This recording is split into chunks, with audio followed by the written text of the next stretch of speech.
Chapter 986. Huanwen carefully held the jug of wine and glared at him. He then sighed softly. Among the 3 provinces and 6 ministries, the imperial court has always intended to not have a chief official in the Hall of Secretaries. Although I, Huanwen, have replaced Sun Shiji's position as the left servant of the Menxia province, the Menxia province has never been able to achieve anything. Logically speaking, it should have been the echo of the Hall of Secretaries. But now the Hall of Secretaries is in a stalemate with the Hanlin Academy. They can't make any noise and the Menxia province has become a pitiful worm. However, the 6 ministries are powerful and this is not a long-term solution. The pivot of the household is not damaged and the running water is not rotten. It is time to change some of the pillars of the imperial court. Sun Yin, this old man wants to test you. He has already given you a question. You will answer it. Tell me roughly about the direction of the imperial court and why it is like this. Sun Yin smiled. Then let's start with 2 of the 3 imperial edicts. Lu Baijie has been promoted to Minister of War and Yuan Gua has been promoted to Minister of Rights. Now the Gu Lu has changed from General Gu Jiantang to the villain Tu Chen Jibao, and then to the Tongxi sword saint of the Lu family of Yangzhou. The people of the Gu Lu have gradually scattered and can no longer be as united as before.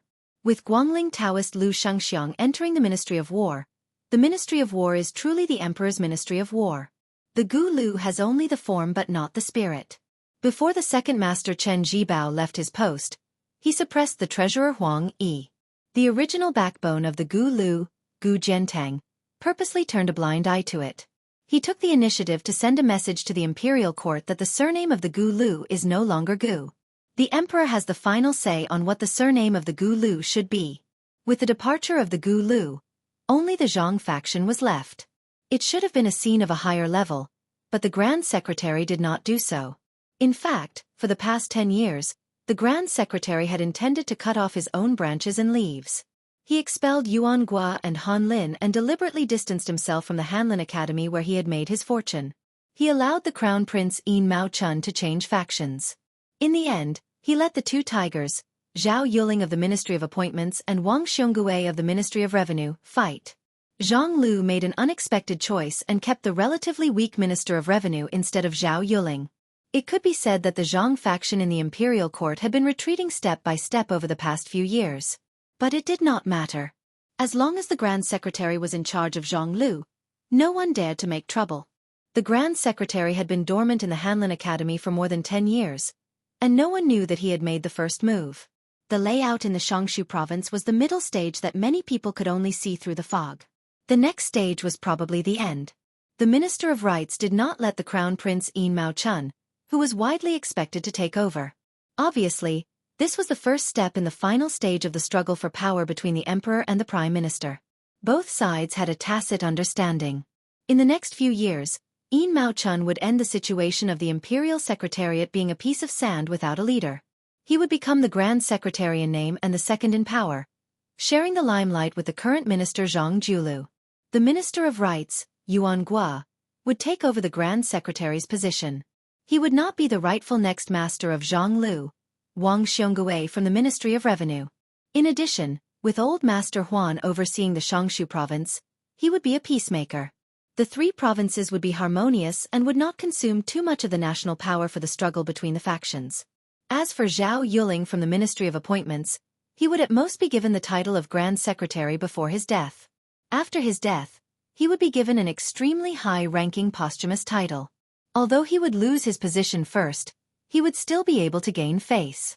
Generally speaking, it would be acceptable.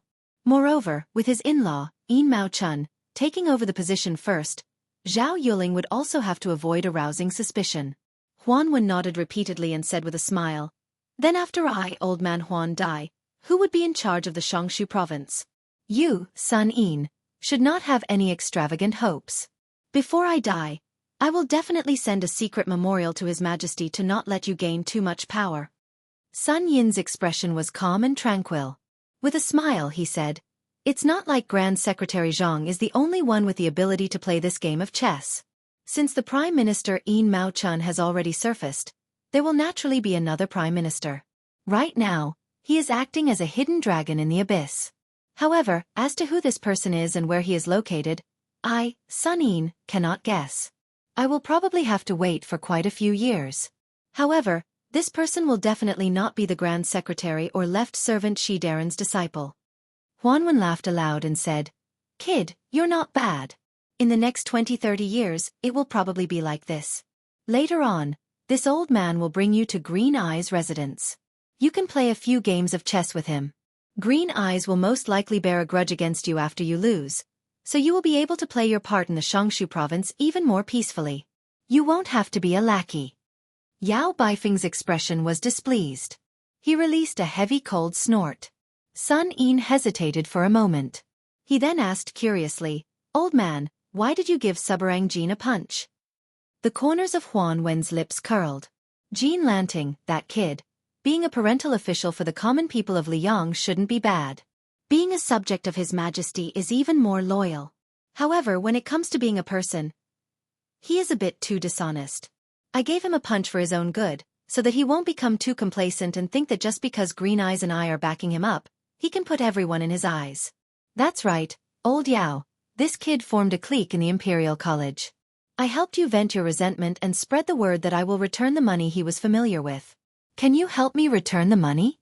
Yao Baifeng said with a cold laugh. Do you think I will help you pay this money? Huanwen shook the empty wine pot. With a helpless expression he said, No money, no wine, there is no way to continue living like this. Sun Yin continued to ask, I heard that the new king of Beiliang sent troops to the border of Yuzhou and refused to accept the imperial edict? Huanwen said with a smile. He chose the lesser of two evils. In this way, the imperial court should know that the new king of Liang is not a pushover. In the future, if they want to control Beiliang, they will have to think twice. There won't be too many moves on the surface, such as bestowing posthumous titles. However, there will be more moves in the dark, such as transporting grain from the south into Liang. Speaking of which, when discussing posthumous titles during the Jellyfish Awakening season, Yan Jieshi only counted as half of the people who spoke with a conscience. The other half was just putting on an act. Only you, Yao Baifeng, foolishly made a big mistake. In the future, the Imperial College will definitely be Jean Lanting's. That's good. I don't want you to have an official position anyway. If you want to study, you should go into seclusion. Studying is better than anything else. After Liang unified the spring and autumn period, His Majesty has been very tolerant of the scholars of the world. There has never been a literary prison. I don't want it to happen to your Yao family. Yao Baifeng said with emotion, Since he can tolerate the world, why can't he tolerate a dead person's posthumous title? Huanwen rolled his eyes. Yao Baifeng, oh Yao Baifeng, have you become stupid from studying? Is the ruler not human? Can't he have 7 emotions and 6 desires? You should be content. Being able to have such a wise ruler is already the greatest fortune of a subject. Yao Baifeng sighed. Huanwen handed over the wine pot. Old Yao, I beg you. Give me a good pot of wine. My stomach is full of old wine worms that are rebelling against me. Yao Baifeng could do nothing about it. He took the wine gourd and left the pavilion. Huanwen chuckled and said, Sit down. The pedantic old scholar has finally left. You and I can say some rebellious words. After Sun Yin sat down, he said softly, Between the previous emperor and the current emperor, there is a king of Beiliang.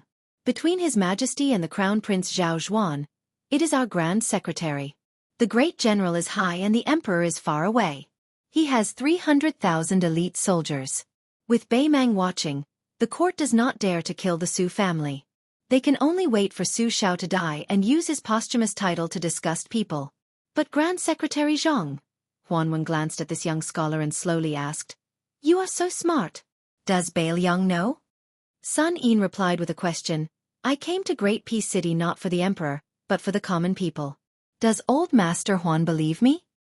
Huanwen stared at Sun Yin and then said with a sigh, There was once a scholar called Sun Ping who also had such ambitions. In the end he died very miserably. In the courtyard outside the pavilion, a group of spring orioles chirped, fighting over the warm branches of the trees under the warm sunlight. Huanwen suddenly said, Beimeng marched south. The king of Beiliang defended the northwest gate for the central plains. The court did not help. Su Fengyan died in battle at the border. If this is really the case, Huanwen hopes that he was already dead at that time and could not see this scene. Sun Yin said calmly, If there really is a day when the court celebrates, when I go to the grave to toast, I will definitely tell old master. Huanwen laughed and scolded. You bastard! Sun Yin scolded back expressionlessly. Old bastard! Chapter 987. In the desert beyond the Great Wall, there was a rider riding west. He had a pair of sabers at his waist. The man wore coarse hemp clothes. Further west of Jianghu, there were 3 military towns in ancient times: Fengxiang, Linyao, and Qingcang. They controlled the upper reaches of the Central Plains. At the same time, they formed a triangle with the Iron Gate Pass. Together, they controlled the vast western regions. However, the 3 towns had long been abandoned. They had become the perfect shelter for hundreds of thousands of refugees. These criminals were particularly brave and good at fighting. Not to mention young men. Even women and children of 7 or 8 years old would fight to the death against Beiliang soldiers as long as they were given a wooden spear. The border army of Liangzhou had always had the habit of using refugees to practice martial arts. Most of the sinners' bravery was forced out by the Beiliang cavalry. They had no choice but to do something desperate.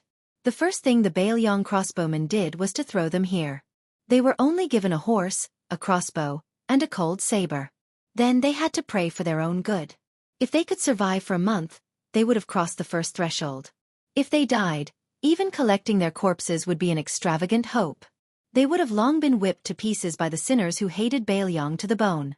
The people of Lingzhou, which was far from the border, all said that the children who grew up there loved to kick and play with the skulls of the dead Beiliang soldiers. Therefore, the people there were neither human nor ghost. They were extremely terrifying.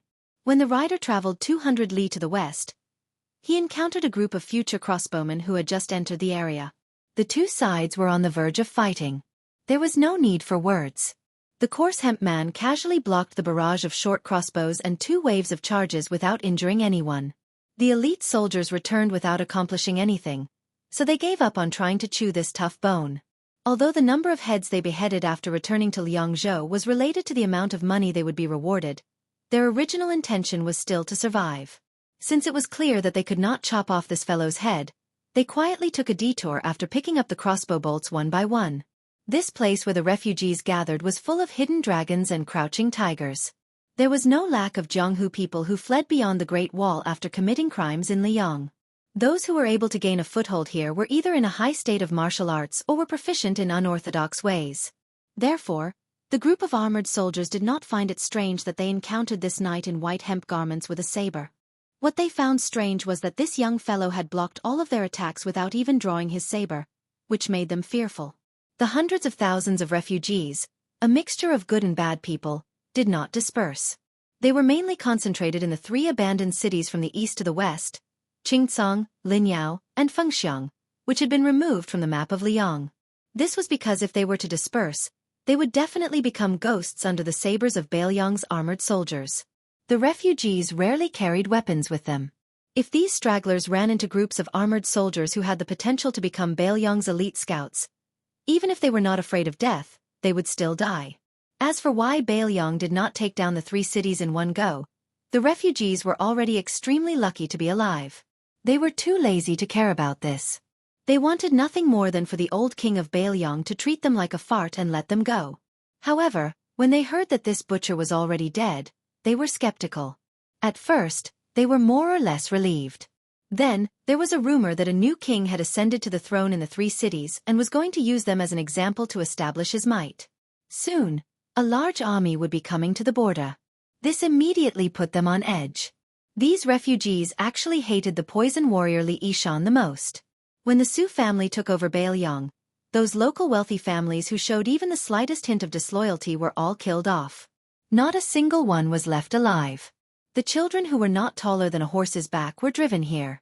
After that, the armored soldiers of Beiliang came here to hunt for military exploits, and did not allow even a caddy of salt or a piece of iron from Liangzhou to enter this place. It was all under the instructions of Li Yishan. In the early years, there were some who were greedy for glory and wealth and hoped to use the secret military intelligence of the 3 cities as proof of their allegiance to Beiliang in exchange for a stable life. In the end, Li Yishan ordered all of them to be killed and their corpses thrown out of Qingcang city. Only then did all of the refugees completely give up. This Beiliang person was determined to make them a lonely soul for the rest of their lives. As for the old king of Bailiang, Su Xiao in the past, the refugees did not hate him very much, but they feared him even more. Now that Ren Tu was dead, their hatred turned to hatred. This was because someone said that before Ren Tu died, Ren Tu's last words were that he wanted the new king to bury 200,000 refugees with him. Only if the new king of Bailiang managed to gather 1,000,000 soldiers in the netherworld would they be able to wrestle with the king of hell. At first glance, this kind of ridiculous nonsense was actually believed by everyone in this precarious land of refugees.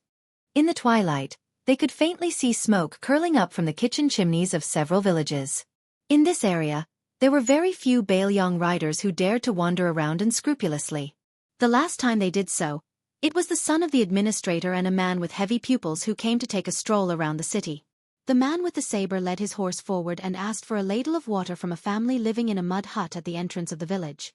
The family of 4 consisted of a dark-skinned, robust couple and a pair of barefoot children. Their eyes were abnormally cold. Probably because they were intimidated by the 2 sabers at the visitor's waist, they suppressed their impulse to kill him and steal his horse. The man in charge of the family endured the heartache and scooped up a ladle of muddy water from the bottom of the water tank with difficulty and handed it over. The man was not drinking the water to quench his thirst, but was recklessly using it to clean the horse's nose. The 2 children of the family looked at the man and the horse from afar with blazing eyes. In this place, it was easier to survive with an iron saber. As for having a good horse to ride, it was purely a luxury. It was better to have a backer. Otherwise, it was tantamount to having the words, "kneeling and begging for death," written on your face. When the young knight with grey hair handed over the ladle, he glanced at the 2 children from the corner of his eyes. They were both looking at the saber. There was a young child at the tumbling horse pass who was looking for a clean Jianghu dream in his heart. The children here were thinking about how to kill if they were killed. The 2 were worlds apart, but there was no right or wrong. Before leaving with the horse, he took out a large piece of silver from his bulging money bag and threw it over. The man caught the silver and took a big bite out of it. He grinned at him, but there was no gratitude in his eyes. Not long after, the man called over more than 20 young and robust men in the village. They carried wooden spears that every family could not live without. There were also some robust women and slightly older children who were unwilling to be left behind.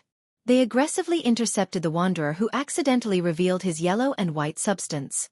It was not accurate to say that they intercepted him, because the man stopped his horse not long after leaving the village, as if he had been waiting for them.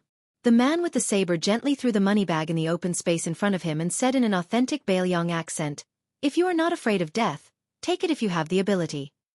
Chapter 988. As a result, no one dared to act rashly. Of course, the bag of silver was tempting, but this young ranger with a sword and a horse didn't look like someone who would be easily killed. Seeing that they weren't moving, the ranger squeezed his horse's belly, and the horse's hooves gently stepped on the ground, heading towards the bag of silver. At that moment, a wooden spear flew out at high speed, and the sharpened spear was aimed at the ranger's chest. The person who threw the spear was a tall and sturdy young man. The young man's spearmanship was trained by killing countless cunning gerbils. Naturally, he stabbed wherever he pointed, and his accuracy was impeccable. Unfortunately, the ranger didn't know how to move the wooden spear. He turned the tip of the spear around and grasped it lightly. Other than the vicious young man who didn't know what to do, the rest of the men and women retreated with their spears, drawing a clear line between them and the young man. The ranger with a sword pierced the money bag with the tip of his spear, and urged his horse slowly towards the young man. The money bag was tightly knitted, and it slid to the middle of the wooden spear before stopping. The horse's hooves weren't heavy, but they hit the hearts of the refugees. The young man who was tempted by the money didn't wait for death. Instead of retreating, he charged forward, facing the man and the horse. He didn't run in a straight line, but like a snake slithering in the sand, the agile young man swept past the horse's head, and with a twist of his toes, he fiercely slammed into the side of the horse's belly. The ranger casually reached out, grabbed the young man's head, and threw it up high, the tip of his spear aimed at the young man's belly. At that moment, a wail came from behind the men and women, and a skinny little girl staggered out of the human wall. The ranger frowned, and the spear drew half an arc in the air. The young man fell heavily to the ground, escaping the fate of being pierced by his own spear. He shook his head, and after trying his best to stand up, he shielded the skinny little girl behind him and stared at the ranger with a wooden spear on the horse's back. The ranger threw the wooden spear, and it was nailed into the yellow sand a few steps in front of the young man and the little girl. His gaze leaped over the young man's head, and he glanced at the group of refugees.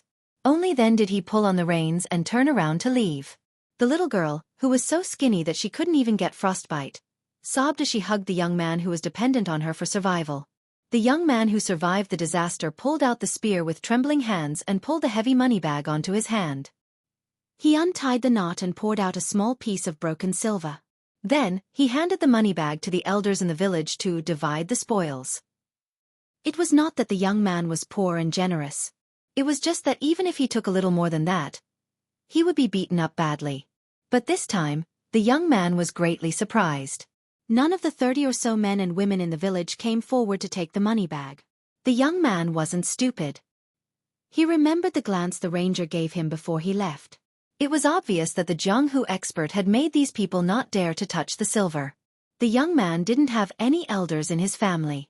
Even if he hadn't studied for a day or learned a word, he had still been taught the ways of the world.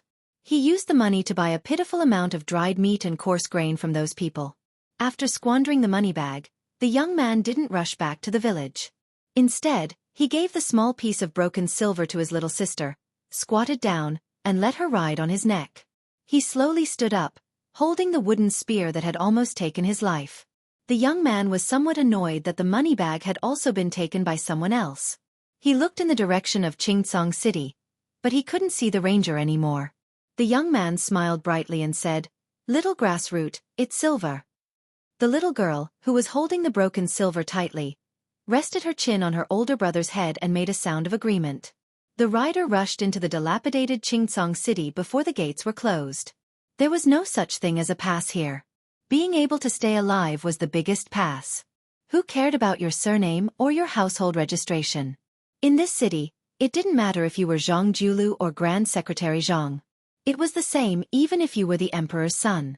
Perhaps only that person surnamed Su from Beiliang had the authority to make a decision.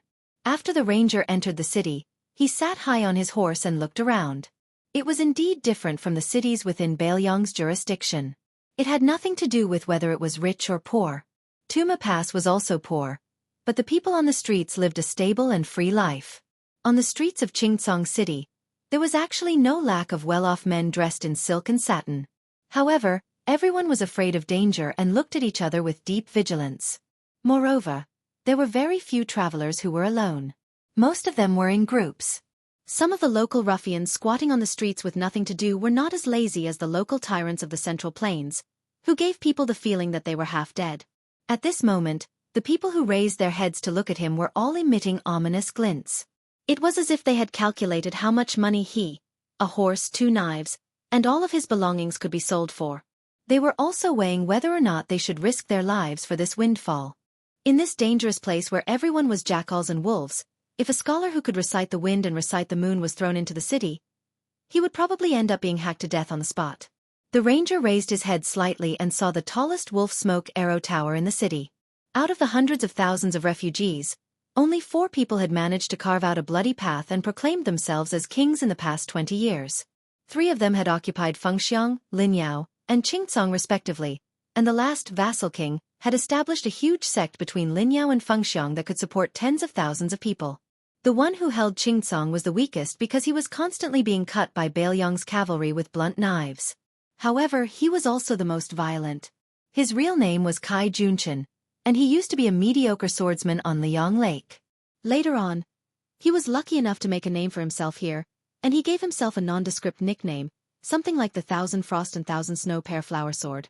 Whenever a famous swordsman came by, he would be invited by the master of Qingcang to exchange swordsmanship with him. After that, the swordsman's swords became Kai Junchen's treasured playthings. When he was troubled, he liked to plant famous swords all over women's bodies, and he called it a tree of pear flowers. It was clear that this city lord, who was respectfully called the Dragon King of Western Xia by the local refugees, was very elegant. The paladin followed the wolf smoke arrow tower in his line of sight and headed west. Kai Junchen's residence of the Dragon King was in the westernmost part of the city. There was no other way.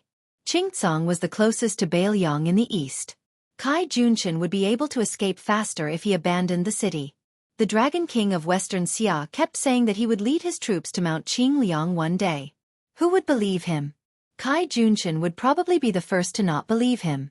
The residence of the Dragon King in Qingcang City encompassed the entire western part of the city. Based on the structure of the capital, it was divided into the inner palace and the outer palace.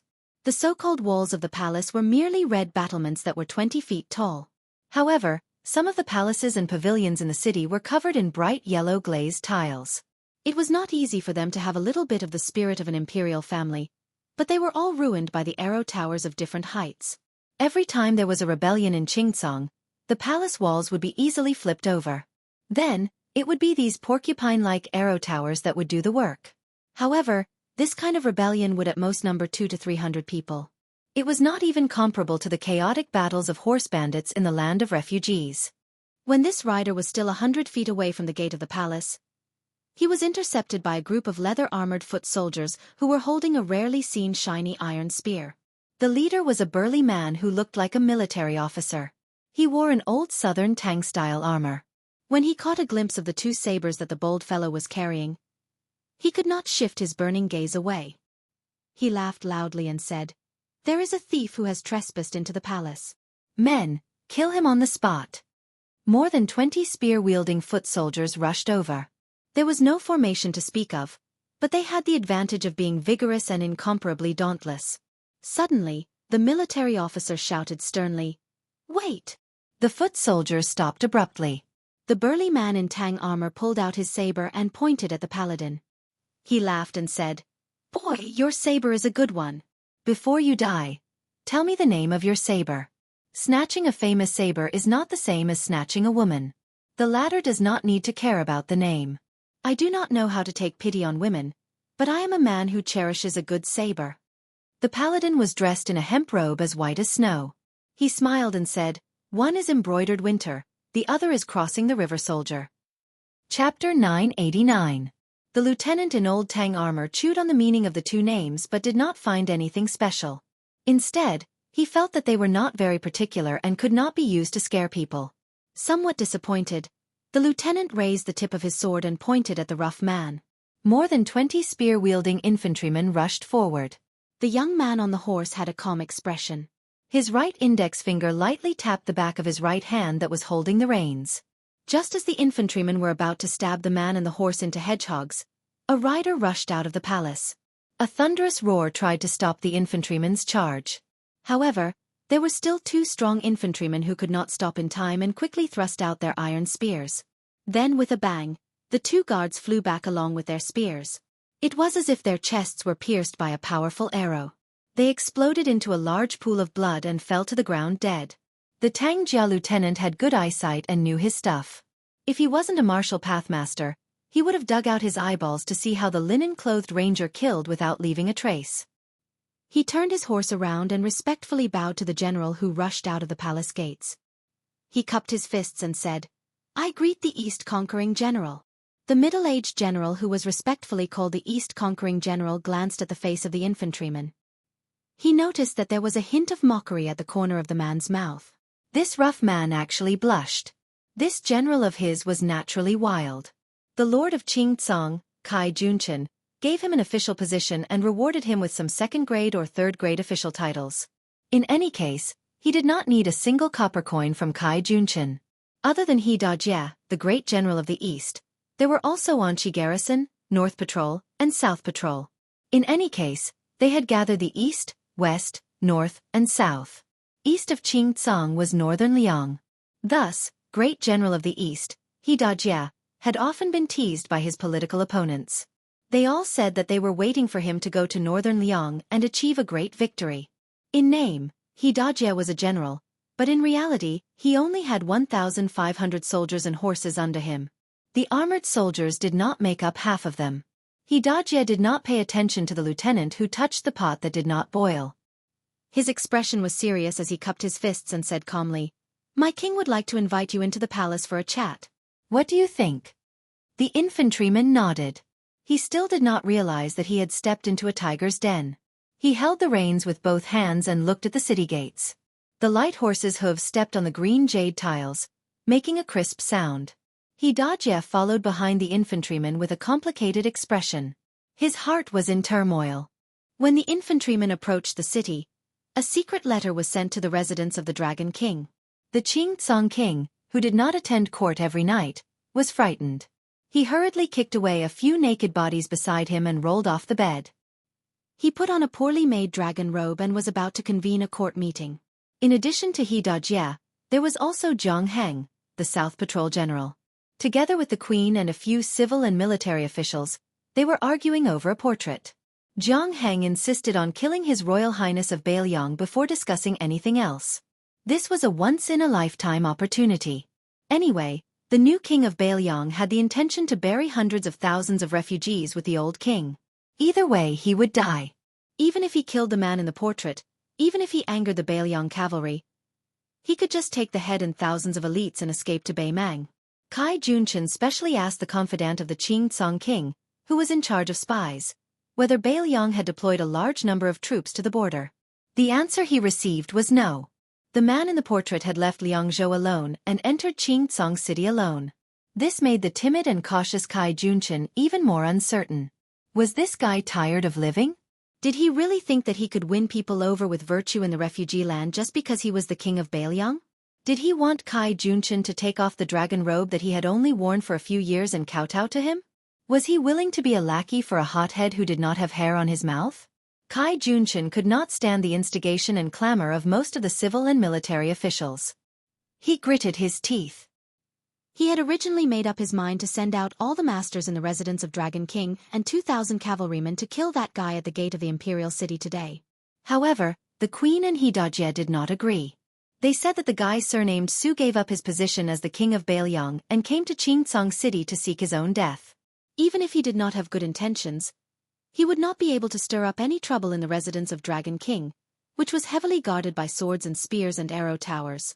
It was better to meet him and listen to his plans before making the corresponding trade-offs. There were only benefits and no harm. In the end, Xianxia was scolded by an old official for being soft-hearted. Fortunately, he had the support of the queen, so he was able to ride out of the palace and welcome the new prince of Liang, who was wearing mourning clothes. After passing through the city gate, there was another palace gate. Su Fengnian suddenly laughed and said, "Xianxia, I heard that you and Yang Ruanyu, who was guarding the gate just now, and his father Yang Yoshue, were both subordinates of the deputy commander of Beiliang's infantry army, great ancestor Gu." Xianxia acted as if he was facing a great enemy. He carefully worded his words and said coldly, "The past is not worth mentioning. Old General Gu has become a high official of Beiliang.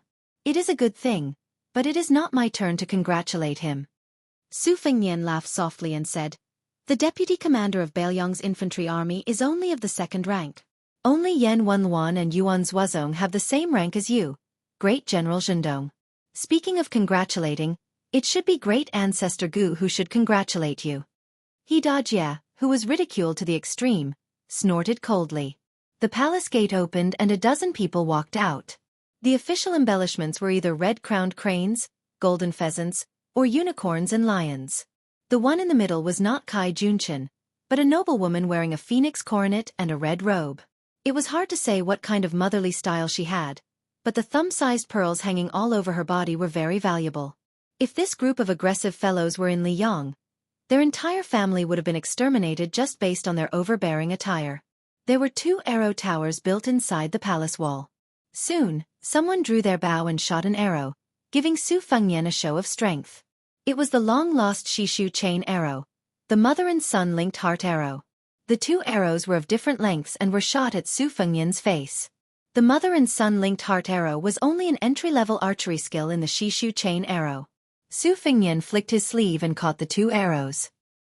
He held them horizontally in front of his chest and broke them inch by inch and threw them on the ground. He saw the Southern Patrol General Jianghu, who was known as the #1 master of Qingsong, pull out his saber, walk down the stairs and swagger towards him.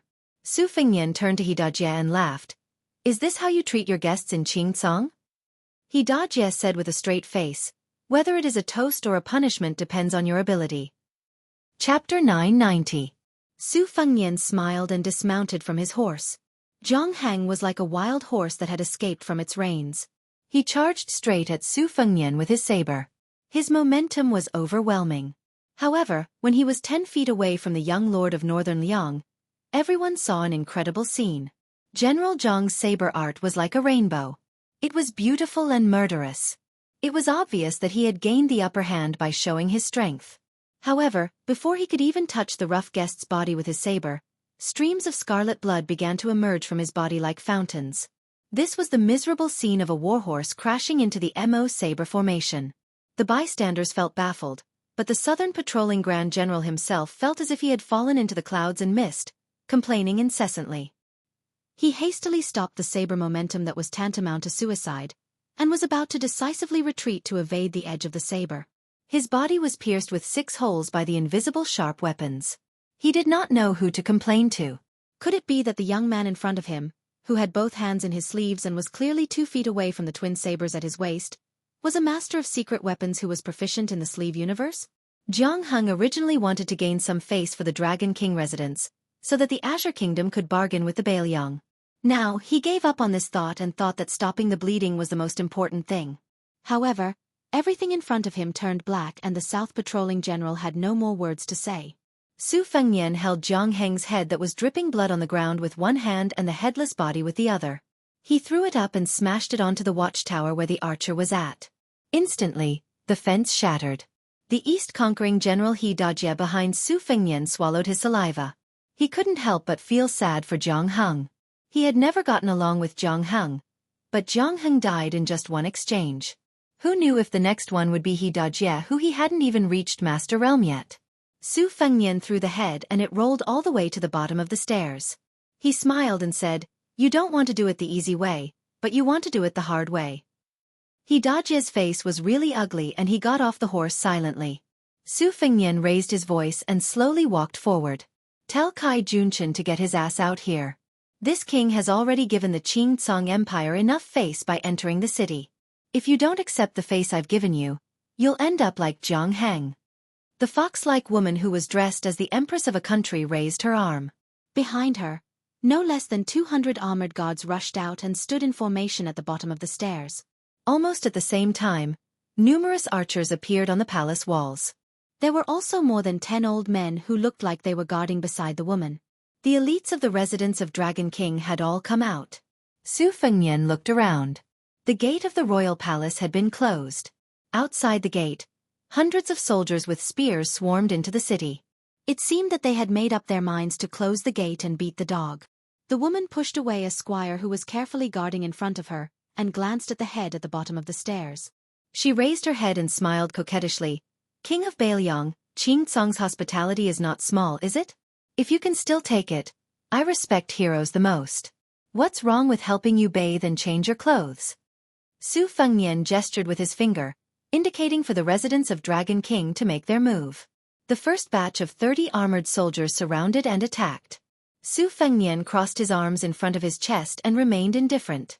With a crash, the first batch of 30 heads that formed a circle were thrown high into the air.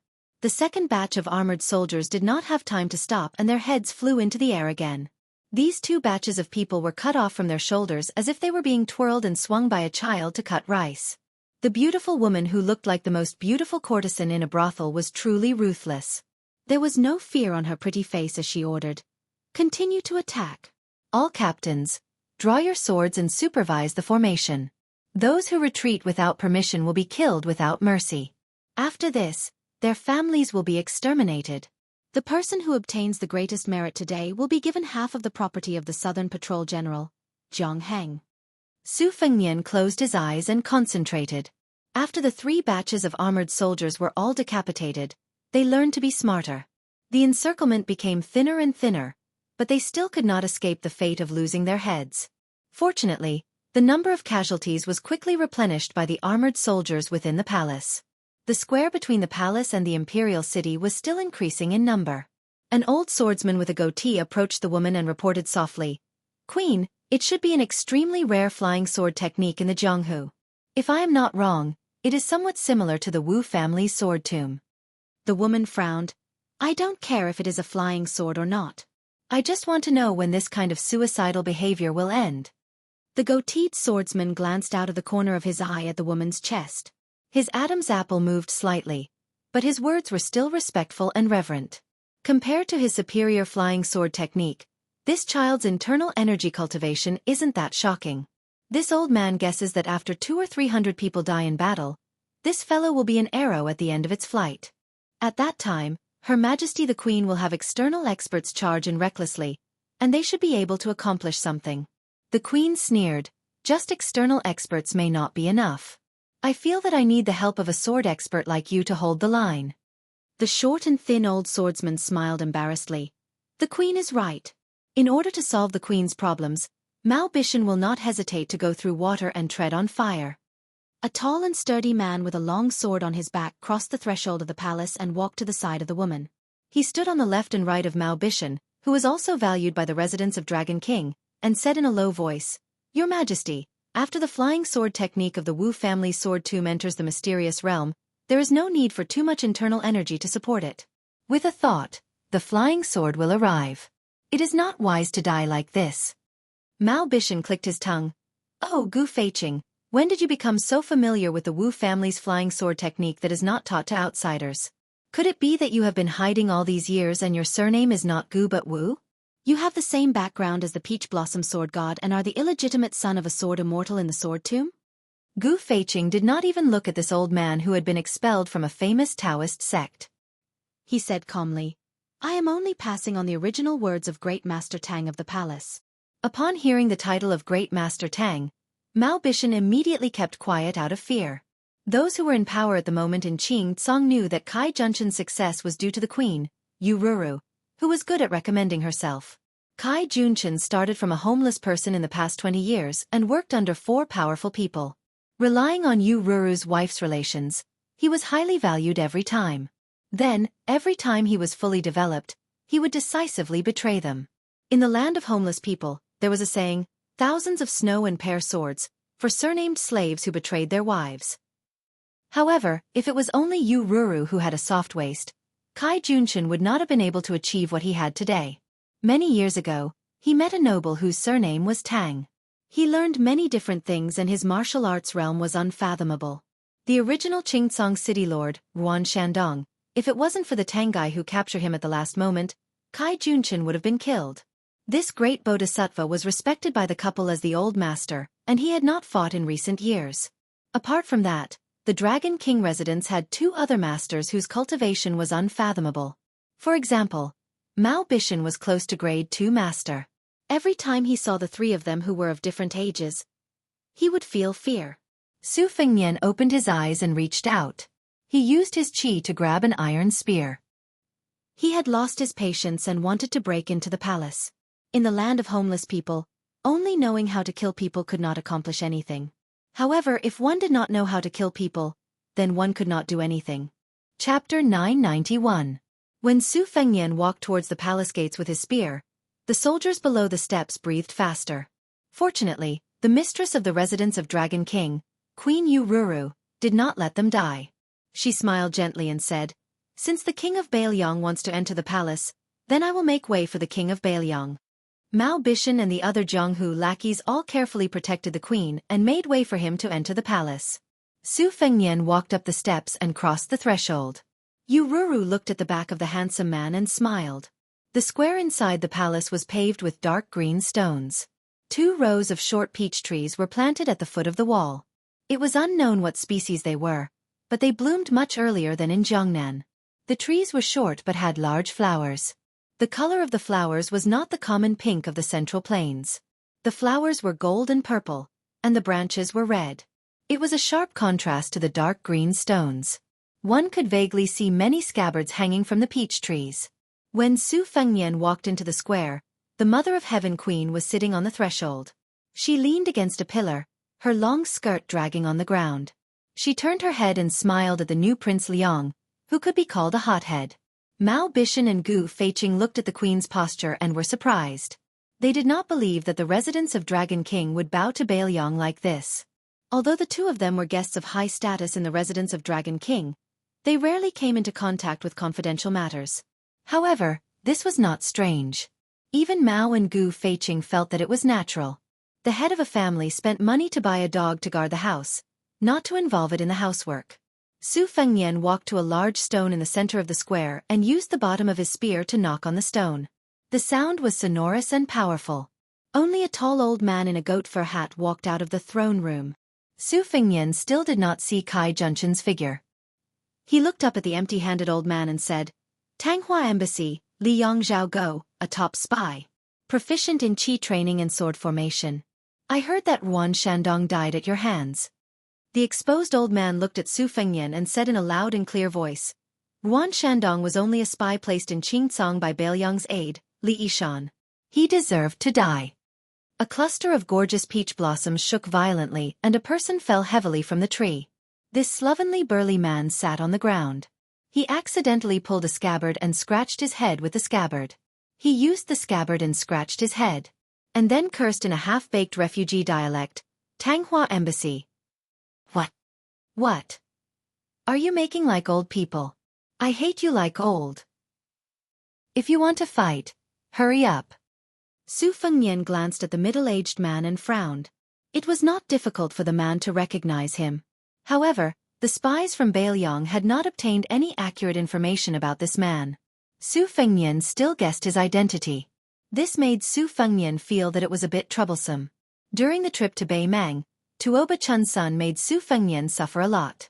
However, the person who left the deepest impression on him was not the youngest son of Tuoba Bodhisattva, but the son of an aristocratic family called Zhong Tan. At that time, there was a woman from the princess tomb who pretended to be his personal maid. Su Fengnian had experienced her bold steel writing skills. Zhong Tan's father was Zhong Shentong, one of the 12 great generals of Beimang. His uncle was Zhong Liang, one of the 10 great devils of Beimang whose true strength was second only to Luo Yang. Zhong Shentong would not give up his position as a great general and come to Qingcang City to make a small fuss. Therefore, he could only be Zhong Liang, who was ranked high and low in the Jianghu of Beimang, depending on his mood. Zhong Liang was a famous romantic figure in Beimang. He was unrestrained and unrestrained. On the path of martial arts, he could easily win against the top experts of the 10 great devils. However, he also dared to lose to some of the soft persimmons, who were ranked at the bottom. The great devil in front of him was 70 to 80% similar to his nephew Zhong, who was killed by Su Fengnian. However, he was more similar to his nephew Zhong Tan. Luo Yang had once said that among the 9 devils behind her, only Zhong Liang could enter her eyes. Su Fengnian turned around and looked at the tall and sturdy man with a thick beard. He smiled and asked, "Zhong Liang." The man made a sound of surprise and did not deny it. "How do you know me?" The man patted his head and suddenly realized. "Zhong Gui was actually killed by you when you went back to Beimang last time? No wonder I felt something was wrong when I looked at that girl who was not married yet." When the two of them were talking about how others could not understand the heavenly book, Elder Tang of Qingcang City and Zhao Go of Liyang squatted down silently in the hall of Tanghua, with one hand on the ground. Su Fengnian was lost in thought and turned a blind eye to the movements of the hall of Tanghua. When the land of refugees was in its embryonic form, the warlords were divided, mainly relying on the original family names of Beiliang, and quickly wringing out political power one by one. What followed was an extremely chaotic internal strife. Thus, a large number of tyrannical martial artists with powerful skills like Ruan Shandong, the former lord of Qingcang City, stepped onto the stage. The big fish ate the small fish, and the small fish ate the shrimps. The idle forces were purged and annexed, and from the turmoil to the stability, they encountered an invisible bottleneck and could no longer expand their territory. In the eyes of many people, Ruan Shandong's martial arts cultivation was not bad, but they lost because of their lack of strategy. As a result, people who were good at dealing with political affairs were born, and Kai Junchin was one of them. In terms of martial arts, Mao Bishan and Gu Feiqing could easily kill dozens of Kai Junchin in one breath, but in the end, the one who relied on others' charity was still Mao Gu. However, it did not mean that there were no refugee leaders with both martial arts cultivation and shrewdness. In fact, Ruan Shandong was not as lacking in strategy as the outside world said. It was just that Qingcang City was close to the southern dynasty to the north, Beiliang to the east, and there were few big forces in the west who had bad intentions. Their situation was especially difficult. Not to mention other things, 2 of the 3 great consecrators in the residence of the Dragon King, one was Elder Zhao Go, and the other was the devil of Beimang. Su Fengnian knew very well that after his master, Li Yishan, had single-handedly created the situation of hundreds of thousands of refugees, using the shell as a training ground. He had been watching the situation in these years. This strategist saw him as a small world in the great wide world, coldly watching the ants fight for the ant nest. The world was full of strange things. Li Yishan could see everything from the top floor of the tide-listening pavilion. Regarding the movements of the refugees, Li Yishan had once written a book, Records of Knowing Autumn. It described in detail the rise and fall of people, gains and losses, so that Su Fengnian, a scholar, could know autumn with a single leaf. Among the strategists of the spring and autumn period, Li Yishan had always been seen as inferior to Nalin Yusi, Zhao Chongling, and the others because of his sinister methods. He received the nickname of Poison Scholar. Many Bailiang old generals even blamed the fact that the general was not willing to establish himself as the emperor and rule on Li Yishan's short-sightedness after Zhao Chongling's death. As to the truth, probably only people like Huang Longshi, Yuan Benshi, and Nalin Yusi could see through it and have the qualifications to make a conclusion about Li Yishan. Su Fengnian felt slightly emotional. After the spring and autumn period, the elusive Huang Longshan set his eyes on West Chu. Yuan Benshi, who had the right time, place and people, set out to set up the two Liao regions. Nalin Yusi, who had no worries, took care of the barbarians in the south. Li Yishan, who was besieged on all sides, let loose hundreds of thousands of refugees. It would probably take a few more years to see which of the four was better at strategizing. This was a true fight between immortals. Zhong Liang's voice interrupted Su Fengnian's thoughts. Su, be careful. Old Tang is trash in close combat. However, if you are 100 feet away from him and he uses the falling flower sword technique, even I would find it difficult to deal with him, much less a finger-profound realm expert. Zhong Liang quickly smiled and said, The reason I am telling you is because I am afraid you will accidentally die early. I do not have the face to take your head back and ask for a reward from Her Majesty the Empress. In the Battle of the Reed Marshes outside Xianxia City, Wei Shuyang of the Way of the Nine Pecks of Rice had once used a Taoist sword formation to break through the red armor of the Talisman Generals. Even Ancestor Lu had called this an interesting matter for those who wanted to not open a cave. Naturally, it could not be underestimated. Su Fengnian exhaled softly, waiting to see what would happen. Chapter 992. It was easy for Zhong Liang to pretend to be a good person without spending a penny. However, Su Fengnian did not dare to take it lightly. If the sandpiper and the clam fought, the fisherman would benefit. As long as the big devil of the Zhong family could kill him in Qingcang City, it would be a great contribution to Beimang, no matter what method it used. Therefore, Su Fengnian not only had to pay attention to the qi-controlling sword formation of Tang Hua Guan, but he also had to pay attention to Zhong Liang, who might take advantage of the situation. Moreover, there was still a consecrator of the residence of Dragon King who was unwilling to show up. Tang Hua Guan pressed one hand on the ground and slowly pulled it up. Then, the sword hanging on the peach tree began to shake. Without exception, the tips of the more than 40 unsheathed swords hanging on the branches all pointed at the uninvited guest in the center of the square. Tang Hua Guan's free hand began to make sword gestures. The gestures were so fast that it was dazzling. Since Su Fengnian had personally experienced the skills of the group of immortals from the Guanyin sect of the South Sea in Yuyan Mountain, he had been paying attention to the path of training qi. Tang Hua Guan's method of condensing qi to kill ghosts at this time should be the ancient Taoist unique skill of the Earth Lung Mountain, Silent Thunder. Purple lightning lingered around Tang Hua Guan's 5 fingers. Although it was naturally much weaker than the thunder pool that Master Lu Hao had created, it was more than enough for him to be a consecrator in Qingcang City. Logically speaking, qi cultivators were like catapults used to attack a city. The power of long-range attacks could be said to be invincible. The right way to do it was to find a chance to fight with them in close quarters. If he just took a beating, he would only be exhausted. Su Fengnian's calm posture made Yu Ruru and the others on the other side of the door sneered at him. They regarded him as a fledgling who only had cultivation but did not know the depth of Jianghu. It was just a layman watching the fun. Experts like Zhong Liang who knew the ropes did not have any sarcastic smile on their faces. This made Queen Yu, who was best at observing people, somewhat uncertain. Mao Bishan and Gu Feiqing were both swordsmen who had made a name for themselves in the scarlet blood of the refugee land. Compared with the swordsmen in the Central Plains, they were much more genuine. At this time, they saw the strange scene of Consecrator Tang's fingers twirling thunder. They could not care less about the scheming in the past. Mao Bishan asked softly, "That guy just watched Consecrator Tang's power to the peak. is so arrogant. He is so have something to rely on or he is ignorant. Gu Feiqing said in a solemn tone, this vassal lord has a bad reputation. But since he can make that villain Tu leave Bailiang on his own initiative and successfully inherit the throne, I think he is not the superficial person that the outside world says. The former is more likely. Consecrator Tang's technique is mysterious. The king of Bailiang may not be unable to fight him. It is hard to say who will win. Mao Bishan also came to his senses.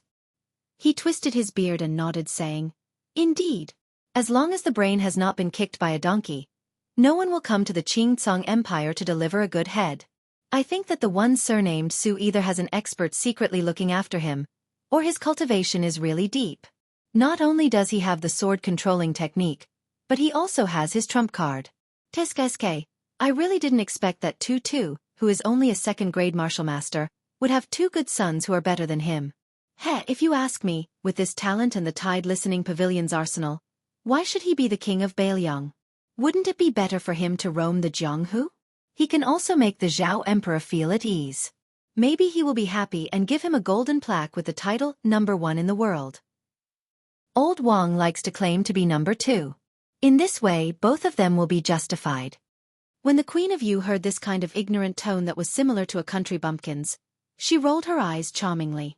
Women were blessed by the heavens and could throw a seductive charm when they rolled their eyes. When Mao Bishan caught a glimpse of the Queen's coquettish eyes, he was almost scared out of his wits. He moved a few steps closer to the door. The woman was sitting on the doorstep. Looking down from a high vantage point, honored guest Mao could clearly see the two creases on the woman's chest. Although Mao Bishan's addiction to women in this lifetime was even more difficult to part with than practicing the sword, he had not reached the point where he would forget his life in the face of beauty. He only dared to look at the green-skinned queen right in front of his eyes. Even if Yu Ruru had stripped naked and stood in front of him, no matter how much Mao Bishan lusted after her, he would not dare to touch her. This was the power that was more powerful than any swordsmanship in the world. Mao Bishan learned of this very late and realized it. That was why he would rather be the head of a chicken than the tail of a phoenix. He did not fight for the ranking of the Jianghu experts in his hometown in the old Dongyue. Instead, he came to the land of refugees to help the residents of the Dragon King. Chapter 993. The tip of the sword pointed at the spear. The young man's sheathless sword finally broke free from its shackles and left the peach tree. It pressed down towards the center of the square from the east and west. The hanging swords left their branches and cut off many faint golden and purple petals. It was a beautiful scene. The brilliance of the 40 swords was similar to the lightning that surrounded the Tanghua Pavilion's palm. Su Fengnian was a bit regretful. The flying swords that Dong Tai gave him outside the Shenwu city were destroyed by the human cats. There was a gap in the 24 hours. His lightning sword formation also lost a lot of power. Otherwise, don't look at how aggressive the Tanghua Pavilion's lightning sword formation was. Su Fengnian didn't even need to use the iron spear to move. Using a sword formation to defend against a sword formation, his shield was definitely stronger. Old spy Zhao Guo's spear had no effect.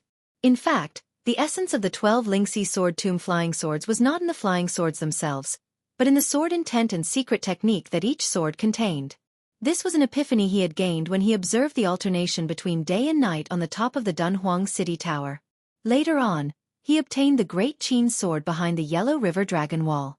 The 12 Lingxi swords were divine Rui, so he could just destroy a few of the flying swords and rebuild them. Although he had an agreement with the Guanyin Sect's Qi refining grandmaster, Dripping Water, and the charcoal girl that sold charcoal, he needed to use the ancient sword that was made of the same material as the wooden horse to forge the 81 talisman swords in Yuyan Villa. Logically speaking, even if he did not use the ancient sword buried in the mausoleum, he could still cut off some of the talisman generals in red armor from the Reed Marsh and Iron Gate Pass and use them to forge the 12. However, Su Fengnian had other plans. In Liangzhou, he had entered the extremely hidden Bailiang machine-making bureau several times. Using his identity as His Royal Highness and the new King of Bailiang, he ordered the machine-making bureau to put down all the work at hand and start a huge project under the leadership of the Master of Moism. However, second sister and Chu Lushan had no right to ask about this secret. After Su Weisheng, who had some master-disciple relationship with the Master of Moism, entered Wutong'an, he completely left the machine-making bureau and handed it over to Su Fengnian, who liked to play at the machine-making bureau since childhood. Naturally, no one knew about the young king's plan. Even though Su Fengnian had only been practicing his saber, cultivating his will, and secretly practicing his swordsmanship for the past few years, other than the daughter of the spear immortal Wang Xiu, the instant spear, Su Yanbing, and Han Lao's Han, the two spear experts who could be ranked in the top 3 in the world, he had been influenced by them. Even with an iron spear in his hand, he was still able to make a whistling sound like the wind with the momentum of a thunderbolt. Every time the spear struck out, he would directly smash a sharp sword that was close to him. More than 40 Thunder Sword talisman swords were as weak as paper under the strike of the iron spear. Not only was Tang Huaguan's expression solemn, but the two guests, Queen Yu Ruru and Mao Gu, also had their eyes opened. Zhongliang was still calm and composed. The peach blossoms around him were torn apart by the sword aura and danced all over the sky. He casually picked up a few petals in front of him and threw them into his mouth to chew. Then, the great demon saw a sword being pierced towards his head by the iron spear. The Beimeng expert, whose mouth was full of peach blossoms, sneered vaguely and allowed the flying sword, which was tainted with the aura of the talisman, to stab straight towards his head. He did not expect that when the tip of the sword was about to touch Zhongliang's glabella, not only did Zhongliang not move at all, but there was also not even the slightest flow of qi. The flying sword actually spun around cheerfully like a swallow returning to its nest. It kept circling around Zhongliang's shoulders until the spiritual qi on the sword dissipated and it fell to the ground. On this point, not to mention Yu Ruru, Mao Bishan and Gu Feiqing, the two sword experts, even the qi cultivator Tang Huaguan could not understand the mystery. Only Su Fengnian knew. There was once a rumor in the Jianghu that there was a dragon girl in the South Sea whose swordsmanship was godly. The wind was strong and the waves were fast, and her sword could travel 10,000 miles. The barefoot young woman, nicknamed the Charcoal Girl, had once shown such a skill that was similar to Zhongliang's in Yuyan Mountain Villa.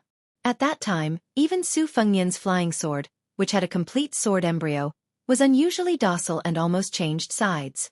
It was all thanks to the Charcoal Girl's sword embryo, which was a once-in-a-century sword embryo. She was born to make famous swords feel close to her, as if they were meeting an old friend. Su Fengnian's original intention was to test the situation slightly and roughly confirm the strength of the demon. He did not expect Zhongliang to be so honest and openly reveal his sword embryo talent. Tang Huaguan's lips moved slightly as he silently chanted a spell. He pressed down with both hands and the second wave of flying swords flew out from the depths of the residence of Dragon King. There were only 50 or so swords. However, Su Fengnian really had the capital to underestimate the scale of this sword formation. He once had a magnificent feat of borrowing swords from Yuyan Mountain Villa and used thousands of snowflakes as swords. Tang Huaguan's sword formation was originally based on talismans and spells. In the eyes of today's famous swordsmen, this was naturally an insignificant skill. Su Fengnian's underestimation was one thing, but he did not forget to secretly learn the falling banner loathing and impeachment technique from the demon-slaying platform of Mount Longhu. However, at that time, the great immortal Qi Xianxia had used the Sky Thunder as a banner to suppress several sky demons in Mount Zhulu. Tang Huaguan's loathing and impeachment technique was just a copy. It was probably not even 1,000th of the majesty of the demon-slaying platform on the Lotus platform. When Zhongliang saw Su Fengnian's curved spear technique, he was surprised. Back then, one of the 4 grandmasters, Wang Xiu, went deep into Beimeng's hinterland as if there was no one there. Countless heroes of Beimeng died under Wang Xiu's 4-words formula. The 2-words formula of Bang Tuar and Drag were already a complete mess. The 3rd-word formula of curved spear technique was even more frightening. Zhongliang had wandered the Jianghu for many years and his martial arts were especially diverse. He was also a rare martial arts genius and was the only person in Beimeng whose aptitude was better than his own. Unfortunately, Zhongliang was born unrestrained and did not have a fixed nature. He rarely took a fancy to things that people valued. Not only did he have no love for power, he also followed his interest in martial arts. This was why he could not be ranked among the top 10 masters in the world. Zhongliang rubbed his eyelids with both hands and said with a smile, "It really is Wang Xiu's curved word formula. Good boy, you can learn whatever you want. You have my style." Zhongliang stared at it for a while and then turned his head to the queen on the other side of the door and made a gesture to ask for an iron spear. 3 arcs formed a force, 3 forces formed a small circle, 3 small circles formed a large circle, growing and multiplying endlessly. Back then, Wang Xiu had used the curved word formula to fight with one of the 4 grandmasters, the talisman general Jia Ren, for 3 days and 3 nights. It was said that Wang Xiu's last arc encompassed a radius of 3 miles, killing all the birds and leaving not even a blade of grass alive. When the curved spear technique does not arc, I will die. For the first time, Zhong Liang, who had been hiding his identity in the land of refugees, felt an itch to fight. Su Fengnian's curved spear technique contained the collapsing thunder technique and the dragging spear technique. The horizontal and vertical sword formations of the Tanghua Pavilion could not withstand it. Su Fengnian's curved spear technique had already covered the entire square. Yu Ruru and the others could only see the peach blossoms spinning rapidly along with the dense gang qi. Su Fengnian twisted the spear around his body and used the Beimang Demon Lord Duanbo Er's famous lightning spear technique. Internally, he used the qi-controlling technique of the Wu family's sword tomb, and externally, he used Wang Xiu's collapsing word formula to throw the spear at the great consecrator of the residence of the Dragon King. After throwing the spear, Su Fengnian narrowed his eyes and felt a little incredulous. This old consecrator's desperate actions were too hasty. Other people would be desperate to escape, but this old spy Zhao Go actually held his sword without any regard for his life and allowed the spear to pierce through his abdomen. Like an arrow at the end of its flight, he leapt up and stabbed at Su Fengnian. Su Fengnian leaned to the side to avoid the sword. He gently stretched out an arm that was faintly wrapped in red silk and pressed down on Tanghua Pavilion's head, forcing him to kneel in front of him. Before dying, Tanghua Pavilion, who was bleeding from his 7 orifices, moved his lips with difficulty. There was no hatred in his eyes. Instead, there was a sense of relief. The old man silently uttered his last words. 2 words. Childish. Go. Chapter 994. Su Fengnian was confused. Most of the command of the mad dog Zhao Go, who had been used by Li Yang to eliminate dissidents, was originally in the hands of a relative of Empress Zhao Ji. Could it be that the old spy from the Tanghua embassy had received Zhao Ji's secret order? But how could Zhao Ji be a woman with a bodhisattva's heart? The friendship between the Su and Zhao families was actually divided into 2 parts. One was between Su Shao and the previous emperor, and the other was between Su Fengnian's mother and Zhao Ji. However, both of these had disappeared outside of the Jiuzhou embassy the last time Su Fengnian entered the capital. Furthermore, between the land of refugees and the Zhao family of Liang was the majestic Beiliang. How could it be Zhao Ji's turn to give orders? Su Fengnian was suddenly shocked. He even dared to refuse the emperor's imperial edict. Although he didn't care about Zhao Ji's scheming, perhaps he had miscalculated one thing. This made Su Fengnian feel a trace of unease. However, at this time, he couldn't change his plan at the last minute. At most, he would use the stupidest method. Counter soldiers with arms, water with an earth weir. Let's see who is the mantis and who is the oriole at the end. At the door, Gu Feiqing threw an iron spear to Zhong Liang, who was inside the door. The breeding demon waited for a moment before skillfully brandishing the spear. The body of the spear trembled in a subtle arc that was pleasing to the eye. With the spear in his hand, Zhong Liang's aura suddenly changed. He was no longer the carefree wild crane that did not care about anything. He dragged the spear and walked forward. Zhong Liang's footsteps were irregular, sometimes fast and sometimes slow. It seemed like he was following his heart. In a few blinks of an eye, he had arrived in front of Su Fengnian without saying a word. Holding the end of the iron spear in his hand, he swung it in a straight arc, smashing the whip towards Su Fengnian's forehead. Su Fengnian was not stupid enough to use both hands to block the attack. The iron spear in his hand, which was of the same standard as Zhong Liang's, drew an arc diagonally. Under the collision of the 2 spears, Su Fengnian immediately threw the iron spear out of his hand. He did not try to receive the impact of the collision on the iron spear, but he did not let it leave his hand for too long. Before the iron spear was knocked to the ground by the breeding demon, he immediately grabbed the iron spear that only had a lingering aura left in it. From an outsider's point of view, Su Fengnian had always held the iron spear tightly, clashing with Zhong Liang head-on. Although Su Fengnian had used some tricks to avoid the first wave of dangerous aura pouring out of the iron spear like a flood, the vigorous internal force that Zhong Liang had given the iron spear to the iron spear was unexpectedly huge. After holding the iron spear, Su Fengnian had no choice but to shake his wrist to use the burst formula to disperse the lingering aura on the spear. However, in a fight between masters, it was rare to see spear immortal Wang Xiu and talisman General Jia entangled with each other day and night like this. Usually, one wrong step after another would determine the outcome of the battle. It was only after Su Fengnian used the collapse formula that he managed to dispel the force from his iron spear. Zhong Liang continued to press forward with the momentum of the Wuxia vertical arc, forcing Su Fengnian, who had no room to maneuver, to maintain the defensive posture of the horizontal spear. Once again, Su Fengnian forcefully withstood the arc. Last time, Su Fengnian used a trick, but this time, it was Zhong Liang's turn. The arc formula was true, but because of the collapse formula, a large cloud of gang qi exploded from the tip of the spear. The hard iron spear in Zhong Liang's hand was curved into an unimaginably soft semicircle, and the tip of the spear was pointed at Su Fengnian's face. The distance between them was 1 foot, and the gang qi was 1 foot long. Su Fengnian could either take the full force of the iron spear arc word formula, or take the risk and try to break the gang qi of the collapse word formula, with the flying sword in his sleeve. Su Fengnian chose the former without hesitation. Showing off his sword-controlling technique to a sword embryo was tantamount to playing with fire. Su Fengnian took a step back. As his body slid backwards, he bent his knees slightly to disperse the majestic qi of Zhong Liang's collapse word formula. Zhong Liang held the iron spear in his hand. He was not in a hurry to beat up Su Fengnian, who had fallen into the water.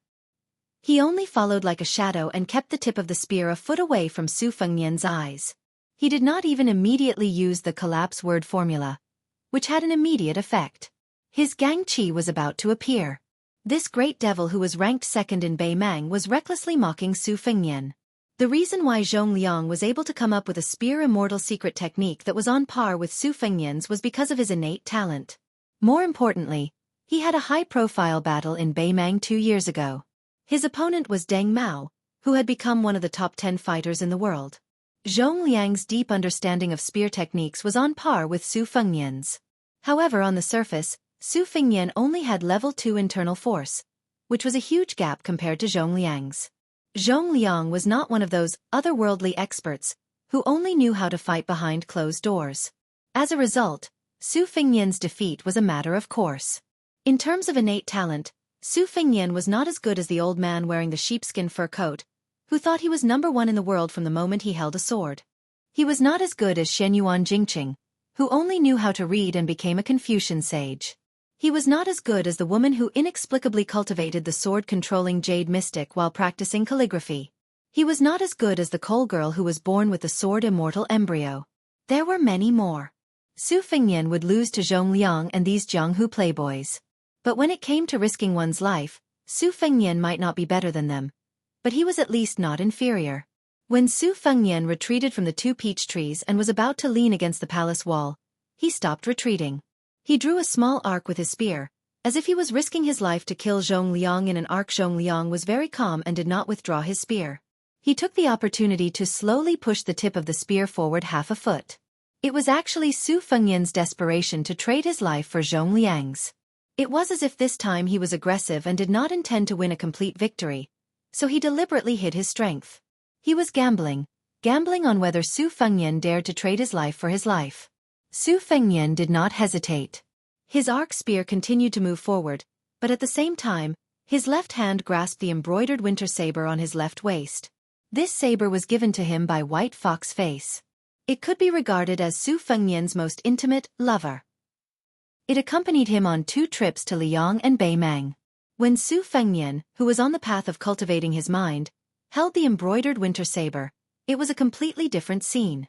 It was as if the unarmed second minister of offerings of the residence of Dragon King had become a demon with a spear. Chapter 995.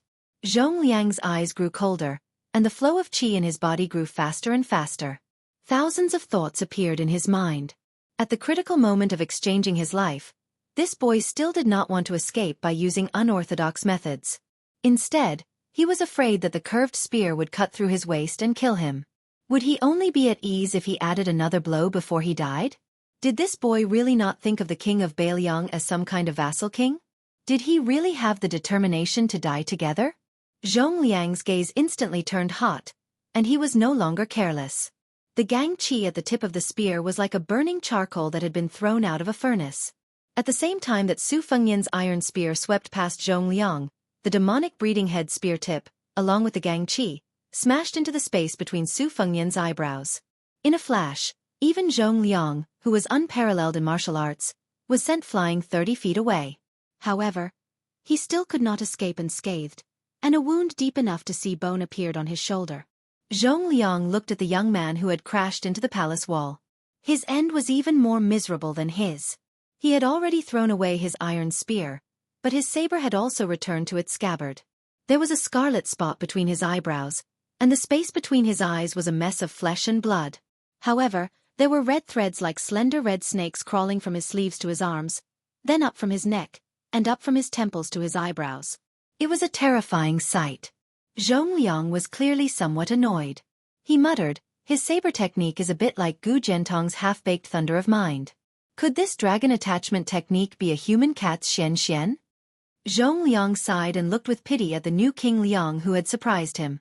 "If I had known, I would have put in more effort. Perhaps you could have done better. Unfortunately, there's nothing for me to do now." The ruler of Qingcang, Zhou Junchen, was holed up in the throne room. One hand was propped up against a gold-painted pillar, and the other hand was gripping the dragon jade pendant at his waist. His expression was nervous. He knew that he was only a puppet. The three masters all seemed to grant Qingcang's requests on the surface, but no one really took him seriously. Zhou Junchen stared at the back of an old man with his hands tucked in his sleeves. The old man was the third master of the house. He was from Nanjiang and was proficient in poisons and witchcraft. Not only was he good at killing and saving people, his methods of torturing people were even more bizarre. Until now, Zhou Junchen had not figured out the exact origins of the three masters. Qingcang's spies had always existed in name only. It was not that Zhou Junchen did not want to do his best in this area, but that he did not have the power to do so. Qingcang was struggling at death's door in the middle of several powerful forces. Zhou Junchen had already racked his brains to buy hundreds of sets of armor and military equipment. For a small dynasty in a time of chaos, there were two things that truly measured the power of a country. They were not the training of retainers, the raising of lackeys, or the construction of noble mansions. The first was the practice of training soldiers for 1,000 days to use them in a single day. That was the number of armors the soldiers wore. Training soldiers was a bottomless pit, and using soldiers was even more so. It was fine if they won a battle, but if they lost, they would lose everything. It was very easy to drag down a government that was independent but had an unstable foundation. The second was the collection of military secrets. This was a gold-swallowing pitio that consumed a lot of money. Many of the words in the secret letters were exchanged with blood and human lives. Previously, the head of the spies in the residence of Dragon King swore that the young vassal king invaded the territory alone, and that Beiliang did not have any large-scale military movements. Zhou Junchen's original intention was to sound out the young vassal king before sitting down to enjoy wine and beauties and have a good talk with him.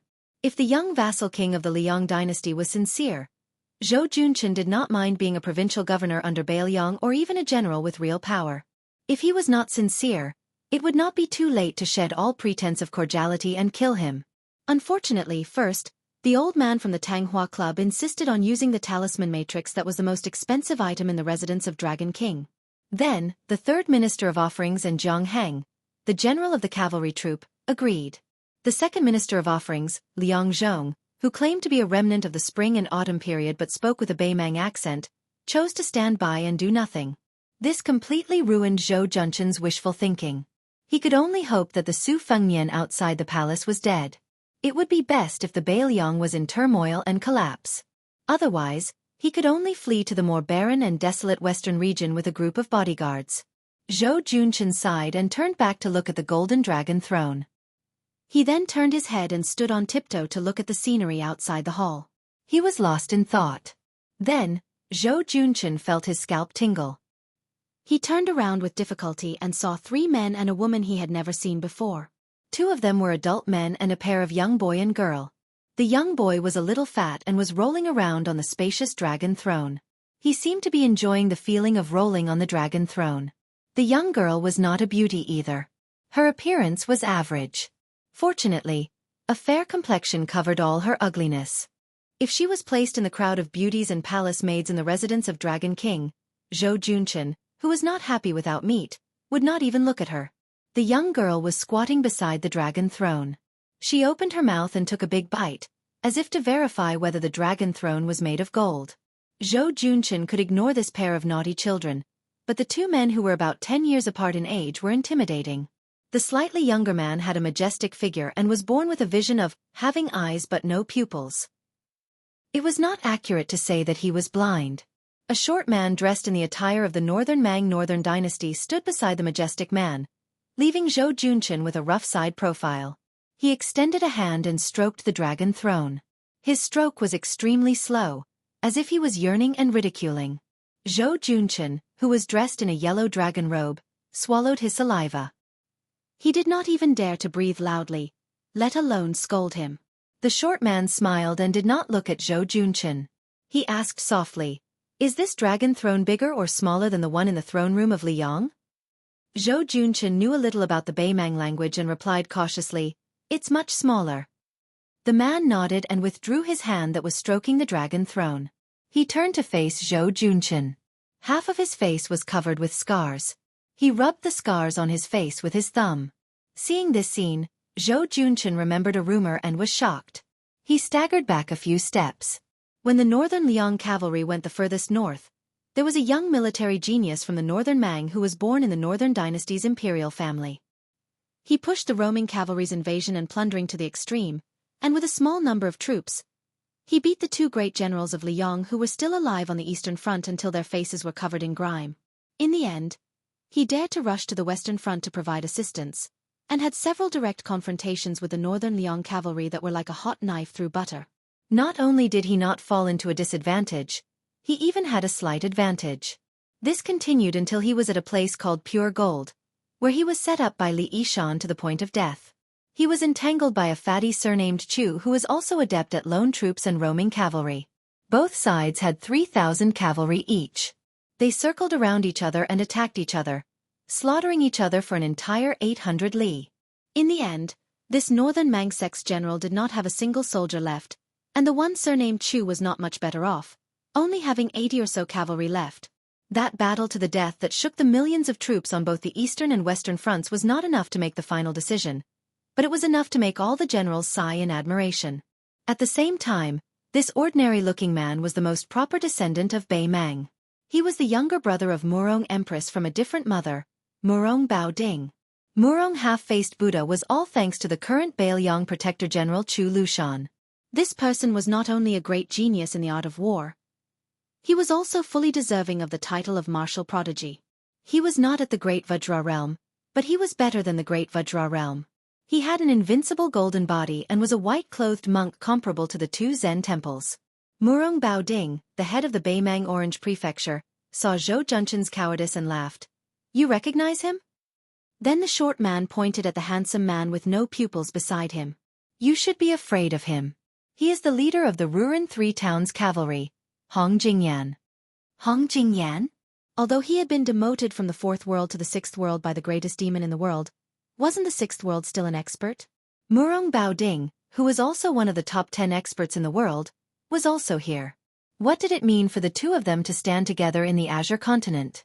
Zhou Junchen, who was very afraid of death, already understood that life and death were up to fate. There was only one thought in his mind. The king of Beiliang outside the hall is dead for sure. Chapter 996. Zhou Junchen was not surprised that Zhou Junchen had such thoughts. In his opinion, one of the best soldiers in the army of Beiliang, the villain too, had already betrayed Beiliang and became the free and happy king of Shu. Yuan Baixiong was now the commander of the cavalry, with a high position and heavy responsibility. He would not come to the refugee land to kill a chicken with a knife.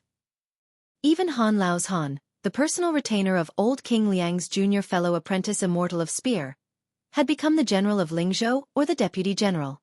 Thinking of this, Zhou Junchen felt a little sad.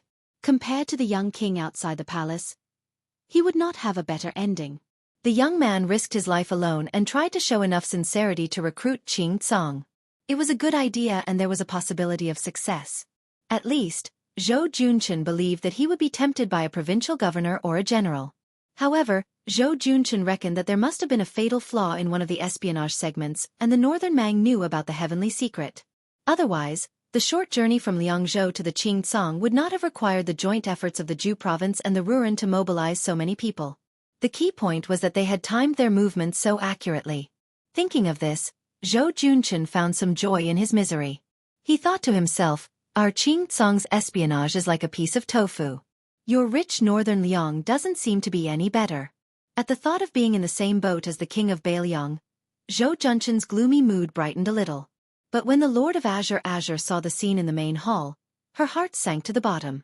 After the dragon chair was bitten by the girl like a hungry dog, she lost interest and stood beside Beimang Baoding, holding a delicately woven silk food bag and stuffing pieces of pastries that she bought from Beimang's Nanchao market into her mouth. The little fatty was like a money grubber with a brain problem, crawling and rolling on the dragon chair, pinching and pinching, his eyes shining. After jumping off the dragon chair, he wanted to carry it away. But how could a dragon chair that weighed 1,000 pounds be so easy to carry? The young man was obviously very angry. With his back facing Zhou Junqin, he spread out his hands and suddenly pressed them on the dragon chair's 2 dragon heads.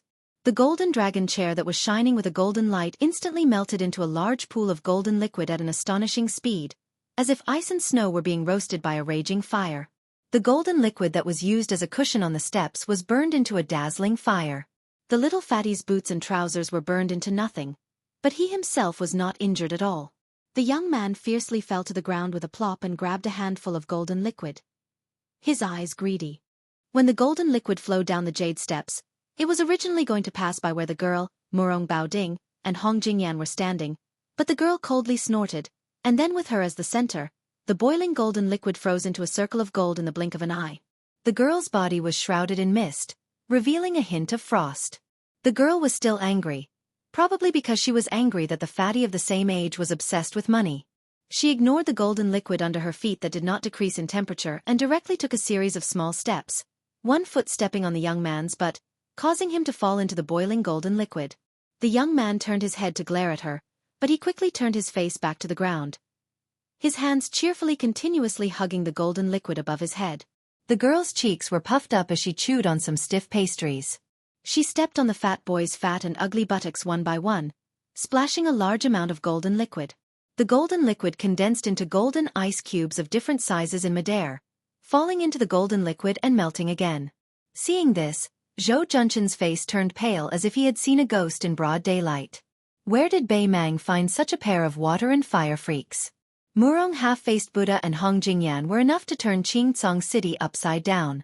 With the addition of this pair of demons of unknown origin, not to mention the small Xianxia City, they could even kill their way in and out of the heavily guarded prince's mansion in Mount Qingliang several times. Murong Baoding walked down the steps and came to Zhou Junqin's side.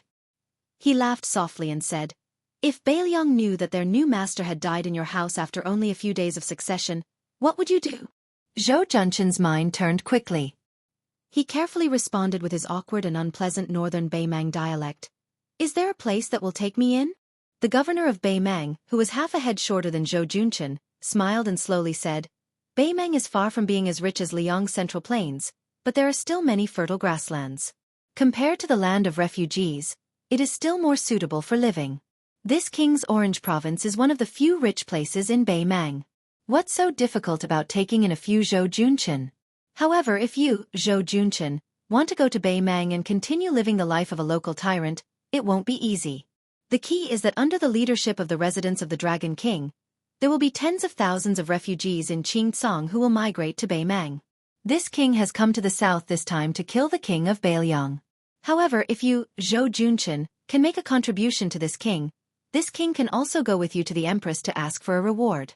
It might even be possible to get a purple gold fish pouch. I'm sure you know that there are less than 60 purple gold fish pouches in the entire Beimang.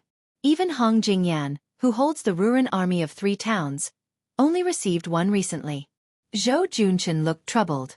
The difficult part of governing a land of refugees was that the refugees here never believed in propriety, justice, integrity, or shame. They especially didn't know how to write the word loyalty. Here, brothers turning against each other was common. Even father and son turning against each other and killing each other wasn't rare. In order to control the refugees, one could only use force to subdue them. There was no such thing as using virtue to subdue them.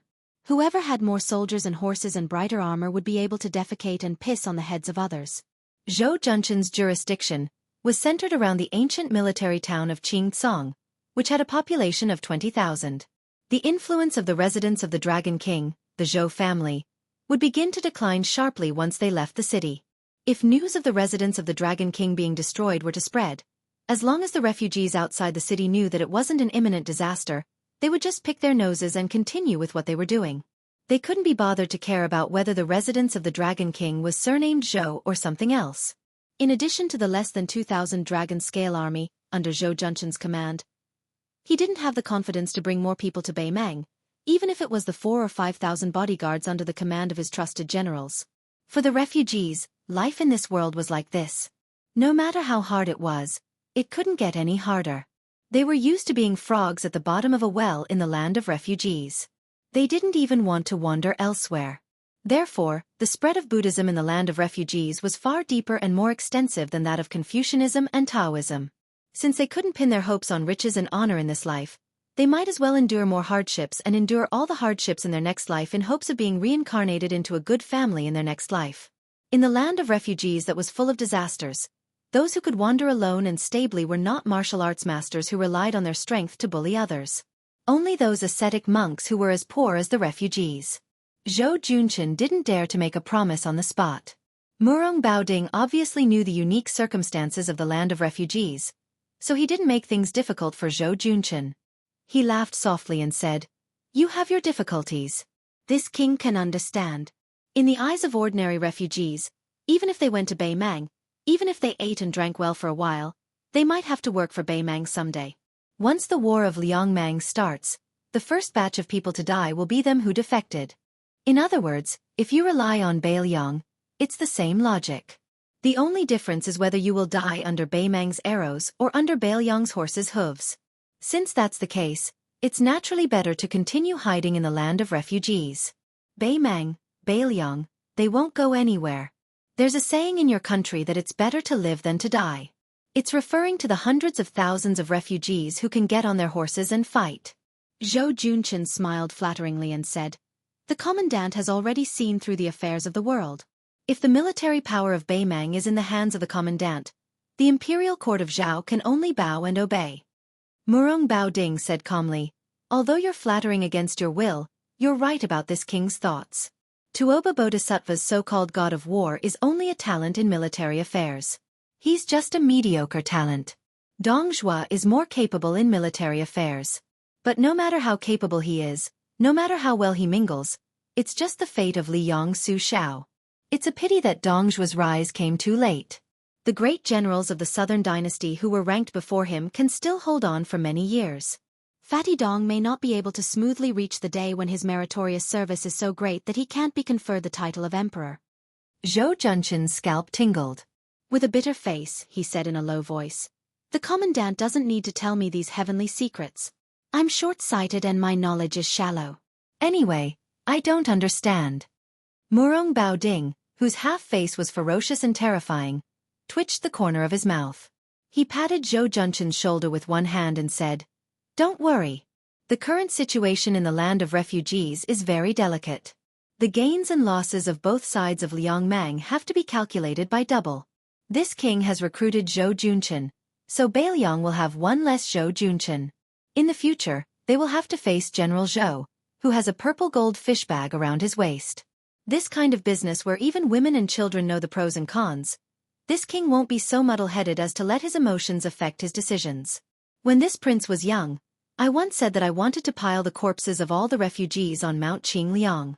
At that time, I was young and impetuous, so I never cared about the general trend. I always thought that I could single-handedly turn the tide and suffered a lot."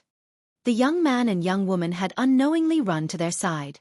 Most of the fat boy's clothes had been destroyed by the golden water. He directly took off the clothes on his back and made a skirt. He tied it around his waist, barely covering his crotch and white buttocks. The young man looked at Zhou Junqin, who was incomparably fearful, and asked with a smile, "Sir, do you have any money or treasure?" Zhou Junqin's face stiffened as he untied the suet jade that was said to have been obtained from the top of Mount Kunlun. Unexpectedly, the young man whose chest was stained with golden water only glanced at it and was greatly disappointed. He hurriedly asked, "It has to be like that chair. It has to be golden and shiny. Otherwise, it's worthless." Zhou Junqin looked helplessly at Murong Baoding, but the latter ignored him and moved away to whisper to Hong Jingyan. Misfortune never came alone. Before one wave had subsided, another wave arose. The average-looking young woman also walked in front of Zhou Junchen and coldly threatened, "Do you have anything to eat? If not, I'll turn you into an ice corpse." A money grubber and a foodie? Chapter 997. Zhou Junchen, who was still the emperor of Xianxia yesterday, was at a loss.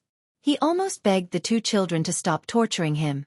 When Hong Jingyan was talking to Murong Baoding, he looked at the young man and woman who were secretly regarded as national treasures by Bei Mang. The Qi cultivators of the Central Plains were divided into the north and south. The south was led by the Guanyin sect in the South Sea. The north was concentrated in the imperial astronomer. Any noble who dared to raise a Qi cultivator, even if the Zhao family's emperor was known for his tolerance, would definitely be sentenced to death. Li Mixi had once learned that the dragon-seeking Qi cultivators of the northern sect had been working for the celestial phenomenon cultivator Lu Hao all these years. But he did not know if they were helping him enter the Saint Realm or building some kind of formation in Great Peace City. There were not many Qi cultivators in the northern Mang. At their peak, there were only about 100 of them. Their numbers might not even be comparable to the Guanyin sect. Now, 9 out of 10 of them were dead. This tragedy was due to Murong Baoding finding his biological brother and sister. The two of them were given the surnames of Yelu and Murong respectively. One was called Yelu Kai-in, while the other was called Murong Kai-yang. They were the living knife Gui bait, recorded in the secret manual of the Qi cultivators. It was said that if one ate one of the two, they could either enter the heavens or the underworld. However, Murong Baoding had never believed in such things. At that time, he had offered it to his sister, the Empress of the Northern Mang. The latter had also scoffed at the Taoist talk of immortality and ascension. As for the ownership of the brother and sister, she had jokingly said to his younger brother, "If you don't take what is given to you by the heavens, you will suffer a calamity instead." She had even given it to the Orange Prefecture. The Empress had even used the power of the entire country to allow the brother and sister to become Qi cultivators of the Northern Mang by chance. Yelu Kai-in was good at controlling fire, while Murong Kai-yang could make the summer river instantly form a long bridge of ice. Murong Baoding smiled and asked, "Do you think Zhong Liang can kill that young man?" Hong Jingyan said calmly, "Zhong Liang is frivolous and doesn't know how to cherish his talent. At most, his state is similar to that of the fifth raccoon. In a one-on-one battle, Zhong Liang has a high chance of winning. However, it doesn't necessarily mean that he can kill." Murong Baoding took the lead and walked to the door of the hall. "He is related to the demon Luo Yang. Don't you have any thoughts?" Hong Jingyan said something mysterious. "If I want to kill him, I'm afraid that the Orange Province will stop me." Murong Baoding laughed it off and changed the subject. "Beimeng, Liang and Beiliang, a tripartite balance of power.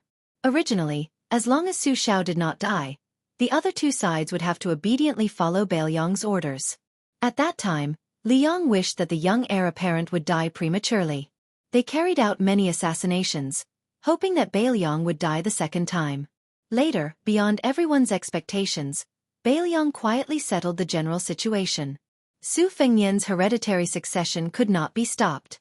Then Chen Zhibao entered the capital. Following his resignation as the Minister of War, he was conferred the title of King of Western Shu. As a result, Bei Mang, who had been watching the fun, became anxious. Last year, they were beaten by Beiliang to the bone. There were countless civil and military officials in the northern and southern dynasties, but only the Orange Province and Dongjua insisted on fighting on the western front. They insisted on fighting head-on with the new king of Beiliang and Chen Zhibao in western Shu. As a result, Li Mibi's spider web shifted its focus from this king and these people to Su Fengnian, hoping to kill the new king who no longer had Su Shao to rely on. At that time, Beiliang would have no leader and would be much easier to bully. Since it was more or less certain that Su Fengnian would not rebel, Liang Xiaogo would have to pinch his nose and risk his life to protect Su Fengnian from dying at the hands of Bei Mang, so as to avoid missing the northwestern gateway. It was really a big joke. With Beiliang's 300,000 cavalry being used up against the southern court, and with Chen Zhibao glaring at western Shu, it would be much more difficult to carry out the peace edict's plan of east-west confrontation. Even if it succeeded according to the peace edict, it would cost more than 200,000 lives. Perhaps this is the power of the man called Yuan Benshi in Great Peace City. Scholars move their mouths, and warriors die on the battlefield. In the current situation of the romance of the Three Kingdoms, Beiliang doesn't move, and Beimang and Liang don't dare to act rashly. Unknowingly, 20 years of peace have been exchanged for the common people of the two dynasties.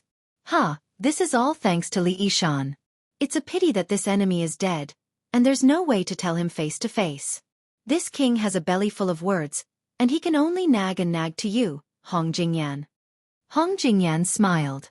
Fortunately, there's still Chu Lushan. Murong Baoding stretched out his hand and placed it on his cheek. Yes, there's still Chu Lushan. The two had already stepped through the threshold of the main hall. Looking at the somewhat lonely scene in the square, Hong Jingyan suddenly said, Su Yanbing secretly escorting the young king is a reasonable thing. This person's methods of intercepting and rescuing the Beiliang administrator's son at the border cannot be underestimated. If it wasn't for the peace edict, I really don't have the confidence to kill people in Qingcang. Since Su Yanbing hasn't shown himself, it means that it's as I guessed before. Zhongliang really can't kill Su Fengnian. First, there's the butcher Su Shao who doesn't want to be the emperor, Chen Jibao who wants to settle the country through 2 battles, and then there's the traitor Chu Lushan. Now, there's the Su Fengnian who likes to pull chestnuts out of the fire. Beiliang really has a lot of strange people and strange things. If you ask me, Beiliang really should follow the plan of the emperor's preceptor and destroy it first. Murong Baoding's words hit the nail on the head. If you don't attack the nearby Beiliang, how can you compete with Dong Zhuo for military merits? How can you be the king of the southern courtyard? Hong Jingyan also argued, is the peace edict really going to do business with Beiliang? Chapter 998. Murong Baoding laughed and said bluntly, as long as this kid agrees, and as long as you, Hong Jingyan, do not meddle, the king of the northern courtyard will be his in the future, and the king of the southern courtyard will be yours. When Beimang pacifies the world, your northern and southern courtyards will no longer be defined by the current Beimang northern and southern dynasties, but by the current Beimang Liang. Hong Jingyan, do you think he will agree? Su Fengnian entered the city alone as a show of sincerity. This king even traveled thousands of miles south to this land of refugees, and spared his life. His sincerity should not be small, right? Hong Jingyan said indifferently, if Su Fengnian can recruit hundreds of thousands of refugees, he will be able to secure his position as the king of Beiliang. Similarly, if he can tame 300,000 cavalrymen, he will be able to smoothly proclaim himself as the emperor after his majesty ascends to the heavens. But before that, if I go against his majesty, not only will I lose the Ruran military power that I just obtained, but I will also follow in Luo Yang's footsteps and be hunted down. On the surface, why don't we just follow His Majesty's orders and kill Su Fengnian and let him accompany his father? Then, we will rely on our own abilities to fight for people, food, and territory in Beiliang. When the time comes, whoever can destroy Western Shu will be crowned as the king. Murong Baoding interrupted Hong Jingyan's words and sneered, that old woman won't be able to live for much longer. You know very well just how much the Yelu clan, the previous ruler of the northern Mang, hates her. If you don't let me take over, the Murong clan will have to take the risk of the Yelu clan digging up my ancestral graves. The old woman is very wary of this younger brother of Ben Wang, so of course she will have a plan after her death. But when a person dies, politics dies, just like a lamp that goes out.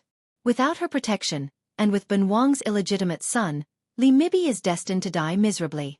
If Tuoba Bodhisattva wants to kill this king, unless this king fights him one-on-one.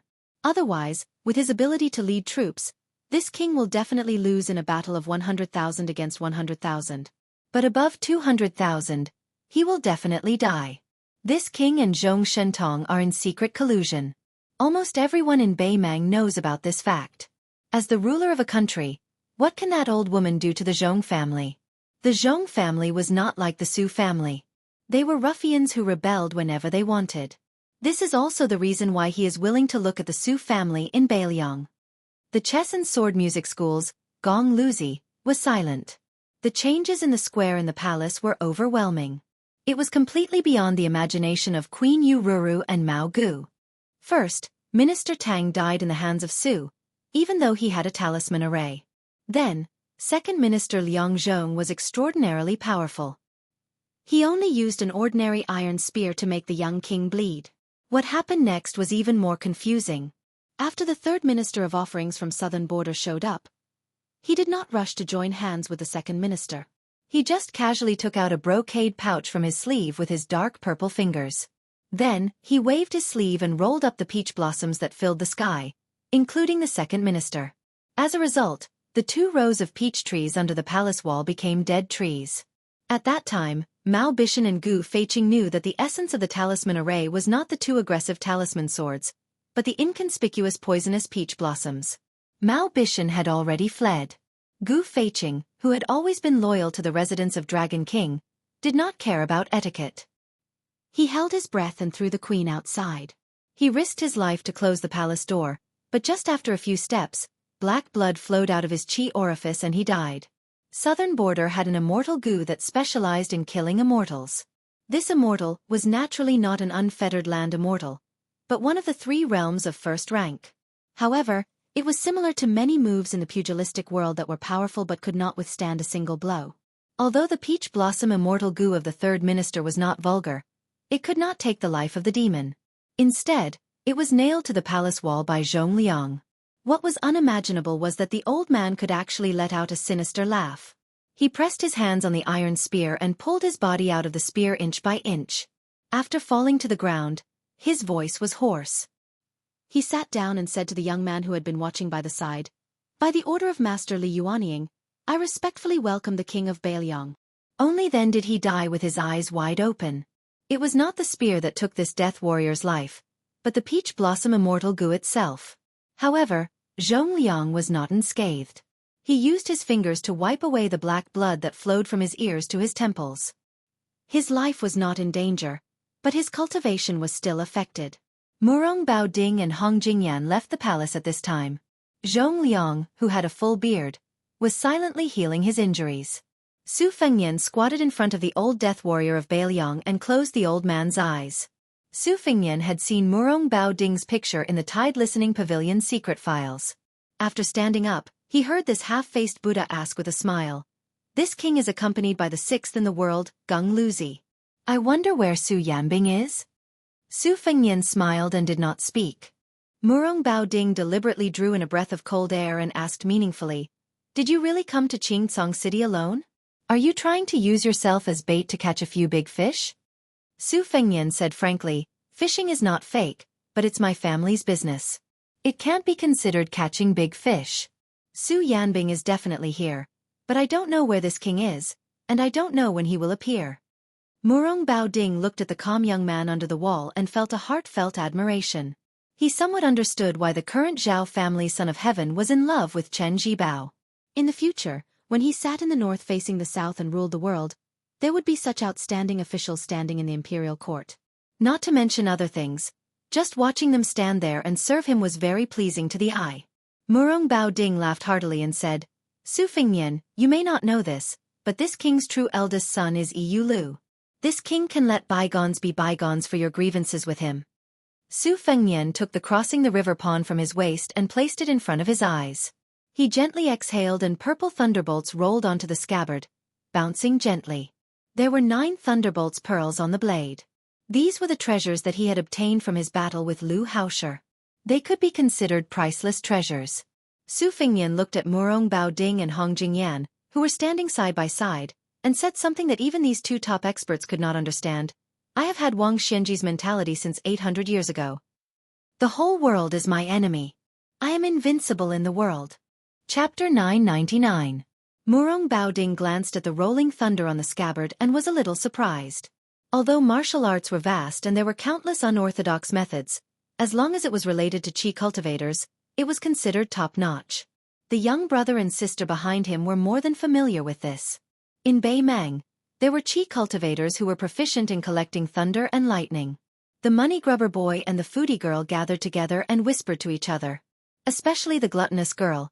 She smacked her lips and stared fixedly at the 9 genuine purple sky thunder. She was very envious. As long as she swallowed them into her stomach and nourished them for a few years, she would definitely be able to beat this annoying fatty beside her into a pig's head.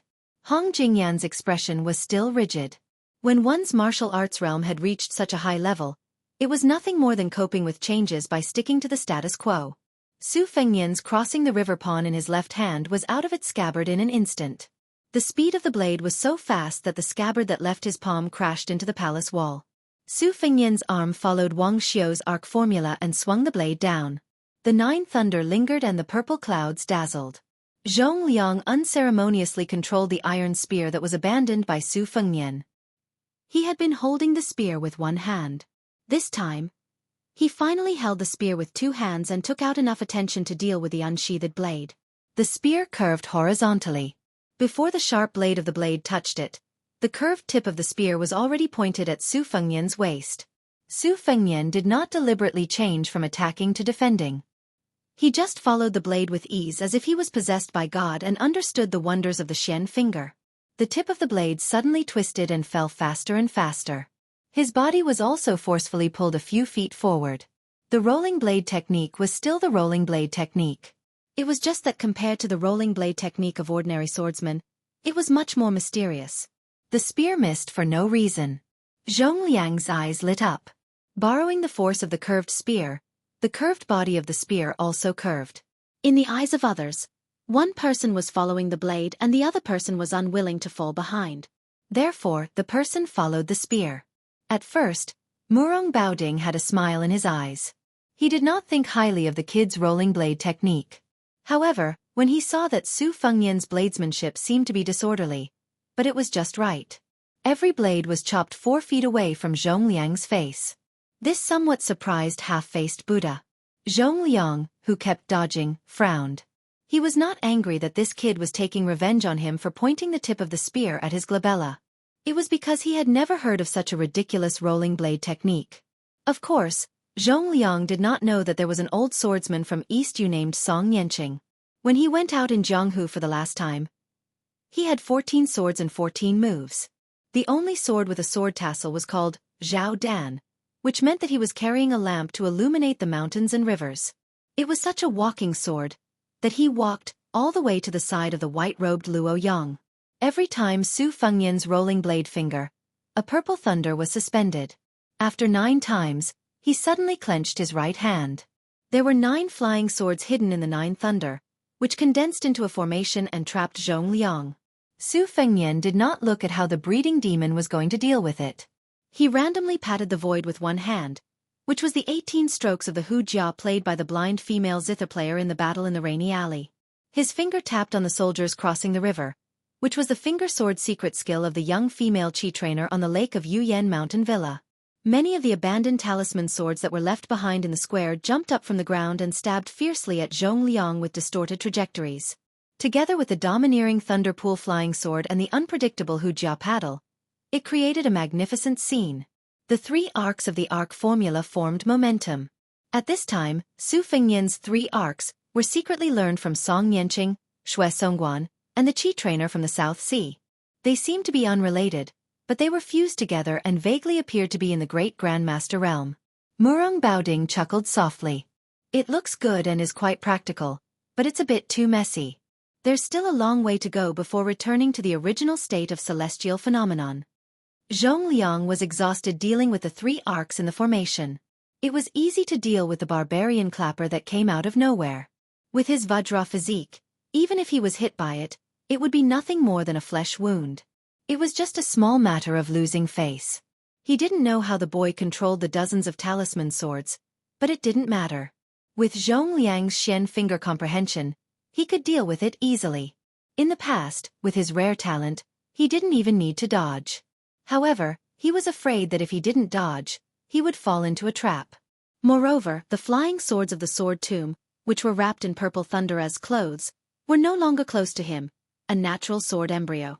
Each of the 9 kinds of sword chi had its own killing intent, which was the real trump card. The iron spear that Zhong Liang held with both hands had its spearhead cut off by the purple thunder. From the moment the guy unsheathed the saber in his left hand until now, Zhong Liang hadn't been able to fight back even once. This made the second young master of the Beimang family, who ranked relatively low among the top 10 devils but had outstanding strength, really angry. Beimang was at the top of the martial arts world, and the number of times they fought each other was far more than Liang. They never liked the martial arts fights that didn't hurt each other's feelings. If old monster Wang from the martial emperor city didn't go to Liang Jianghu to be a whetstone, the number of people in the martial arts ranking list might not even be equal to the number of people in Beimang. In Beimang, heroes didn't matter where they came from. Many people were nameless one day, and the next day, they became the distinguished guests of the general. Zhong Liang didn't rely on his identity as Zhong Shentong's younger brother to stand out in Beimang's Jianghu. He relied on being hunted and being hunted again and again. When he was young, he provoked the Dragon King, who was also one of the top 10 devils, and was hunted for nearly a month. It was because of that escape that made Zhong Liang finally become a level 1 master. The reason why Zhong Liang deliberately showed mercy before was not only because he wanted to humiliate the young king, but also because he couldn't stand the kid's attitude of not taking out his saber when he practiced. How dare he put on airs in front of Zhong Liang? Only now did he know that the young king of Beiliang had learned a variety of skills and was not inferior to him at all. After he took out his saber, his momentum was even more imposing. Zhong Liang had to restrain his contempt and treat him as an opponent that he could fight with all his strength. Zhong Liang certainly knew that the young man standing 5 feet away from him had many tricks up his sleeves. Other than the thunder-wrapped flying sword, he must have a more powerful trump card. Zhong Liang guessed that it must be the second saber on the right side of his waist. Zhong Liang had heard that Su Fengnian, who was once a disciple of Li Chungang, used the mind cultivation technique to cultivate his saber. On the grassland, he used his saber to kill the colorful python demon beside Tuoba Chun's son. Zhong Liang dealt with the talisman swords that were undulating with the rhythm of Su Fengnian's rhythm. Of course, there was the more troublesome purple thunder sword formation. When Su Fengnian made a move, Zhong Liang countered it. It seemed complicated and long, but in fact, it only took a few blinks of an eye for the talisman swords to be broken and fell to the ground. Zhong Liang's iron spear had also been cut by more than half, and the spear had become a long saber. Fortunately, Zhong Liang's talent was so high that no matter what he learned, he could easily go further than many famous experts who studied for their entire lives. The broken spear in his hand knocked against the purple thunder flying sword. The sound was loud and clear, like the sound of a 1,000-pound bell. It could be heard clearly outside the residence of Dragon King. Every time the spear knocked against the sword, Zhong Liang's perception of each thunder-flying sword increased. When the expressionless young man holding the saber finally moved his right hand, Zhong Liang's pupils shrank. He knew that the saber in his right hand was about to be unsheathed. The outsiders, Murong Baoding and Hong Jingyan, sighed softly almost at the same time. Su Fengnian was indeed holding the hilt of Xiaodong's saber in his right hand.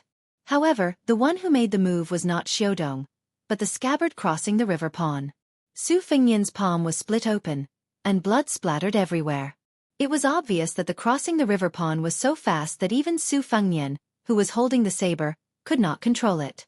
Outside the Shenwu city, a person who was far away in the martial emperor city borrowed a sword. Su Fengnian decisively gave him the sword. At the last moment of life and death, he killed Han Xianxia, the cat that was known as the land immortal, Han Wudi. Chapter 1000. This time, Su Fengnian returned the sword to the old man surnamed Sui. This time, he returned the scabbard to the soldier who had crossed the river. Otherwise, with Su Fengnian's spiritual foundation, he would have been able to cultivate the one-sleeve azure dragon. He would not have only used the rolling knife technique, which was born from Song Nianqing's Shining Guts sword technique, to fight against Zhong Liang. Everything was just an extremely sinister smokescreen to pave the way for returning the sword. In the soul-stirring trap outside the Shenwu city, the famous sword Spring and Autumn was only a foot away from the human cat's heart. The further the person who borrowed the sword was, the more powerful it would be. However, Zhong Liang was not the mysterious celestial phenomenon of death Han Xianxia. This time, when the sword returned to the scabbard, it still directly penetrated the chest of this Beimang demon. It was just that he did not die on the spot. The third consecrator pulled out the iron spear with his body forward. Zhong Liang directly passed through the scabbard of the soldier who had crossed the river and crashed into the palace wall to escape. Su Fengnian did not chase after him. He only looked at the dead Beiliang spy sitting on the ground. It could be considered that he had avenged the old man's hatred for the spear. Murong Baoding said regretfully, with Zhong Liang's ability, he should have fought with all his strength from the beginning. How could he be in such a difficult situation? His talent is really high. Before Luo Yang, he was the fastest person in Beimang to enter the Finger Mysterious Realm from the Vajra realm. He was even faster than Li Chungang from Liyang. This is a great thing but also a great thing. The Vajra realm is naturally not as invulnerable as other martial artists who have been stuck in this realm for many years. Zhong Liang was lucky that as the immortal sword embryo, He was able to sense the danger before the scabbard blade from the sword Wei pierced his heart. This was why he was able to avoid the fate of being stabbed to the heart. Unfortunately, he was lucky enough to avoid this blade. However, he could not avoid Su Yanbing, who came with the instant spear. Hong Jingyan hesitated and was about to step forward. Murong Baoding laughed softly. Have you thought it through? Do I really have to save Zhong Liang from Su Yanbing's hands so that I can express my goodwill to this king's sister? Don't regret it. Hong Jingyan asked in return. If Hong Jingyan could hide the secret of the military edict from His Majesty, why couldn't the military edict wait for Hong Jingyan's plan before acting? Murong Baoding didn't say anything and just shook his head. The two of them parted ways. As soon as Hong Jingyan left the palace, Murong Baoding muttered to himself, if I don't dare to gamble, how can I take it? Murong Baoding raised his voice and said to Su Fengnian with a smile, this is Gung Lozi. Don't be fooled by his high cultivation level. In this king's eyes, he is far inferior to you. Just now, this king even promised to divide the king of the north and south courtyards with you. Now, it seems like he is really humiliating you, Su Fengnian. Su Fengnian took a deep breath and absorbed the 9 purple thunder. He then controlled his qi to take back the soldier of crossing the river that was still in its sheath. He shook it casually and shook off the blood of Zhong Liang on the sheath. He asked with a smile, if you were to face this blade, what would the result be? There was no tense atmosphere between the two of them. Murong Baoding sat lazily on the steps and laughed. This king can predict that blade, but he probably won't be able to dodge it. However, even if your blade hits this king's chest, you won't be able to pierce it. It's not that this king is looking down on you. In fact, only Wang Xianji and Tuoba Bodhisattva can do it with their bare hands. Dong Tai's sword can also do it. As for the others, the difficulty is not small. Oh right, there's also Li Xiaoxin with the King Kong glare. So even if Hong Jingyan went crazy and turned around to kill this king won't take it seriously. He will just leisurely run back to Bei Mang. Who knows, he might even be able to chat with you guys. The martial arts evaluation released by Bei Mang asserted that as long as Wang Xianji was willing to join forces with Tuoba Bodhisattva, they could kill all 8 people behind them. No matter how much the world discussed, there was no way to know what these 8 people were thinking. At this time, there were 2 people in the residence of Dragon King. One was the 6th in the world while the other was the 8th. They had a drink and chat on their journey to the south. Hong Jingyan, who stood at a higher position, admitted this, but Murong Baoding denied it. However, the reason why he denied it was not because he was conceited about his cultivation, but because he felt that Dong Tai, who was going to visit immortals after borrowing the sword, would have a chance to surpass Tuoba Bodhisattva's realm and be on equal footing with Wang Xianji. Su Fengnian asked, even Su Yanbing's instant spear can't do it? Murong Baoding thought about it seriously and said, firstly, this king's true strength is unknown. Secondly, if he says that he can't do it, you will only think that he is bragging. Su Fengnian smiled and said, if Su Yanbing doesn't want to fight with you, there will naturally be someone else who will. Murong Baoding said in a low voice, no room for discussion? Do we have to fight and kill? Su Fengnian shook his head and said, when Su Xiao was alive, he was too lazy to pay attention to you guys. In this life, I will not do business with Bei Mang. Murong Baoding stood up with a face full of regret. He stretched and said, it turns out that you are much more stupid than this king thought. Su Fengnian smiled and said, I'll return the same words to you. The spy leader of Qing Tsang was actually a pawn planted by Bei Mang. After lying to Zhou Junchen about the military situation, he had already disappeared. He said that Su Fengnian had entered the land of refugees alone and that Beiliang did not have a large army. In fact, he was only half right. Other than the young king of Beiliang, who was supposed to be the son of a rich family, there was also a mighty cavalry of 1,000 men. However, there were less than 100 men in armor. The remaining 800 to 900 men were wearing kasayas. Their bald heads were very eye-catching. It was actually a scene of a large group of monks heading west. There was only one carriage. Nearby, there was a huge black tiger running around. From time to time, it would stop and turn its head, waiting for the carriage. The cavalry on both sides were all heavily armored. Even the ignorant and inexperienced people in the land of refugees could tell at a glance that this was the Longxiang army that had destroyed 3 important towns of Bei Mang last year. They were the elites of Beiliang's elite cavalry. It was the 30,000 dragon elephant cavalry that had trampled half of Gusai's state into pieces. Who in the southern court was not afraid of the black-clothed youth's invincibility? Bailiang had always been close to Buddhism, especially after the Liang imperial court destroyed Buddhism. Countless monks fled to Bailiang Taoism, which seemed to be the only worry-free pure land left in the world. Then, the new king of Bailiang suddenly ordered all the monks in Liangzhou to enter the land of refugees to preach Buddhism. He also promised that there would be armored cavalry to protect them. Most of the foreign monks were afraid that they had just left the wolf's den and entered the tiger's den. For a while, they took a wait-and-see attitude. Fortunately, the king of Bailiang did not make things difficult for them. He only ordered the 600 local monks in Liangzhou to gather and head west, without any resistance.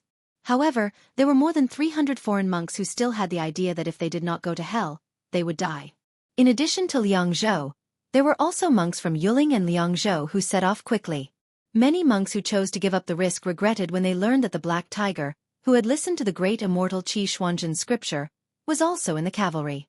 Many monks who were familiar with the ways of the world wanted to mend the pen after the sheep were lost. They tried to secretly follow the cavalry, but they were mercilessly driven back to Liangzhou by the border cavalry. After the Beimang spy Taoist Qing Huai, who had been dormant in Qingrong Temple for many years, was killed by Bailiang's falcons, monk Huang Deng, who was a famous monk in Gangnam-do, witnessed the death of the old Taoist with his own eyes. The old monk Huang Deng became the new abbot of Qingrong Temple. This time, the new king of Liang ordered the monks to go west to the land of refugees. The old monk Huang Deng was the first monk to take the initiative to go to Liangzhou, and he was also the most famous one among them. Therefore, monk Huang Deng was specially allowed to ride in the carriage by Bailiang, which was a great honor. However, the old monk Huang Deng seemed to be a little restless along the way. He was not an old monk who bowed in front of the powerful. Monk Huang Deng was known for his teachings in Gangnam-do. Even when facing the honorable provincial governor, he was treated the same as a peddler. The reason why the old monk Huang Deng was uncomfortable was that the younger brother of the new king of Liang was sitting in the carriage. It was Su Longxiang, who had massacred the city and killed the surrendered soldiers at the border last year. If that was all, the monk would not be so restrained. The main reason was that this prince was not barefoot and dressed in black like before. Instead, he was wrapped in an extremely strange bright red armor, revealing only his eyes. The carriage was filled with murderous intent. Monk Huang Deng, who was known for his Buddhist aura, was pitiful. Some distance away from Qingcang City, a falcon was hovering at a low altitude. Hearing the sound, the talisman armor suddenly stood up and left the carriage. The young man in armor began to run wildly. Before the red armor entered the residence of Dragon King, which was located at the westernmost position, it had smashed the entire Qingcang City in a straight line. The Great Vajra Realm against the Great Vajra Realm. Chapter 1001. As soon as Zhong Liang broke through the wall, someone immediately broke through the wall and came over. Moreover, this guy was dressed in bright red. The key point was that he looked like a very valuable family property. This made the money-grubbing young man widen his eyes in envy. He felt that if he had this outfit, he would be very impressive. The foodie girl, who was more talented than her brother, was no exception. She hid behind Murong Baoding and stuck her head out, staring intently. At this time, Murong Baoding's heart was more ridiculous than angry. Did this Su guy just use an armor to send him away? He had heard that there was a talisman general armor among the 4 grandmasters of Liang.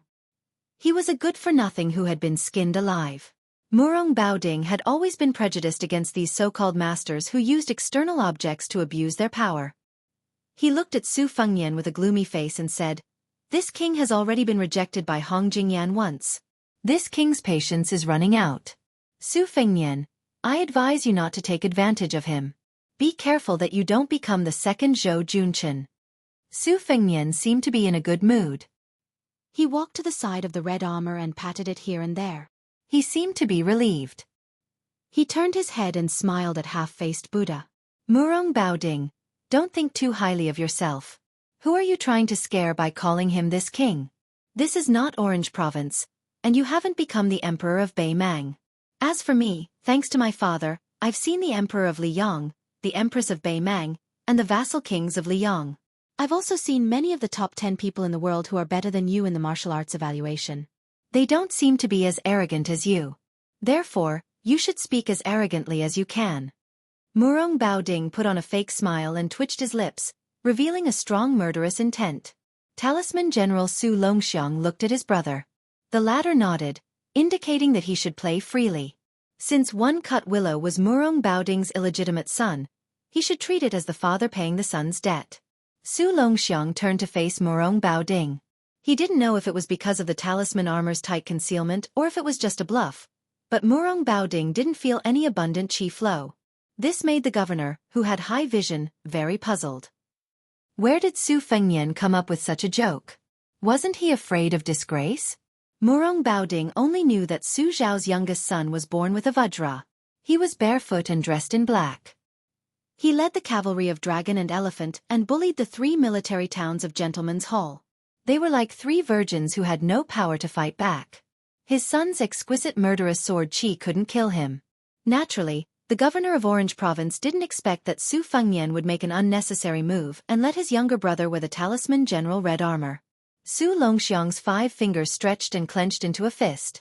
His body moved and he instantly punched Murong Baoding's chest. The chi flow was vast and mighty, and the square shook. Although Murong Baoding's body only swayed slightly and seemed to be motionless, the invisible mirror between Su Longxiang and the governor rippled violently. The 2 palace walls on the edge of the mirror were torn apart, and the peach trees near the foot of the wall were crushed into powder in an instant. Murong Baoding stretched out his hand and rubbed Murong Caiyang's head behind him. The girl knew the severity of the situation, and immediately retreated to the throne room with Yelu Kai-in. After Su Longxiang punched, his body swept back and returned to his original position. He crossed his arms over his chest. This posture clearly showed that he wanted Murong Baoding to punch him back. He didn't dodge. Murong Baoding said, "Oh, so it's Huang Manor from the Su family who was born with divine strength. No wonder, no wonder." Su Fengnian gently slapped Huang Manor's head and laughed angrily. "He's the 8th most powerful person in the world, Murong half-faced Buddha. Why are you being so polite with him? 1 punch each. Treat it as playing house and beat him up with all your might. This guy's ranking isn't high among the 10, but his ability to take a beating is outstanding. His killing power isn't good, and he's much worse than Dong Tai and Han Shengxian. If it were any other of the 10 most powerful people in the world, I wouldn't be at ease. But since it's Murong Baoding, it doesn't matter. Brother can verify if there are any flaws in the talisman armor that the Mo family's great son carefully crafted." Su Fengnian looked at Huang Man'er's eyes and glared. "You're not allowed to take off your armor." Murong Baoding walked down the steps and mocked himself. "You 2 brothers really don't take this king seriously." Su Fengnian covered his hands with his sleeves and hid far away at the foot of the wall. He squatted beside the old consecrator's corpse. Murong Baoding didn't finish walking down the steps. He tapped the ground with the tip of his foot and casually pushed Su Longxiang's head, which was covered with the talisman armor. Su Longxiang was sent flying. Not only did he smash through the palace gate, there was also a deafening shattering sound coming from the other side of the city gate. Murong Baoding's body was suspended in the air for a moment before he floated down like a feather landing on the ground. This light feather actually crushed the solid bricks. Murong Baoding had just landed when a scarlet rainbow returned. This time, it was Murong Baoding's turn to fly back dozens of feet. In the blink of an eye, Murong Baoding took a step forward and punched out with his left fist. Su Longxiang's right fist collided with his. The astral chi rushed over, and Su Fengnian had no choice but to extend his arm in front of the old spy, Bailiang, to protect him. Then, the 2 great Vajra realm martial artists fought with their left and right fists respectively. They were like 2 barbaric bulls wrestling. They didn't have the demeanor of an expert, but their aura was extraordinarily powerful. Murong Baoding roared angrily. His entire face was glowing with golden light. He pushed Su Longxiang a few feet away and kicked him. His expression couldn't be seen clearly. Su Longxiang bent down and wrapped his hands around the leg of the half-faced Buddha. He twisted his waist and forcefully pulled Murong Baoding out of the ground like a radish. He spun 1 round and threw it out, smashing half of the palace wall. Su Longxiang leaped up and stomped on Murong Baoding's head. The latter slapped with 1 hand, and his body was like a tornado. He whipped his leg and smashed Su Longxiang into the palace wall on Su Fengnian's side. Just like that, the 2 palace walls were destroyed in half. Su Longxiang stood up from the dust and slapped his palm on the chest of the talisman armor. His chi flowed in layers and dispelled the accumulated dust on the talisman armor. The red armor was still bright and didn't have any flaws. Su Fengnian grinned happily. For the past half a year, the group of old men in the machinery bureau was only one step away from being forced to hang themselves by him. Even the two great masters of MO, who used to be easy to talk to, didn't give him any face. Later on, whenever they heard that he had come to the machinery bureau, they would simply use the lame excuse of seclusion to hide. Otherwise, they would say that they were old and their backs were sore and their legs were cramping. Su Fengnian just had to shamelessly argue with these old men to see who was more shameless. Fortunately, this talisman armor, which involved materials, Taoist talismans, Buddhist incantations, and other vast problems, was finally completed on time. In fact, later on, the old men were addicted to studying it.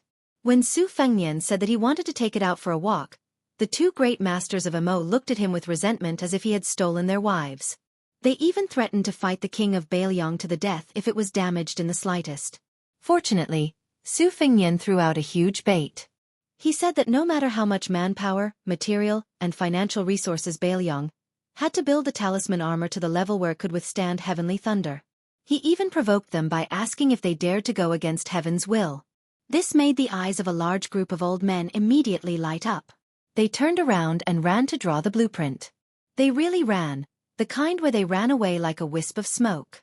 Su Fengnian looked up and saw that the throne room was still fine.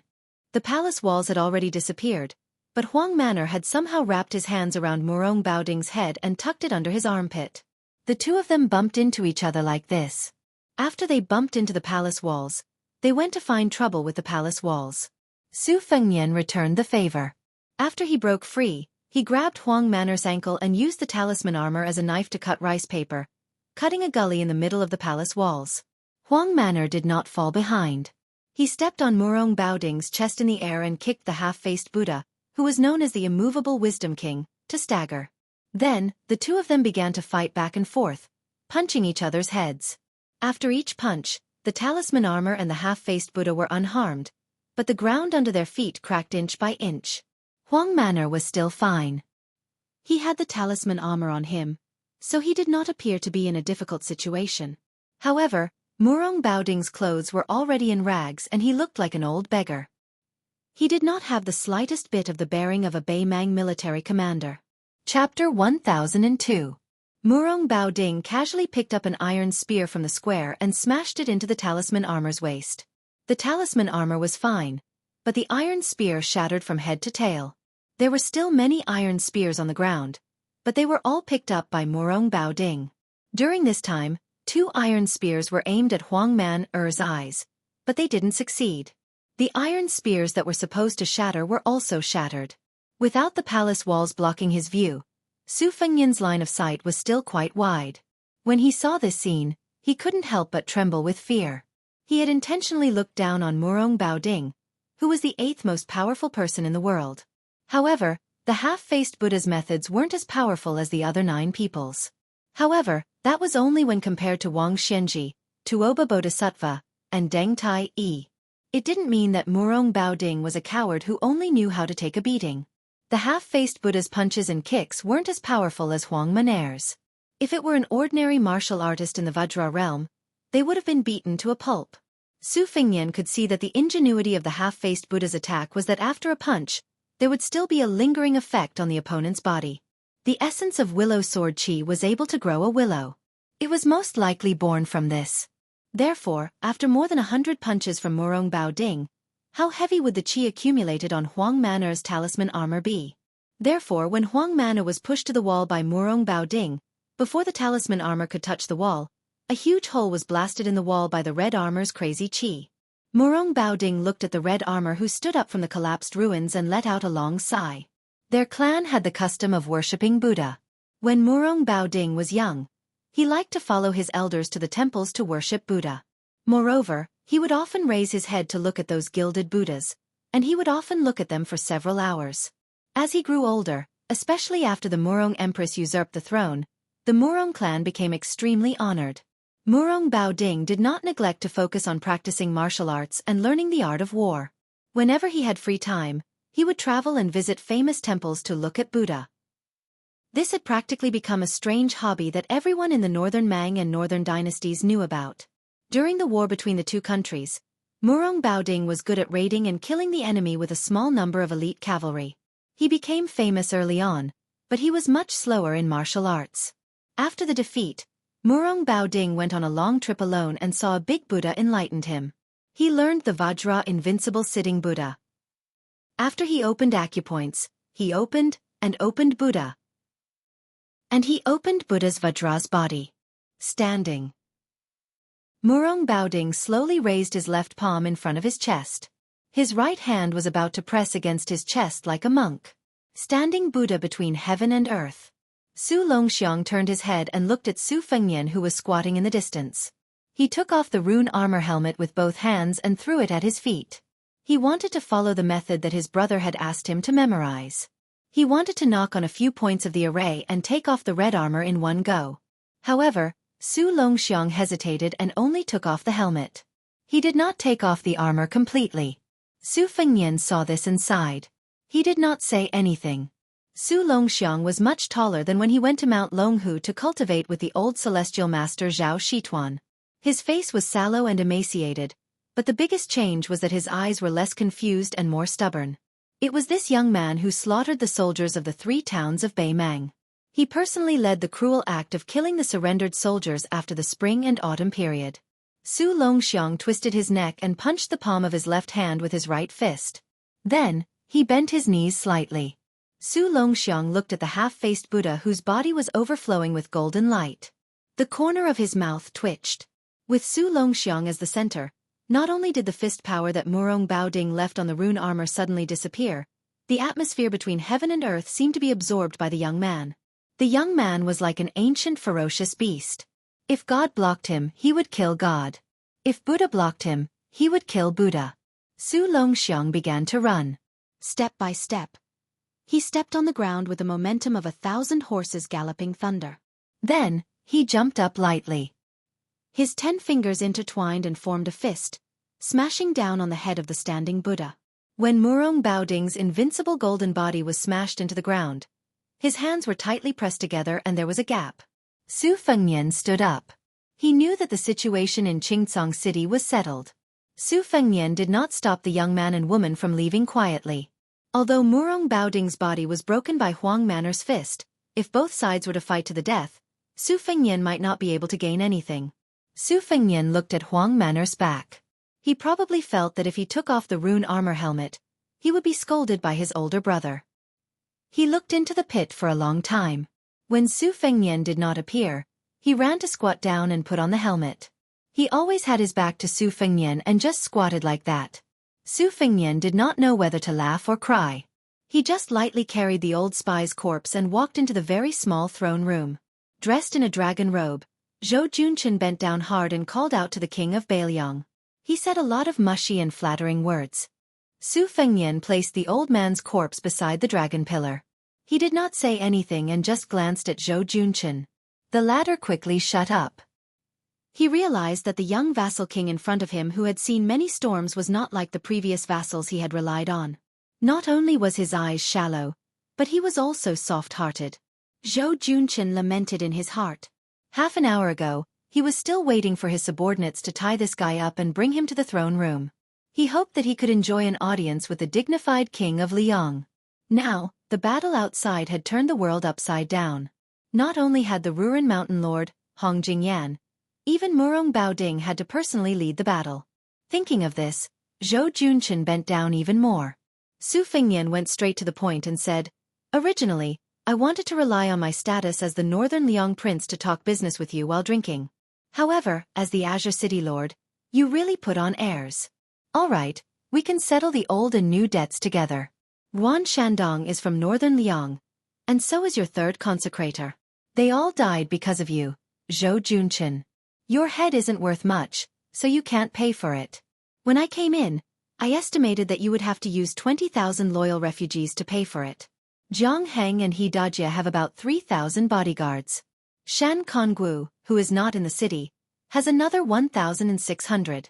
In addition, There are more than 1,000 dragon scale guards from the residence of the Dragon King.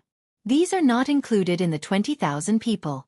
Just take it as a gift for our first meeting." Zhou Junchen cried and wailed. "Your Highness, I don't have the ability to turn beings into soldiers. Winning over 20,000 refugees is harder than ascending to the heavens, let alone making them loyal. It's not that I don't want to do my best for your Highness, but I really don't have the strength to do it." Su Fengnian suddenly grabbed Zhou Junchen's neck with one hand and threw him onto a pillar. Zhou Junchen's feet were off the ground, and his back was against the pillar. He could not breathe. Su Fengnian's arm was wrapped with the red snake. He sneered and said, "Then you can die. It seems that after your head is cut off, it will be more useful to use it to intimidate the Qingcang refugees than to keep it on my shoulder." Zhou Junchen tried his best to grab Su Fengnian's arm with both hands, making a final struggle. He had only heard that this young man, who was still His Royal Highness last year, was undisciplined and lawless. He did not know that he was so unwilling to drag things out and would take someone's life without a word. Zhou Junchen was smart, so he knew to wait for a good price to sell himself at a fair price. He did not want to sell himself too cheaply to Bailiang. It seemed that the king of Bailiang did not like smart people. If he had known this earlier, even if Zhou Junchen had the courage of a bear and the courage of a leopard, he would not have dared to hide his shrewdness. Su Fengnian reached out and pulled out the crossing the river pawn. He tilted the blade and gently pressed the tip of the blade against Zhou Junchen's forehead. He smiled and said, "If I stab the blade into your skull, I will probably be able to nail you to the pillar. Emperor, I have always wanted to kill you, so it's not a bad idea to try it out on you first." After an unknown amount of time, Zhou Junchen slowly regained consciousness and opened his eyes with difficulty. He was in a trance and his vision was blurry. Could it be that he had arrived in the netherworld, or was he still walking on the road to the Yellow Springs and had not crossed the bridge of helplessness? Zhou Junchen subconsciously touched his forehead. It seemed that there was no wound left behind. Zhou Junchen wanted to curse that person surnamed Su for being vicious and merciless, but his throat felt as uncomfortable as if a piece of burning coal had been stuffed into it. He reached out and touched his forehead. It hurt so much that his body trembled and he broke out in a cold sweat. He suddenly opened his eyes wide and raised his head. He saw a snow-white hemp robe and a young face that made Zhou Junchen fear to the bone. Su Fengnian looked down at the local emperor, who was sitting limply on the ground. The corners of his mouth twitched. "Zhou Junchen, you owe me another life. Tell me, how many refugees do you want to pay off your debt now?" Zhou Junchen, who knew that he had escaped death, had learned his lesson. He hugged the king of Bailiang's leg and cried out in a hoarse voice, "Your Highness, if you say tens of thousands, it will be tens of thousands. This humble one will listen to your Highness. If this humble one dares to say no, your Highness will reward this humble one with a knife. Your Highness, you don't even have to lift a finger." Su Fengnian kicked Zhou Junchen aside and walked out of the hall. Huang Man was still squatting there. The short youth was dressed in red armor and looked like a tall building. There was a red building between Bailiang and Beimang. If he wanted to kill Prince Liang, he had to pass through this building first. Chapter 1003. Su Yanbing had not returned yet, so they still had to eat. Zhou Junchen, who had just escaped death, did not dare to flaunt his wealth with lavish fish and meat. He had the imperial kitchen carefully prepare a vegetarian feast. Queen Yu Ruru accompanied him from the side, in charge of holding a bottle of rice wine. Zhou Junchen had tactfully taken off his dragon robe and changed into the brocade robe of an ordinary wealthy family. Naturally, Yu Ruru followed her husband. Although she did not wear the phoenix coronet and robe, she still put some effort into it. She wore a yellow crown made of green and red velvet. It was inlaid with pearls and inlaid with jade, and it was a foot high. It was like a straight-necked goose head, making her slender white neck even more attractive. Huang Manor wolfed down the food and took a general with real power from Qingcang City to arrange for the monks to stay in the west. Zhou Junchen carefully glanced at the king of Bailiang, who was chewing slowly, and made up his mind to accompany him to eat, drink, and smile. As for sleeping with him, he was a man, but he was powerless. That was the skill of the queen of Qingcang City. Su Fengnian ignored Yu Ruru's flirtatious glances and asked Zhou Junchen to tell him about the situation of the two kings of Bailiang. The spies of Bailiang were not immortals. They could not be meticulous in all aspects. Zhou Junchen was one of the 4 leaders in the land of refugees. The news from his mouth was not low. Mal Yoka, the king of Phoenix Soaring, was once an unknown metalworker in Yangzhou. The way he made his fortune was somewhat similar to Zhou Junchen's. Both of them first worked for other powerful forces, but they were nothing more than advisors. Later, his old master died in an assassination attempt. The nominal king of Phoenix Soaring was young and ignorant, so Mal Yoka was able to control the emperor and command his vassals. Little by little, he accumulated a substantial amount of wealth. However, Zhou Junchen said that this person had some fateful encounters with Mount Lantua in the western region. Since last year, he had been sheltering hundreds of monk soldiers. According to northern Liang spies, the prince of Linyao, Kai Anshan, who came from an aristocratic family in northern Liang, was harsh and merciless. He was a person who shared weal and woe but could not share riches and honor with others. However, in Zhou Junchen's mouth, Kai Anshan was actually described as a rather heroic old man. Su Fengyan felt that Kai Anshan most likely had some ability to convince the vile Zhou Junchen wholeheartedly. As for the gang between Linyao and Fengxiang, they were all horse bandits who relied on plundering for a living. They turned their backs on each other and were experts in taking advantage of each other. Over the years, the three military towns had suffered quite a bit.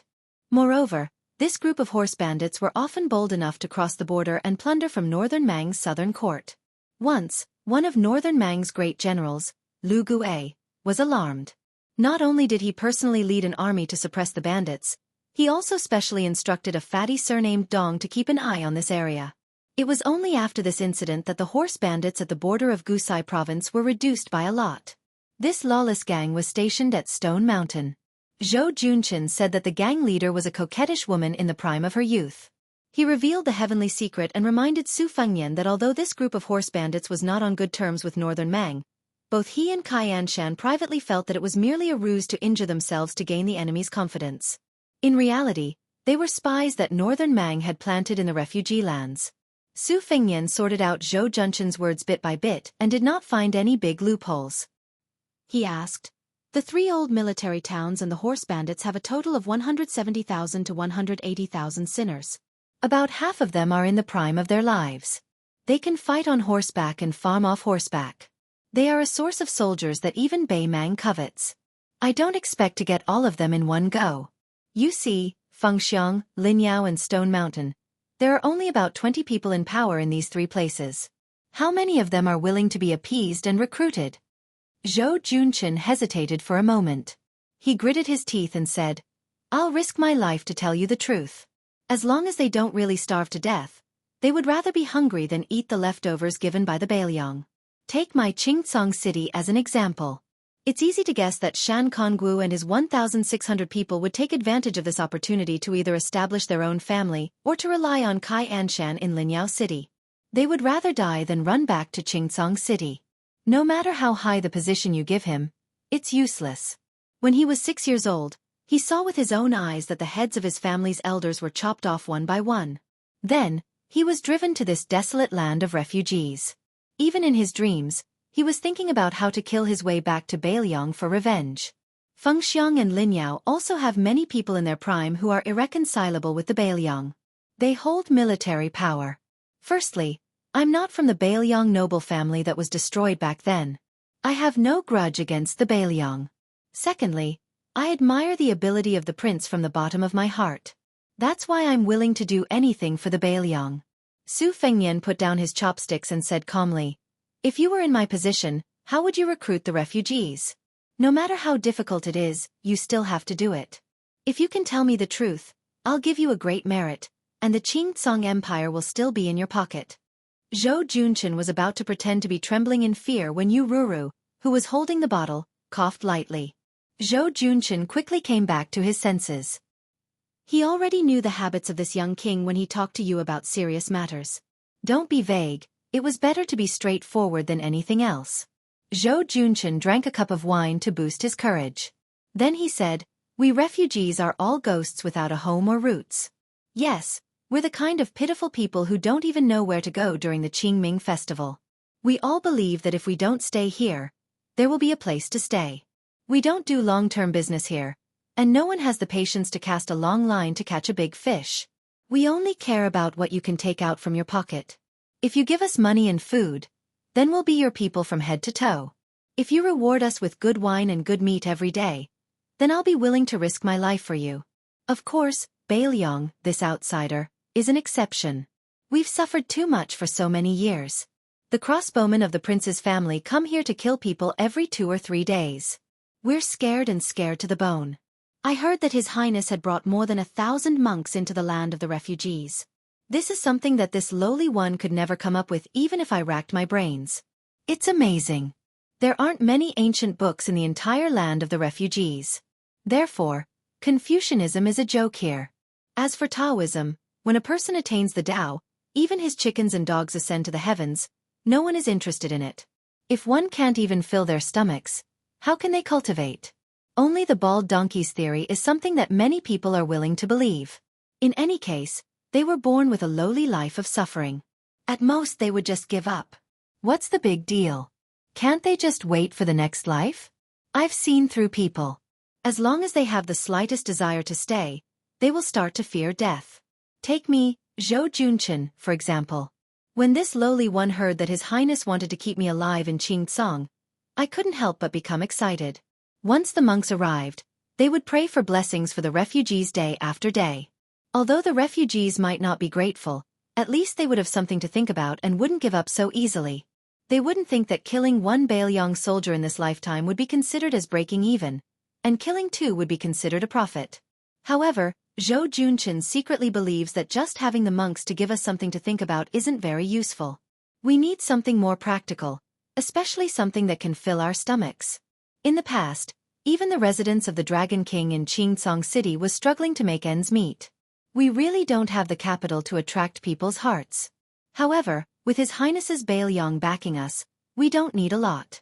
As long as we can place 10 or so large pots at each of the 3 city gates every day, I don't believe that no one will take the bait. If no one comes for a day, then there should be at least one in 10 days or half a month, right? As long as someone takes the lead, then we won't be able to stop the refugees from flocking to us. Perhaps everyone has a little bit of backbone, but there's also a distinction between what's important and what's important. Some people are more important, and there's no lack of people who are more important than their lives. However, there are still more people who are less important. Yu Ruru timidly lowered her eyes and softly interrupted Zhou Junchen. If no one dares to come, we can let the weak Qingcang soldiers pretend to be refugees. Zhou Junchen glared at her and said, "Woman, shut up." Chapter 1004. Su Fengnian waved his hand. He did not comment on Yu Ruru's strategy and signaled Zhou Junchen to continue. The latter, who was full of evil tricks, drank wine to moisten his throat. His face was flushed red. It was obvious that he was in a good mood. If we only use the Beiliang cavalry to crush the 3 towns, the refugees will definitely not be able to defeat them. They can hide in the western regions or even Beimang. If they scatter like birds and beasts, then they will ruin His Highness's grand plan. If they were forced into a corner by the northern Liang Iron cavalry, there would definitely be people who would defect to the northern Mang Southern Dynasty in a fit of anger. I heard that in the western capital of the Southern Dynasty, there were indeed some important people who wanted to recruit the refugees for their own use. However, many of the policies to pacify the people were all bark and no bite. Presumably, they were obstructed by the western capital. Moreover, even though the refugees were poor, they were not stupid. They were afraid that the northern Mang had ill intentions. Once they boarded the Southern Dynasty's pirate ship, they would be ordered to fight to the death with the northern Liang Iron cavalry. Compared to Zhou Junchen, the refugees in the Southern Dynasty had a belly full of evil tricks. Internal strife, the ability to harm one's own people. These people who joined the Northern Mang slaves of 2 surnames are all carrying the experience slowly accumulated by generations of old ancestors for hundreds and thousands of years. Aren't the history books tirelessly teaching the scholars of the younger generation how to kill without shedding blood? Su Fengnian had a new level of respect for him. He smiled pleasantly and said, "Don't be sentimental. Let's talk about serious matters." Zhou Junchen quickly nodded like a chicken pecking rice. He said, "Zhou Junchen has a plan. There are 4 words: divide and conquer. There are 2 types of division. The first type is territorial. Excluding this dog fart Qingcang king, then your highness can promise that the other 3 armies will continue to be local emperors. However, they will have to submit to the Beiliang nominally. Your highness can add a new province to the refugees' land. This will give you the titles of provincial governor and general. Kai Anshan will definitely scoff at this, but it doesn't matter. Mal Yoka, who only cares about his own happiness and doesn't care about the lives of others, may be tempted. Moreover, Kai Anshan is not tactful and doesn't appreciate the kindness. It is possible that his subordinates will be tempted. In this way, the two towns' refugees will more or less have their own ulterior motives.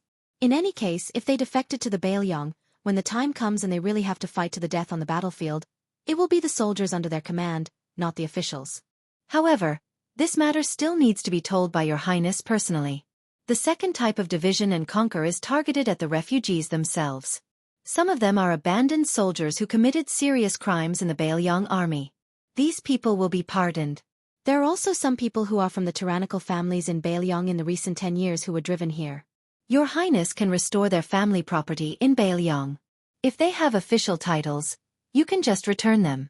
If you think too highly of them, you can reduce their family property by half and reduce their official titles.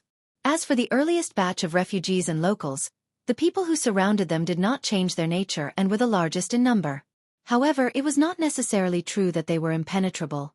Their ancestral businesses and ancestral graves were all within the borders of northern Liang, so they were allowed to return to their hometowns to worship their ancestors. After witnessing the prosperity of their hometowns in northern Liang, some of them would eventually be willing to return to their hometowns and return to their hometowns. There were also some desperados who had nowhere to escape and could only seek refuge in the land of refugees. Some of them were Jianghu people of the Central Plains, and some were descendants of officials who hated the Liang imperial court to the core. These people were even easier to deal with. As long as the prince issued an order to open the gates of northern Liang for them, they would be the most willing to leave the land of refugees. There is one more thing that I have to be bold to say. Your Highness has great ambitions and no one can match you. Therefore, Bailiang will definitely be able to take in the hundreds of thousands of refugees. However, your table manners will have to be better. How can you do that? Once the sinners from the three towns are recruited, for example, they will not be in a rush to join the border army and instead be sent to the relatively stable Lingzhou. However, their salary can be very low, much lower than the border army and even the Lingzhou army. Once they have integrated into Bailiang, they are originally people who can't stand loneliness and most of them don't have anything to worry about. At that time, they will probably start thinking about going to the border to obtain military merits. I've gone too far. Prince, please don't blame me. This lowly one will speak a bit more closely. If you want to succeed by dividing and ruling, it is nothing more than the method of combining kindness and might that all those in power since the ancient times are fond of using. This lowly one has already said that giving an official's hat, giving a starving person a mouthful of food, and removing a criminal's name is all Prince's great kindness and benevolence. In order to establish prestige, the prince doesn't necessarily need to personally take action like today. The young prince only needs to bring several thousand dragon elephant cavalry with him. The young prince has already made an illustrious name for himself, an unrivaled general who can kill Northern Mang's elite soldiers like cutting rice. With the prince's grace at the front and the young prince's cavalry trailing behind. Even if their bones are tough, they aren't as tough as the refugees, so they can only go with the flow and surrender. In any case, losing to this kind of hero isn't shameful at all, right? As for the remaining stubborn people, if they want to die, then they can go and die. From the 300,000 Beimang cavalry that the old prince handed over to you, who would be so careless to kill? Yu Ruru quietly curved her eyebrows. She was carefully observing the young vassal king's expression at all times. It seemed that her husband's nonsense was not able to keep his position as the ruler of Qingcang, but at the very least, he didn't fall into a worse situation. Su Fengnian smiled. You and a certain person's strategy of governing the refugees coincides a bit. You have about 50 to 60% of his skill. However, I have never been to the land of the refugees. I am different from you. Zhou Junchen subconsciously bent his waist even though he was sitting. He said with a flattering expression, "This little one is just making things up. I don't dare to compare myself to the expert beside your highness. If there is a 10 to 20% similarity, then it is like stepping on dog shit." Su Fengnian stood up. Zhou Junchen quickly followed.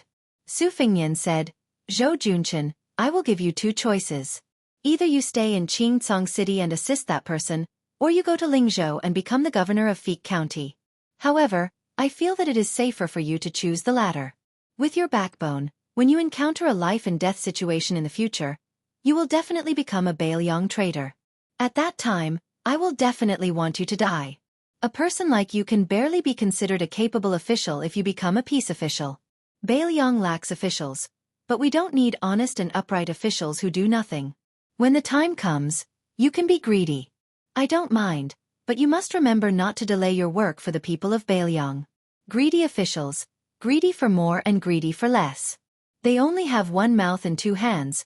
How much can they eat and take? Moreover, the truly valuable things can't be brought to the coffin. The rich family property is there for display.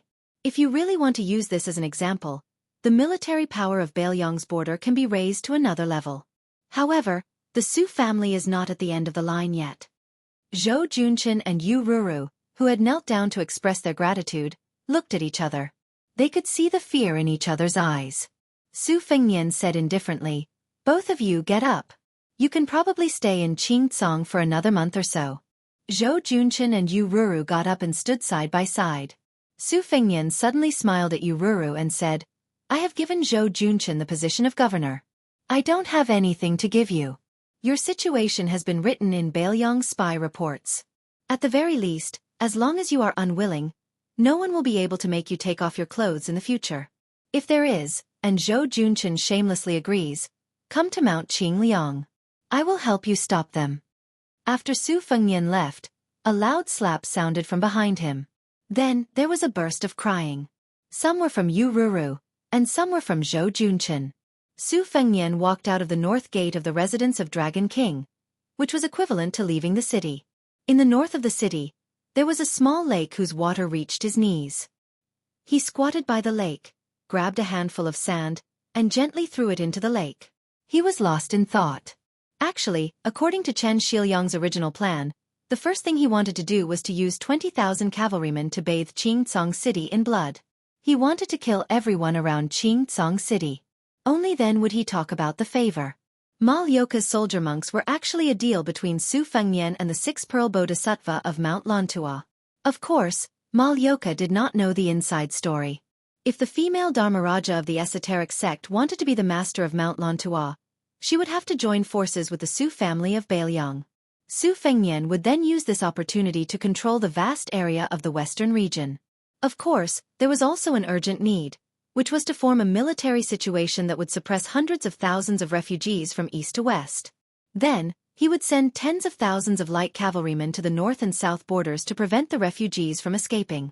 In fact, the refugees in this huge pocket would either surrender or die. Beimang's southern dynasty deliberately spread rumors that Su Zhao's last words were to bury the refugees with him before his death. Before Li Yishan died, he left behind a simple and comprehensive brocade pouch. Chen Shiliang's vicious strategy happened to coincide with it.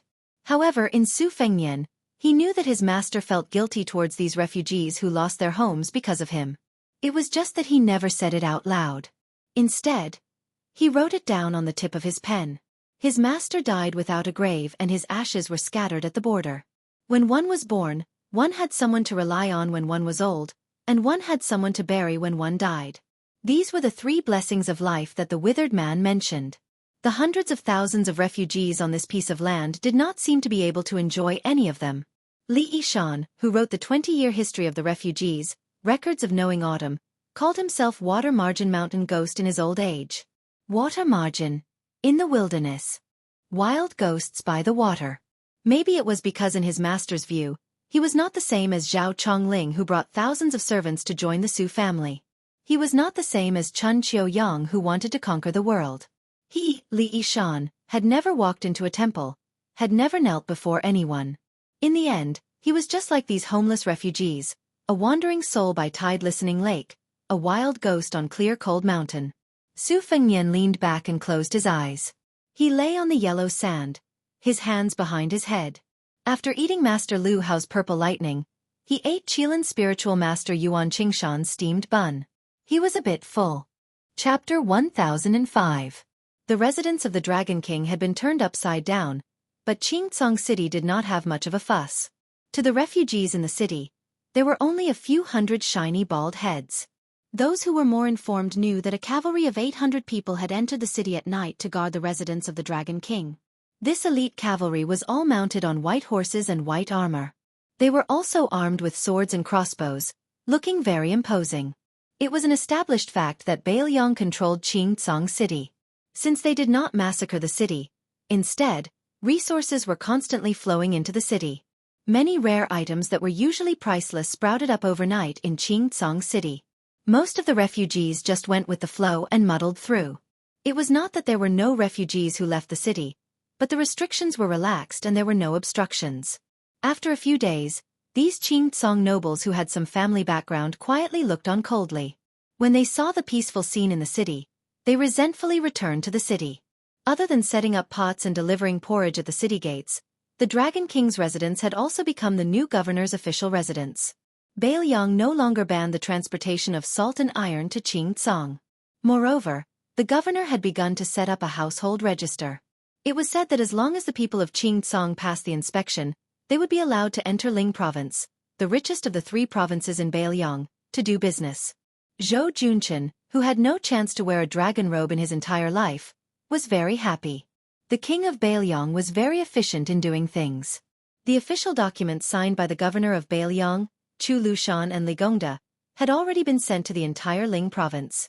If he didn't have to help Governor Chen clean up the mess in Xianxia city, he could have dragged his family and rushed to Huangnam County, which was the granary of Ling province. This governor was a very lucrative position.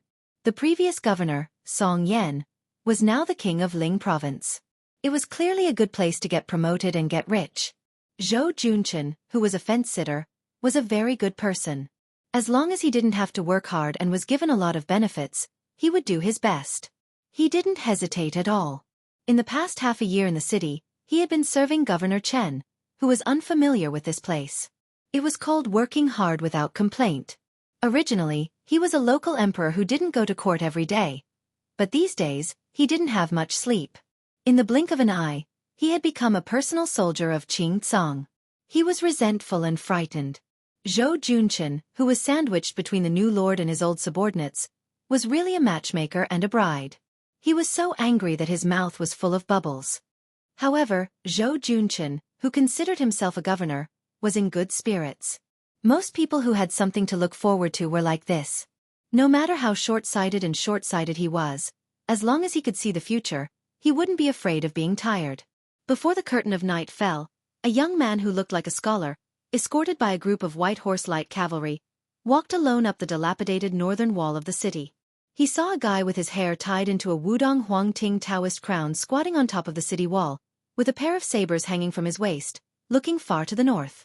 The scholar followed the saberman's line of sight and looked to the north. In Beimang's Gusai province, last year's one-sided battle seemed to be an unexpected and complete victory for the Beiliang cavalry. But the scholar knew very well that it only hurt Beimang, and it was far from hurting their tendons and bones. Generally speaking, the pros and cons were half. The pros were that Gusai province was crushed until it was riddled with holes, and most of the beacons and relay routes were gone. For the time being, it would be difficult for a large number of cavalry troops to move south. The cons were that Beimang had been awakened, and the generals of the southern court who had distinguished military achievements would begin to re-evaluate the military strength of both sides of Liangmang. When the curtains of the next full-scale battle began, it would be difficult for Beiliang to move north so easily like a hot knife through butter. The young man, the new governor of Xianxia city, stepped forward and said softly, "Greetings, King of Beiliang." Su Fengnian turned his head and smiled. "Shiliang, you've come. You've been so busy these past few months that I didn't even have the nerve to ask you out for a drink." Chen Shiliang smiled and didn't respond. This was probably the difference between him and Su Beiji. Whether it was getting along with His Royal Highness or the new King of Liang, Su Beiji had always ridiculed and rolled his eyes when he should. He had never had the understanding of living under someone else's roof. However, Chen Shiliang was different. He had always kept his place. At that time, His Royal Highness's trusted aides parted ways. Su Beiji was sent to Longqing County, while Chen Shiliang lived in seclusion in the king's mansion on Mount Qingliang. He lived in a side room on the top floor of Tide Listening Pavilion and read all kinds of books. The books he read were all the books and manuscripts left behind by Li Yishan. Today, Beiliang's military strategy, especially the redivision of military officials and the geographical arrangement of 14 future Beiliang's most powerful military officers, came from Chen Shiliang. However, after Chen Shiliang got married, he was given full authority to deal with both the grain supply and the salt and iron official camp. Both were not satisfactory. The former was the provincial governor of Liang Imperial Court, Tantanon. Huan Wen personally stepped forward to make things difficult for Beiliang. Chen Shiliang did not lose unjustly. However, later in Yuzhou, even though he could order Huang Fuchang, who held the military power in Yuzhou, he was still pushed aside by the salt-eating tyrannical forces. Until now, the ownership of several major salt ponds was still undecided. This made many high-ranking officials of Beiliang scoff. In private, they laughed at this scholar who was about the same age as Su Beiji of the Beimang aristocratic family and left the mountain at the same time. They said, "Sure enough, a poor family does not have a noble son." Then, Chen Shiliang, who had yet to achieve victory, was urgently summoned back by the new prince of Liang and thrown into a refugee land in the middle of nowhere to fend for himself. The governor of Qingcang City? Compared to any governor of Lingzhou? If this was not clearly demotion, then what was? Looking back at Su Beiji, he was already a provincial governor of Beiliang, second only to the administrator. Comparisons were odious. Chapter 1006. It was said that wutong trees could attract phoenixes to rest, but in reality, they liked sunlight and could not tolerate cold. Their sprouts were especially weak. It was hard to imagine that a wutong tree could survive in a place like Beiliang. However, since it was born in His Royal Highness's private residence on Mount Qingliang, it was equivalent to being born into a good family. Not only did it survive, but it was also abnormally luxuriant. It was just that the wutong trees in the Wutong'an were growing pleasantly, but the courtyard was somewhat gloomy and miserable. Probably because the Qingming festival was approaching, the people underground missed the people above too much. Therefore, there was a silent death in the Wutong'an. It was Cucumber from the Vermilion Bamboo Forest. This second-class servant girl's name had long been forgotten. When His Royal Highness returned from his first trip to Jianghu, the eldest son of the old Prince Liang, who loved eating cucumbers, gave her the vulgar nickname of Cucumber. At that time, she had protested, but later she got used to it and accepted it with hidden bitterness. Cucumber's death was sudden and inexplicable. She died when the new Prince Liang was coincidentally not on Mount Qingliang. Many people were caught off guard. The servants of the prince's residence outside of Wutong'an did not dare to say anything. Even the people in the courtyard kept quiet out of fear. Su Weisheng, who was in charge of all military affairs in the Wutong'an, did not say anything. The funeral was simple and rushed. Su Fengnian returned to the prince's residence from the refugee area with a light carriage. He still did not go to the Wutong'an that he rarely visited.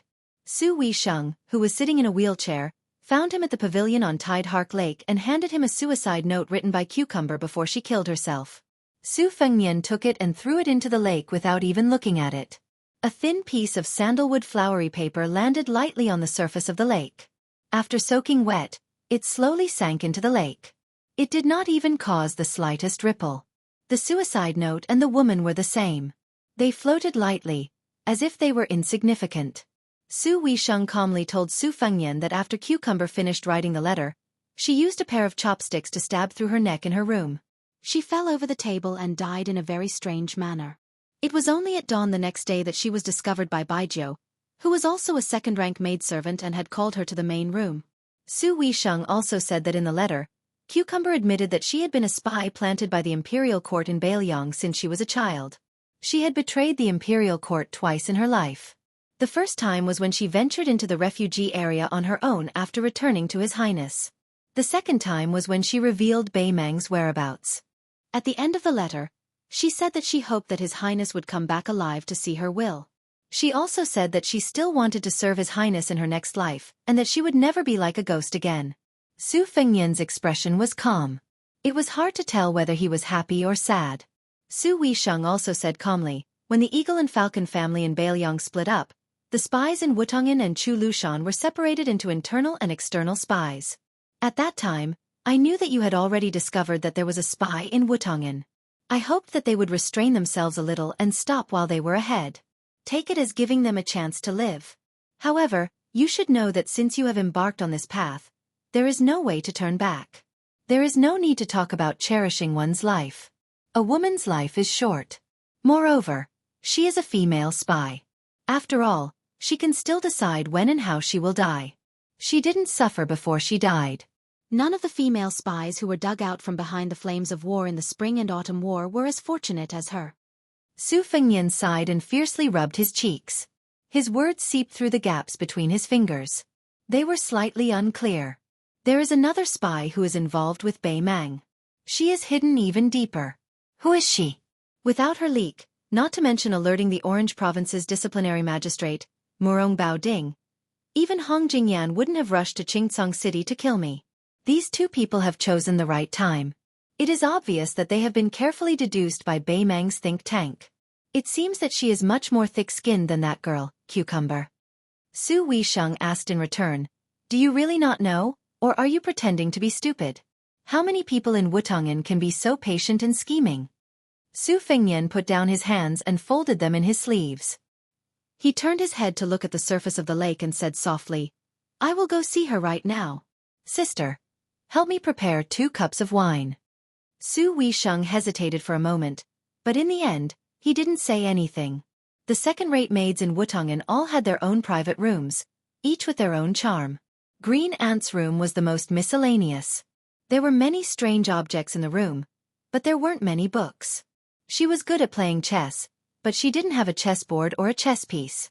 When she played chess, she would play chess directly with His Royal Highness in the main courtyard. She was always able to beat Su Fengnian to the point of throwing away his helmet and armor. She never showed mercy. Even when she faced the miraculous second princess who created the 19 paths, when their minds were connected, they could occasionally match evenly. This was enough to show that Green Ant was extremely intelligent. Perhaps it was because extreme intelligence led to injury. But Green Ant was also the weakest of the maids in Wutongan. Fortunately, Su Fengnian was a prodigal son who spent lavishly on the people around him. Even when the old Zhenren of Wudong Mountain, Song Jiming, sent precious medicinal pills to the prince's mansion, he would regularly give them to Green Ant to nourish her body. Today, Green Ant wasn't the only one on duty in Wutongan. The door to the room wasn't closed. She sat alone by the window, looking at the green Wutongan trees outside with a smile on her face. When she heard a knock on the door, she turned around and saw His Royal Highness holding a cup of wine in each hand. She stood up with a smile. Most of the women in Wutongan still liked to see this gentle and handsome young man as His Royal Highness. Su Fengnian walked to the window, put down 2 cups of wine, and followed her line of sight to look outside the green screen window. Green Ant didn't care about seniority. In any case, Wutongan didn't pay much attention to these rules. She gently sat back in her chair, put her elbow on the armrest, leaned her body, and raised her head to look at him. It had been like this for so many years. This man had always been staring at Beiliang, the Jianghu, and the country. She could only look at his side or back. At most, she could only see his front when they were playing chess and drinking. Green Ant smiled gently and asked, Cucumber is a fool. Your Highness, don't you think so? Chapter 1007. Su Fengnian didn't shift his gaze. He nodded and said, In this courtyard, she's always been the stupidest. Her handwriting is the ugliest, her chess playing is the worst, and her zither playing is also lacking in spirit. Every time you guys instigated her to go and provoke bad luck, to assassinate Yu Wei, to assassinate Pei Nanwei, to assassinate Lu Chengyan. She attacked from all sides and made enemies on all sides. Even after taking the blame, she still thinks that she's a righteous and indomitable heroine. Every time I wanted to scold her, I didn't know how to open my mouth. If I scolded her in a roundabout way, she would definitely take it as a compliment. If I scolded her directly, she would cry to death. The stupidest one of us became a spy. In the end, she was really stupid to death. So I don't blame her, because she's just a silly girl. Besides, she still has her parents in Lianjiang Prefecture, so she had no choice. But what about you? You've always been the smartest one in this courtyard. My sister said that you have no relatives or friends in Beimang, so why were you willing to risk your life for the barbarians? For fun? If you had switched sides earlier and been content to be a Beiliang woman, Green Ant, who would have been able to come to Wutongan to kill you? Zhong Liang? Murong Baoding? Or Hong Jingyan? The latter two, the top 10 martial art masters in the world, were both called to Qingcang City by you. Didn't they still fail to kill me? I really don't understand. Green Ant said calmly, Your Highness, why don't we drink wine and chat? Which cup is your Highness, and which cup is mine? Just take it as a farewell for me. I'm braver than Cucumber, and I'm more shrewd. I also hope that your highness will be able to return home alive, but I want to be able to talk to your highness again. Cucumber doesn't dare. Not only is he stupid, he's also a coward. Su Fengnian laughed coldly and said softly, he's already a ghost. It's good that we're here before Qingming Festival. Green Ant shook Su Fengnian's sleeve, her eyes blurred as she looked into his eyes. This beautiful and intelligent woman muttered to herself, we are both women, why should I be a maid? Why should I call myself a servant when I see your highness? Why should I only be able to look at you from afar for the rest of my life? I'm not stupid, I dare to kill people, I can even kill people on paper. I also have a name, I also want to get married, I want to be a good wife and teach my children.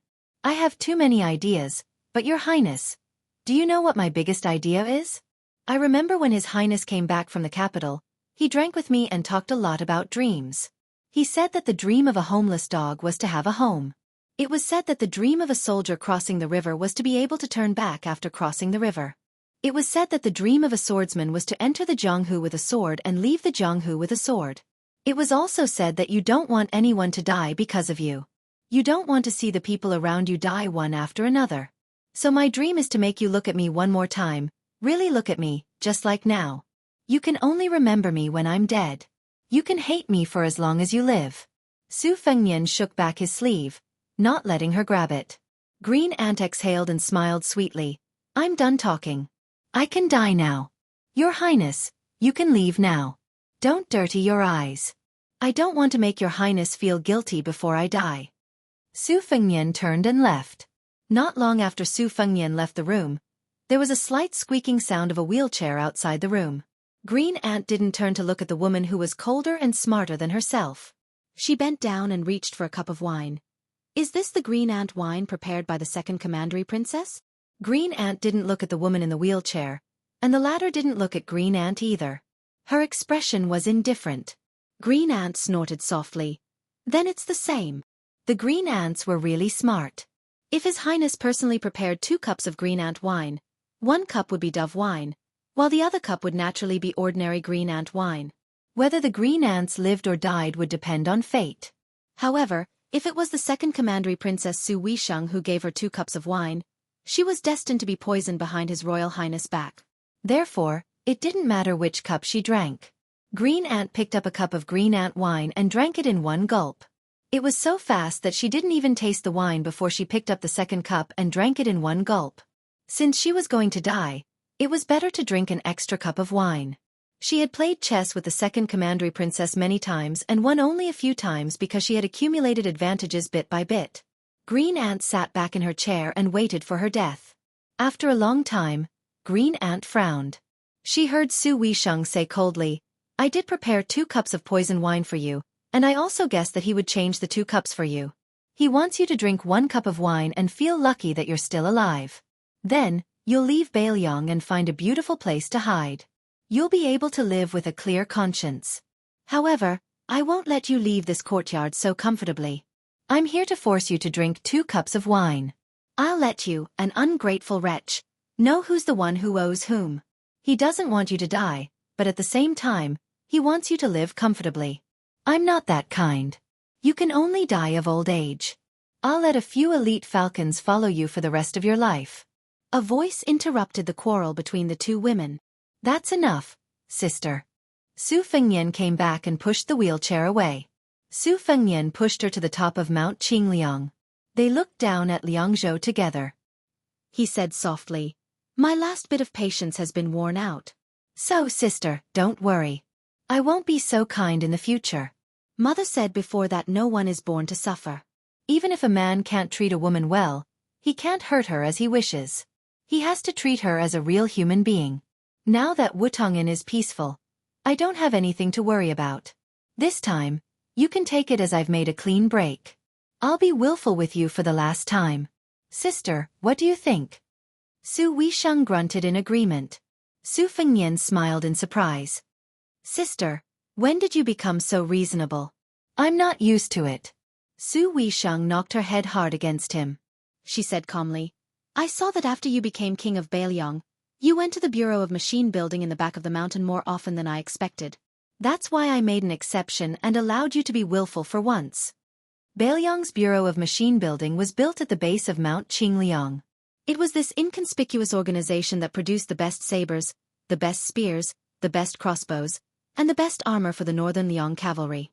Every saber, every spear, every crossbow, and every set of armor were only slightly better than the others. But with the addition of the 300,000 cavalrymen, how enormous and shocking was the accumulated hidden advantage. Bailiang was most dependent on gold and silver. Other than the military expenses, it was the large-scale military equipment produced by the Bureau of Machine Building. The second king of Bailiang, who guarded the northwest gate of the empire, attached even more importance to this than the old king. It was almost to the point of morbidity. Su Fengnian's eyes were resolute. He made a shooting gesture with his hand and said in a deep voice, "I want to talk to Beimeng Liyang about an old principle set by Su Xiao. The greatest principle in the world is within the range of Bailiang's crossbows." Chapter 1008. The common people of Bailiang only knew that there was a group of people behind the mountain, living to the north of Mount Qingliang. But they had no way of knowing what they did or what their identities were. The mountain behind Mount Qingliang was also known as Bakin Mountain, and it had always been a forbidden area. A wheelchair slowly descended the mountain. Su Weisheng was wrapped in a thick black fur coat, her 2 fingers gently wrapped around her collar. At the foot of the mountain, there was a small navy blue building, unremarkable.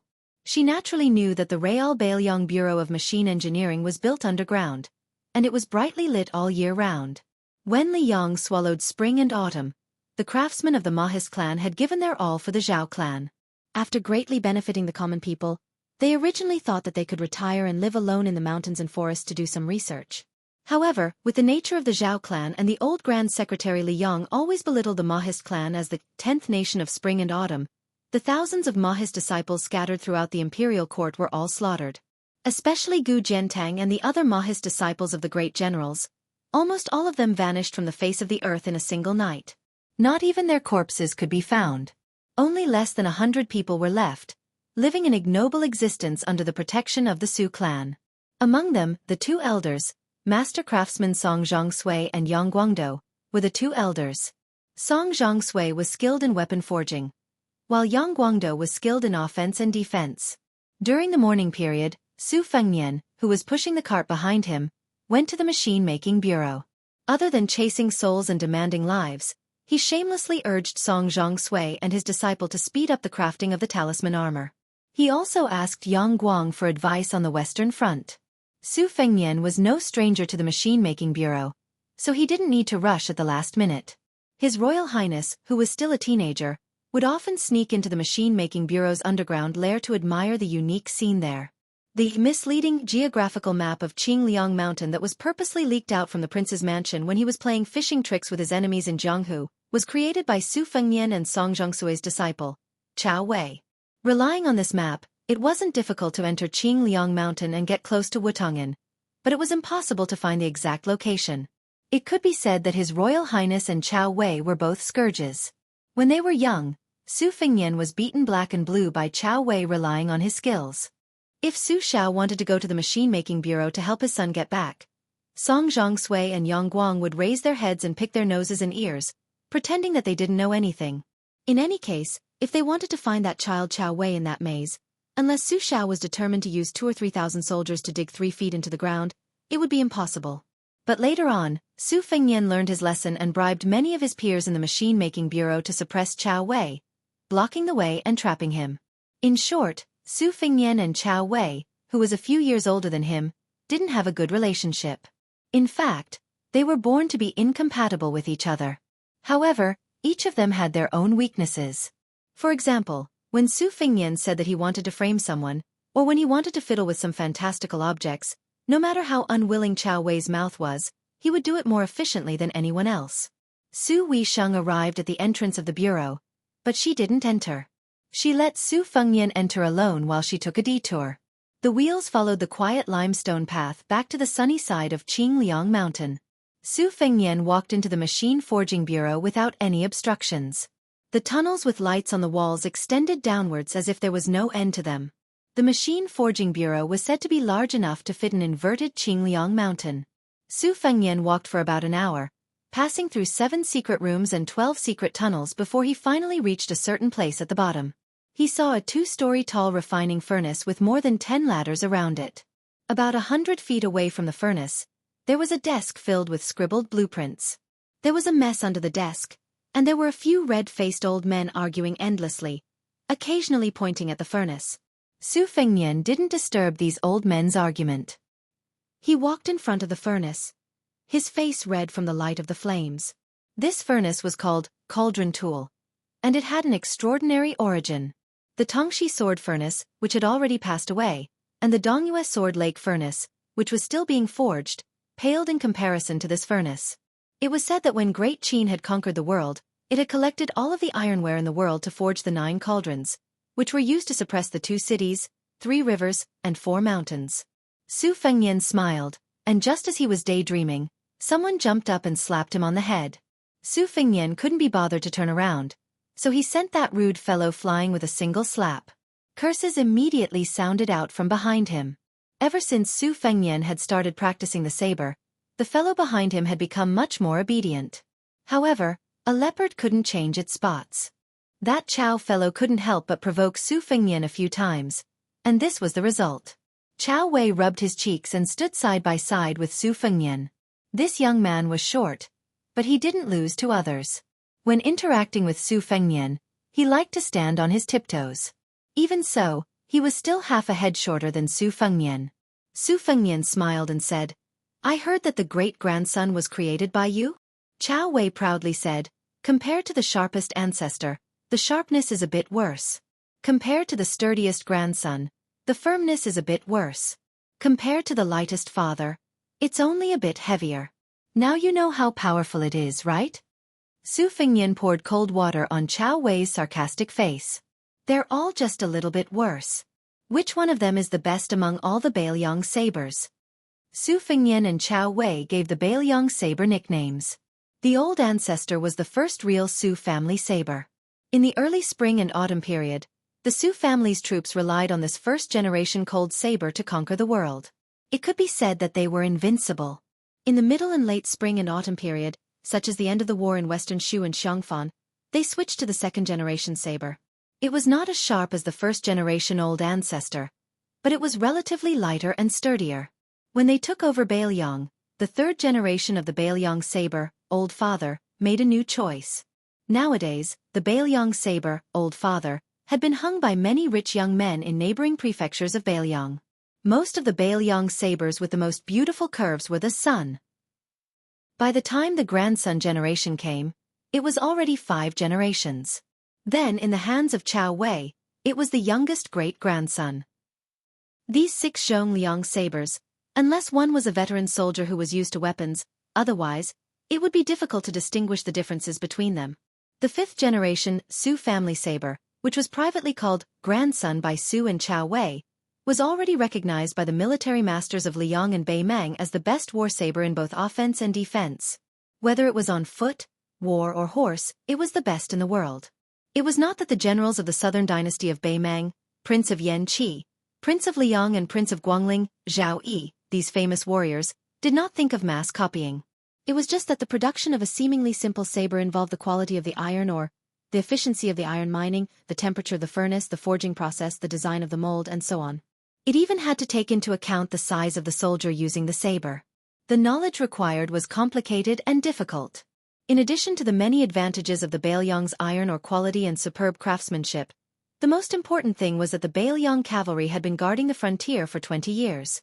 Although Su Fengnian's sarcastic remarks about Chao Wei's great-grandson did not sound like much, in fact, he did not need to see the knife with his own eyes and touch it to know that this generation's Su Dao was domineering. It was not the sharpest or the sturdiest, but it was definitely the killing weapon that could exert the most lasting lethality.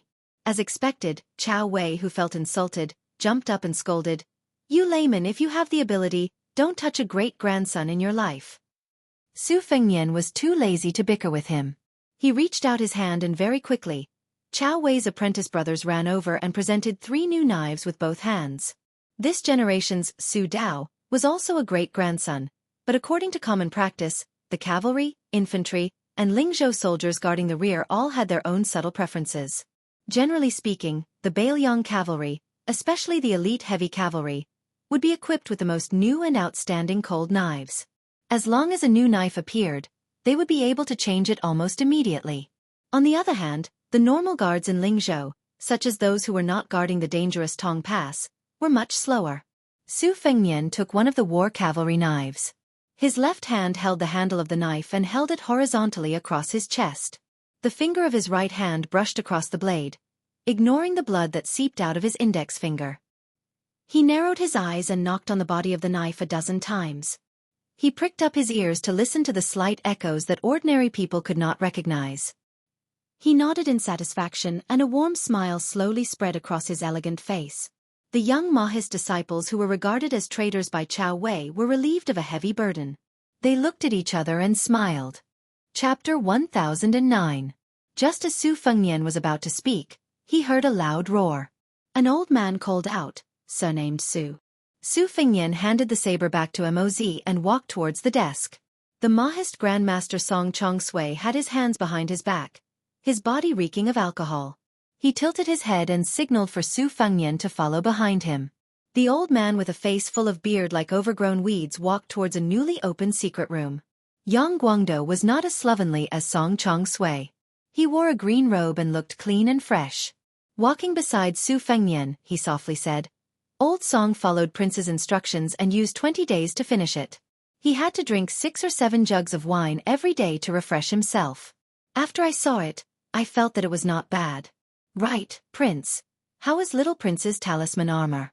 How much of Murong Baoding's attack did it withstand? If we change it to weight, did it exceed our initial estimate of 16,000 jin? How much tenacity did the talisman armor grow on its own? Where does it need to be improved? If the heavenly tribulation purple lightning is measured by 8 or 9 or 9, as for how heavy it should be, Prince, you should give us an exact number. This way, the machine bureau can be targeted. We can't spend so much effort to build a mirage. This is against the rules of the Mahist family. Prince should also know Old Song's temper, with his nature of wanting to get to the bottom of things." At the front, Song Chong Sui gave a cold snort. Su Fengnian took out a prepared letter from his bosom. He smiled and said, "I've written all of these things in the secret letter. Elder Yang, you just need to follow it step by step." Yang Guangdou put the letter in his sleeve and nodded with a smile. Song Chong Sui pushed open the door to the secret room. His field of vision suddenly opened up. There were mountains and rivers under his feet. This was probably the largest and most detailed sand table in history. It included the 3 provinces of Bailiang, the land of refugees, the western regions, Western Shu, Nanzhao, and all 13 provinces of the Beimang dynasty. To be precise, this was the entire western line that ran through the world. Song Chong Sui did not have the slightest sense of accomplishment. He stared at the vast sand table and said in a serious tone, 20 main rivers, 67 mountains, and 140 cities and military towns are all in it. According to the intelligence report, the military allocation of each side's forces was also based on the number of chess pieces instead of 1,000 people. It was barely clear at a glance. The reason why I've been helping you day and night is because my Mahist sect is living under someone else's roof, and the Su family has helped us, the remnants of the bandits, survive for over 20 years.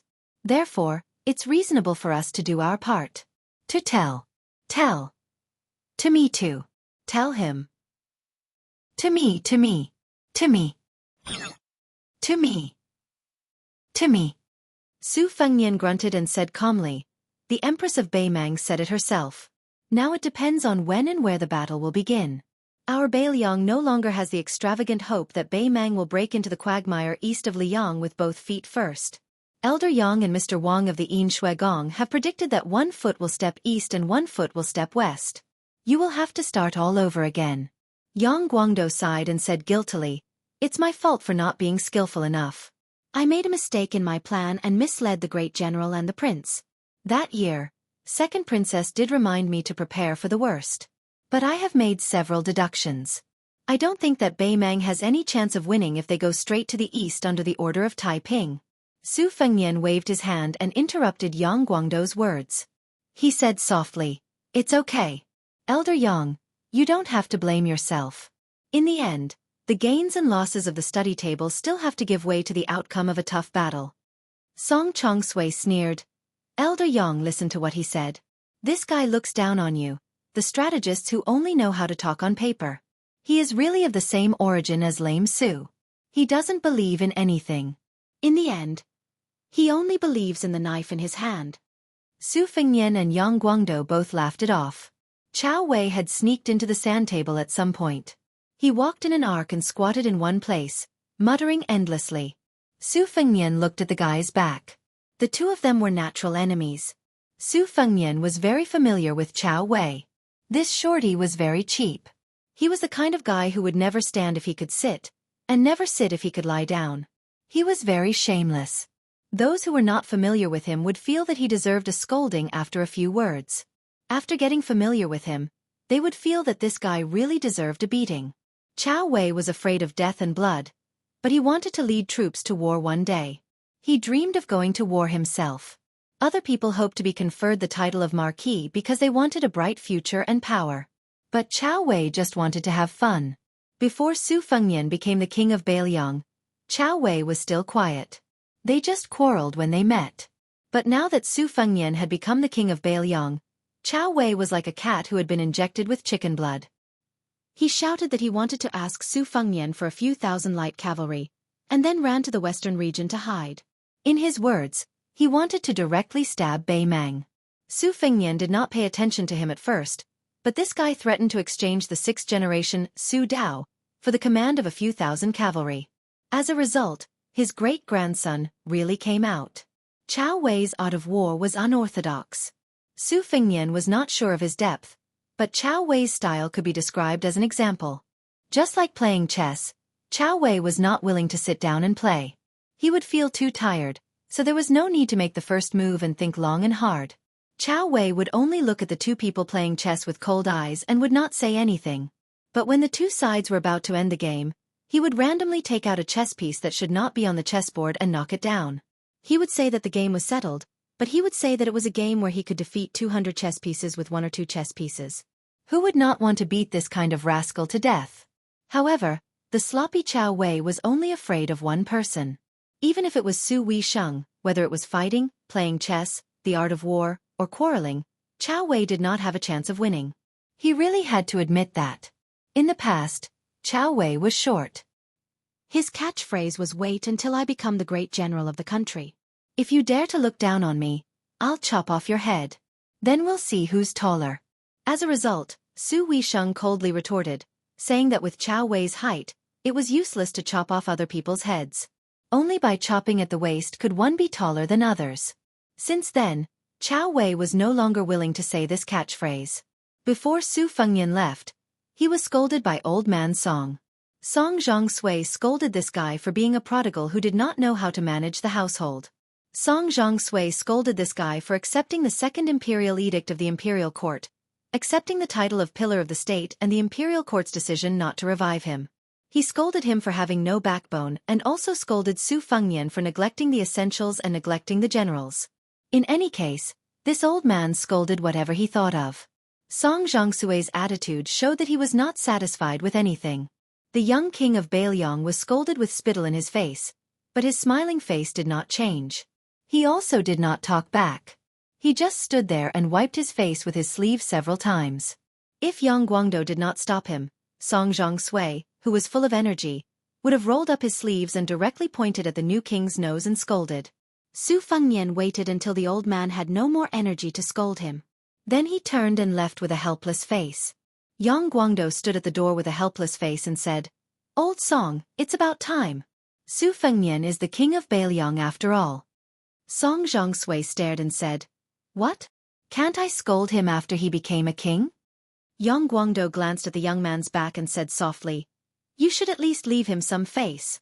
You and I both know that it is not easy for this young man to become a king. If it was someone else who was scolded by you like this, he would have already thrown a tantrum." Song Zhongsui snorted coldly and said, "He dares." Yang Guangdou smiled and asked, "Do you really think he doesn't dare?" Song Zhongsui was stunned and smiled knowingly. "This kid won't." Yang Guangdou nodded slowly and said, "That's right." Song Zhongsui sighed softly and said, "I am too lazy to scold others, and I don't want to scold them. Nowadays in Beiliang, most of the old men who can scold him have left. If even I don't scold him, this kid will be really lonely. Chao Wei sneaked behind his two masters and said shamelessly, "The saber has been made. That guy can't not give me a soldier, right?" Song Zhongsui slapped Chao Wei's head and said, "Look at you, go play with your eggs." Chao Wei said angrily, "That guy is so stingy that he won't give me anything. He has no shame. No, give me back my saber." Yang Guangdou blinked and reached out his hand. He turned it over and said with a playful smile, "This number can't run away." Chao Wei was stunned on the spot. Su Fengyan walked back to the ground and carried a new saber from the Su family. He walked along the shady mountain road to the top of Mount Qingliang and sat on a stone bench at the bottom of the building. He pulled out the cold saber from its scabbard that might soon be stained with blood on the border and gently flicked it. Great rivers and mountains, great heads that can never be cut off. Chapter 10:10. Feishou City in the south of Lingzhou was the northwest terminus of the Liang transport, while Xiangfan in Qingzhou was at the center of the empire's supply line. Thus, if the imperial court wanted to accurately grasp Beiliang's weakness, they had to have the cooperation of the king of Jing and Zhao Sun. Currently, Tantanon, who was the left assistant of the secretariat, was very satisfied with Xiangfan's actions. For this reason, he asked the imperial court for an exceptional promotion, which was also against the rules. He generously invited Lu Su, who was behind the scenes of Jing'an Palace, to the front of the stage and gave him the opportunity to lecture at the Hanlin Academy, which was what the common people called the Dahuang gatekeeper. He also specially allowed him to not go to the capital to take up a post. Previously, Beiliang's Chen Shiliang had temporarily stayed in Feishou City. He had stalled for a full 10 days with the imperial court's deputy minister of grain transport, Gu Deshang. He had used all his tricks, but he could not make the deputy minister relent at all. At dawn, a simple carriage entered Feishou City from the north gate and stopped at Shanhai Pier in the south of the city. 3 men of different ages walked down from the carriage. 2 of them were young men of similar age, and one of them was a thin old man in a green robe. The 3 of them stood on the deserted pier that did not have many grain ships in sight. The short young man had a cold blade at his waist. He kicked a wooden stake that was holding the ship and glanced at the temporary residence of the deputy minister of grain transport. He said unhappily to the gray-haired young man beside him, "Gu Deshang and his father, Gu Ling, are known as the Great and Small Gu Pixiu of the river." Back then, Gu Ling recognized the master of the ceremony directorate as his adoptive father. The father and son were able to hold the post of grain transport minister one after another. It is said that the money they earned was enough to fill a granary. However, Gu Deshang is greedy. Now that the imperial court has old man Huan personally watching his money bag, no matter how bold he is, he would not dare to take a single copper coin from Beiliang. In my opinion, this is a dead end. Why don't we just kill the one surnamed Gu? In the future, whenever a transport minister comes, we'll kill them all. We'll kill them until no one from Liang dares to provoke us. When the time comes, our Beiliang can strut around and privately sell our grain. The grain transport from Feishou City to Xiangfan City consists of 16 canals of various sizes and no less than 50 granaries. There are bound to be places that dare to do business with Beiliang. Even if we take a step back, if we really can't do it, we'll just rob them. Mount Qingliang has raised so many dogs of the Jianghu. Unfortunately, the incognito king of Beiliang and the master craftsman of the Mahist sect, Yang Guangdou, did not agree with him at all. They only strolled along the limestone floor of Shanhai Pier and walked towards the transport minister's residence not far away. The official residence had been built for quite some time and was rarely repaired. Compared to the prefectural governor's residence in the city, it appeared even more dilapidated. It was no wonder that the father and son of the Gu family did not put up a front. If they really overstepped their authority, they would be accused by the imperial censor of colluding with Beiliang to fill their own pockets. That would be a death sentence for them. Even if they had the support of a high-ranking eunuch in the capital, it would be useless. Whoever interceded in this matter would be courting death. The transport minister's residence was surrounded by a fence. The dozen or so armored soldiers felt a little jittery at the slightest sound and their gazes were fearful. A few naughty and mischievous children who were born locally continuously threw pebbles into the fence. None of the armored soldiers dared to make a sound. They were really bored and could only find joy in the midst of misery. Taking advantage of the absence of the officials, they used their iron spears to pick up the pebbles. This caused the group of playful children to be even more delighted. They went around looking for pebbles to throw. Su Fengnian stood a few feet away from the fence and said softly, "The imperial court is making things difficult for Beiliang on the matter of the transport of grain. It's not entirely to test my bottom line. In reality, West Chu's restoration of the country is imminent. When the time comes, although the troops sent to rescue the emperor from all over the country won't dare to demand an exorbitant price, they still have to ensure that they can fill their stomachs. When the time comes, the sound of a crossbow is equivalent to 10,000 taels of gold. In the end, war is still a competition of resources. Otherwise, without money and without food, even if Gu Jiantang has hundreds of thousands of soldiers, he won't be able to survive the new West Chu with Sun Shiji inside devising strategies and Chao Chongqing leading the troops from the outside. Many people say that if West Chu had made up its mind earlier and allowed Chao Chongqing to take away Yi Baikui's military power before the Western Wall, it would have taken at least 5 or 10 years for Li Yang to completely pacify the spring and autumn period. Yang Guangdou smiled and said, "I have made countless deductions about West Chu's restoration of the country. It will take some time." Chapter 10-11. Su Fengnian nodded and said, 60% of the world's taxes come from West Chu. Over the years, Liang has squeezed West Chu into a miserable state. No matter how rich a place is, it can't afford to kill the goose that lays the golden eggs. However, Yuan Benshi and Bai Yan have always wanted to force West Chu to rebel. Gu Jiantang and Gu Lu have also dreamed of fighting West Chu. In times of peace and prosperity, civil officials enjoy prosperity, while military generals can only live off their savings. Therefore, the emperor of the Zhao family quickly found something for important officials like Zhao Yuling and Yin Maochun to do, either to evaluate officials or to preside over imperial examinations, so that when the time comes, they won't have too much energy and can only be used as a hindrance. Over the years, the imperial court has deliberately weakened the military defense around West Chu. On one hand, it wants to make West Chu feel that there is hope for the restoration of the state. On the other hand, it wants to be more sinister. Among the vassal kings, not to mention the prince of Jiaodong Zhao Sui, the prince of Huainan Zhao Ying and the king of Jing and Zhao Hang, they are all relatively weak vassal kings. However, they still have at least 4,000 to 5,000 elite soldiers in their hands. Sending them to quell the rebellion is an overt plot by the imperial court. They have no choice but to obediently go to West Chu's border and wipe out all the elite soldiers. This kind of sinister move to weaken the vassal kings is definitely Yuan Benshi's idea. When the West Chu matter is over, the Prince of Guangling, Zhao Yi, will have a direct confrontation with West Chu. After this battle, most of the fat that he has painstakingly cultivated will be cut off. If he is unlucky, not a single soldier will be left behind. Even I feel pain for him. Liaodong's Zhao Sui has been suppressed by Gu Jiantang to the point that he can't breathe, so only Yan Qi's Zhao Bing and I are still unrestrained.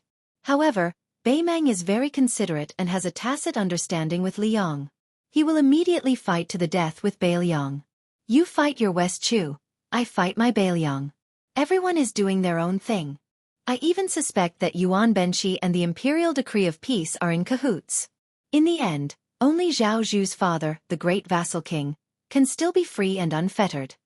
Yang Guangdou smiled gently and said, Nailan Yuxi's ability to avoid disaster is the second in the world. No one can claim to be the first. Su Fengnian muttered to himself, the battle between Liang and West Chu will definitely be fought before us and Bei Mang. Even if the Zhao clan is fully aware that Bei Mang has no time to take care of the Eastern Front, they will not let Gu Jiantang participate in it. With great difficulty, they manage to get rid of Su Shao. They can't raise another Su Shao. It's not that civil officials can't be given titles or rewards, but military generals mostly need to have their own troops. If nothing goes wrong, it should be Lu Baijie and Lu Xianxia.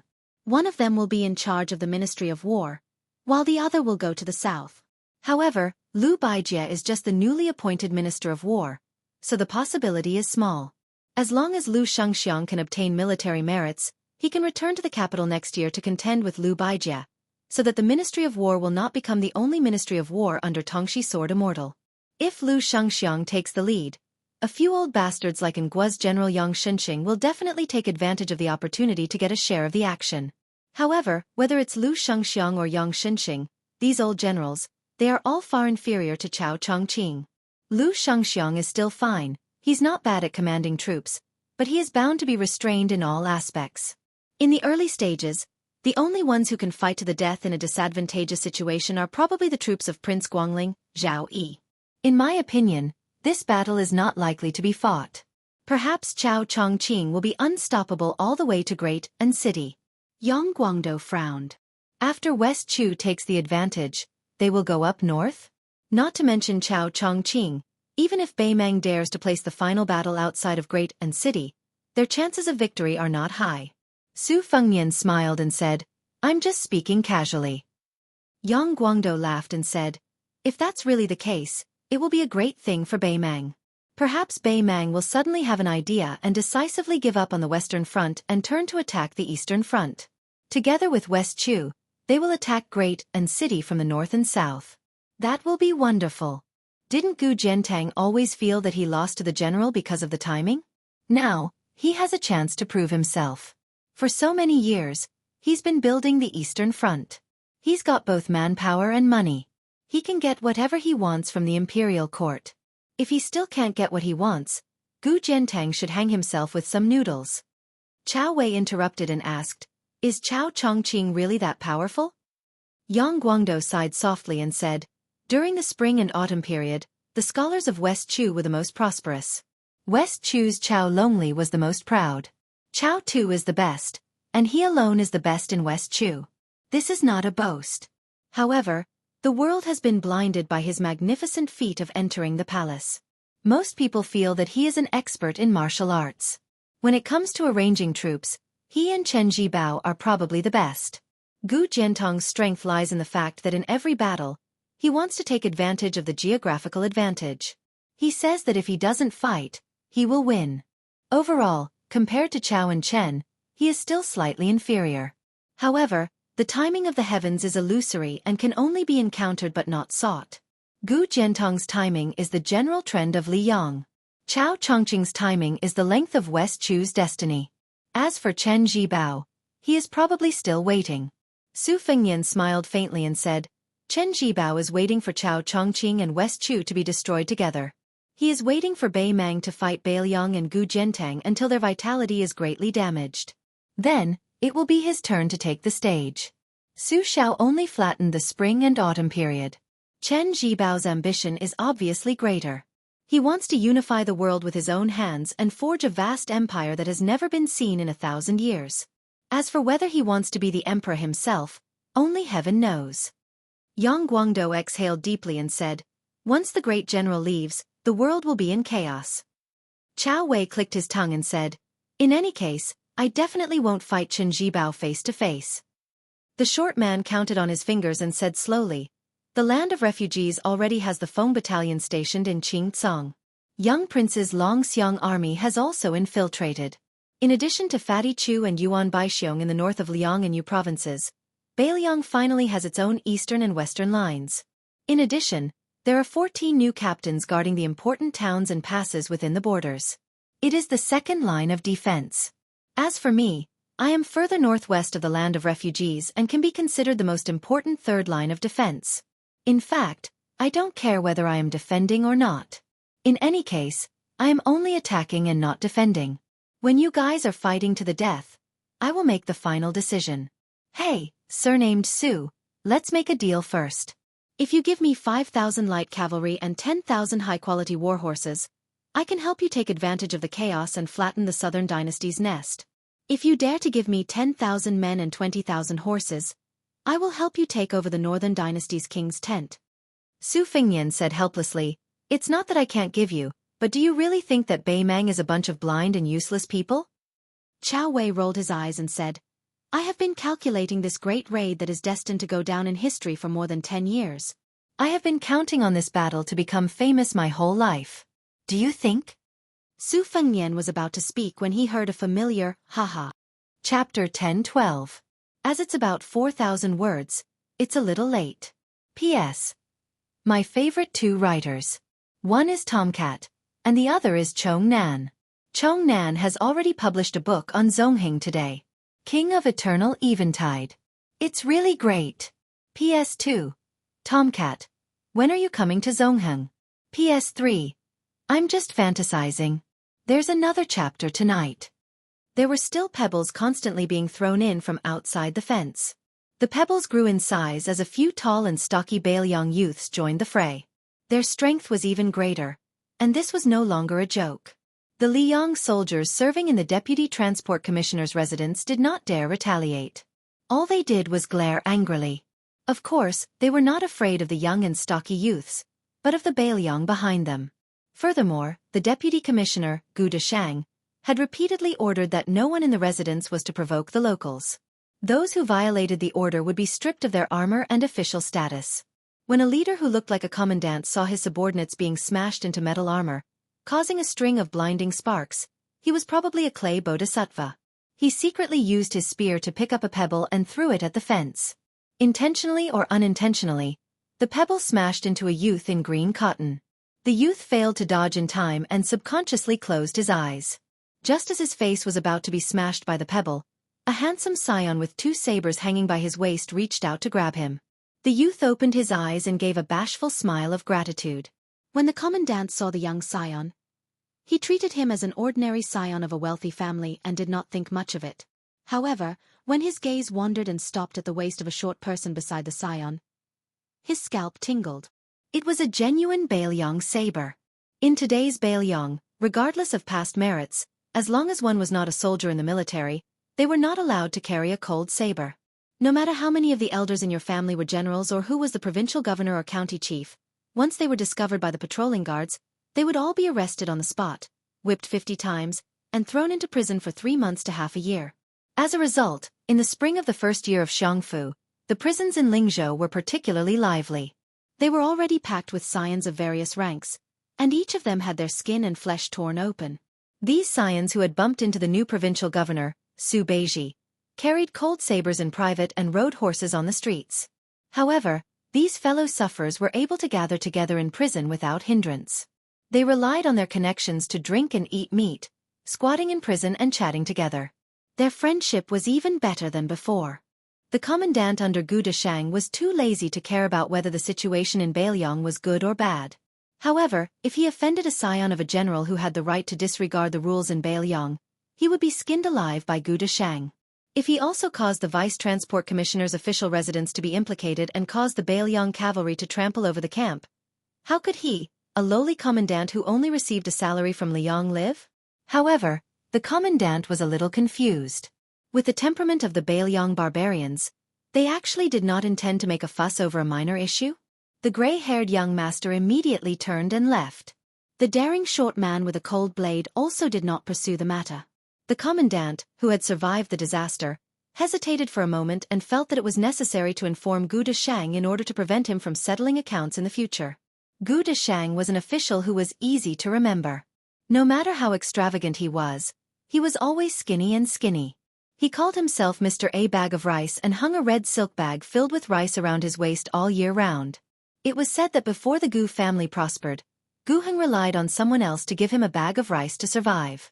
The old and young of the Gu family had been frightened to the bone by the turmoil of war and did not forget their roots even after they had achieved meteoric success. Both father and son Pichio had the habit of hanging a bag of rice around their necks. Among the large group of officials and grasshoppers on the Liang transportation route, this had always been a joke during their leisure time. There was even a rumor that when Gu Heng entered the capital last year, he had specially paid a visit to Tantanon, who was already the head of the Hall of Governmental Affairs. Everyone thought that such a disreputable lower-class third-rank official would not be able to cross the threshold of Old Master Huan. Unexpectedly, not only did Tantanon allow the great Pichio Gu to enter the door, he also left behind the bag of rice, saying that it was a coincidence that there was no rice at home to cook. From then on, the number of officials who made fun of Gu Heng, who was promoted to Assistant Minister of the Ministry of Revenue the next day, decreased significantly. The joke also gradually became an elegant conversation. When the commandant reported the situation outside the fence, Gu Deshang was sitting alone and sipping tea, listening to his trusted aide's detailed report. At first, Gu Deshang did not pay too much attention, but he suddenly had an epiphany and asked in detail about the appearance of the young man with the double sabers. He did not even leave out the coachman. The commandant recounted it from memory, saying that the young man had gray hair, a slender figure, and had the eyebrows and eyes of a woman. As for the coachman, he was far away and could not be seen clearly. He could only say that he was about 8 feet tall. Gu Deshang had a toothache on his face. His finger trembled as he pointed at the commandant. He scolded him for not being able to do anything right. He jumped off the small bed and ran out of the official residence without even putting on his boots. He was chased by the vice transport commissioner to the group of people at the dock. However, Gu Deshang suddenly stopped and hesitated. In the end, he did not walk out of the official residence. He did not exchange pleasantries with the new Prince Liang. Gu Deshang tiptoed back to the residence and called for 2 old trusted aides. He asked them to quickly write a stamped letter to inform all the transport officials between Fei Shou and Xiang and Fan that they were going to move. However, it was not a big move. Instead, they were going to use the blockage of the major rivers and canals as an excuse to try their best to deploy a small number of transport ships to transport 30% of the previous year's grain. The 2 aides were puzzled, but Gu Deshang wasn't in the mood to dispel their doubts. When he returned to the tea room, the tea had already turned cold. Gu Deshang sighed. Every family had their own problems. He knew his own abilities as an official, and he was good at making money. However, the imperial court had made so many dazzling moves in the past 2 years that he and his father could only see the flowers in the fog. Fortunately, his father went to the capital last time and relied on old Master Huan. With Tantanon's guidance, Gu Deshang was able to inherit the position of the Deputy Transport Commissioner. In addition to his father's promotion to nobility, the father and son, the son earned money in the local area while the father became a high-ranking official in the imperial court. Therefore this time, the Gu family was determined to be the bad guys of the imperial court and clash head-on with the Bailiang. Gu Deshang was equivalent to guarding Fei Shou City with a heart of death. This was all to repay Tantanon's kindness. However, Old Master Huan was still Old Master Huan after all. He even personally taught Gu Deshang and gave the Gu family a protective talisman. That was, as long as the Su Fengnian himself didn't fly into a rage out of humiliation, he wouldn't be able to do anything. Only when this young vassal couldn't hold back and personally made a move, Gu Deshang would have a countermeasure. Old Master Huan had already spoken to Xiang Fanqing, and when the time came, he could give the Bailiang 30% of the grain. Although Gu Deshang had followed Old Master Huan's instructions and used this protective talisman, he wasn't sure how Bailiang would react. In fact, Gu Deshang had been very uneasy the last time Chen Shiliang was riding a tiger and couldn't get off. Others didn't know how much Bailiang valued this poor scholar.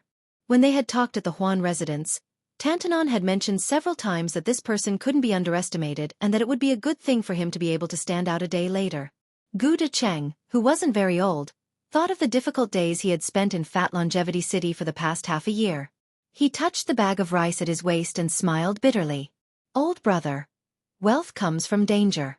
Now that the Gu clan is rich and this mission is done, we can just obediently ask for money in the future. I won't deal with the Bailiang barbarians even if I'm beaten to death.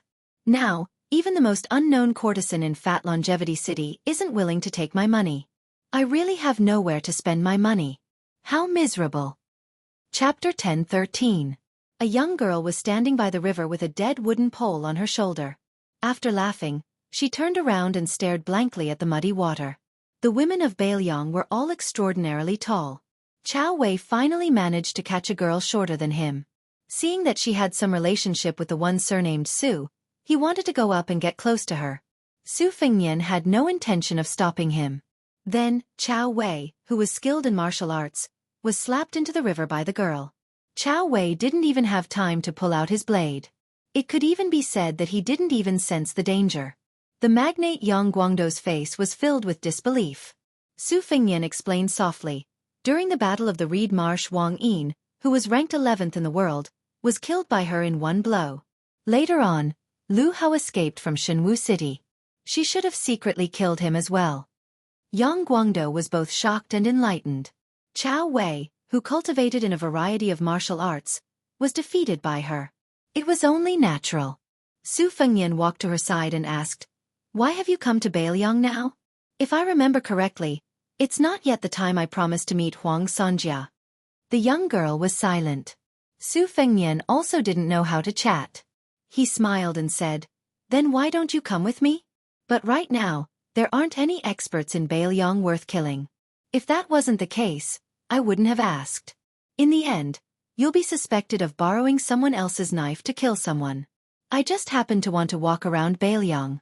Before I met you, I had already been strolling around Lingzhou for a month. In these 2 years, I've really been thinking about your spiced beef. The young girl, who didn't know whether to call him Jia Jia or Jia Jia Jia, chuckled. Su Fengnian looked at the dried sunflower pole and then looked at her complexion. He reached out and held the young girl's arm to check the flow of qi. He said softly, "Whether it was by chance or Huang Sonjia's divine plan, I have to tell you a piece of good news. Back then, you bore the calamity of old Zhao's luck for me. I already have a 60% chance of solving it for you.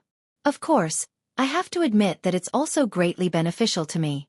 Right now, other than slowly cultivating Han Shengshuan's remaining red threads, I also have dozens of purple thunders in my body that Master Lu Hao has carefully cultivated for half of his life.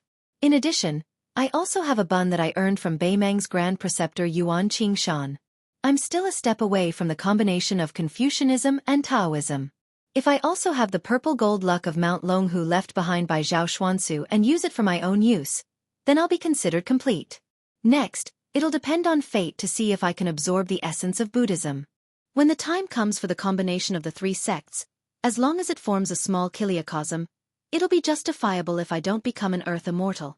I might even be able to compete with the great demon Gao Shulu who was in the divine immortal realm 400 years ago, or Wang Xianji of the martial emperor city who proved his Dao through strength. However, to reach this step, I don't know how long it'll take. Anyway, I won't hide anything from you. If you don't say anything, I'll take it as you agree." Yang Guangdou was a little surprised. The king of Bailiang really didn't treat this assassin girl as an outsider. This was the first time he had heard of these secrets. If it was spread out, it would definitely cause a huge uproar in Jianghu. The 3 great demons of spring and autumn, Su Shao the butcher had died of old age, and Han Diaoxi the catman had suddenly died in the imperial palace. 2 out of the 3 had already passed away. Huang Longshe was rarely seen. He was most likely hiding behind the scenes and stirring up trouble.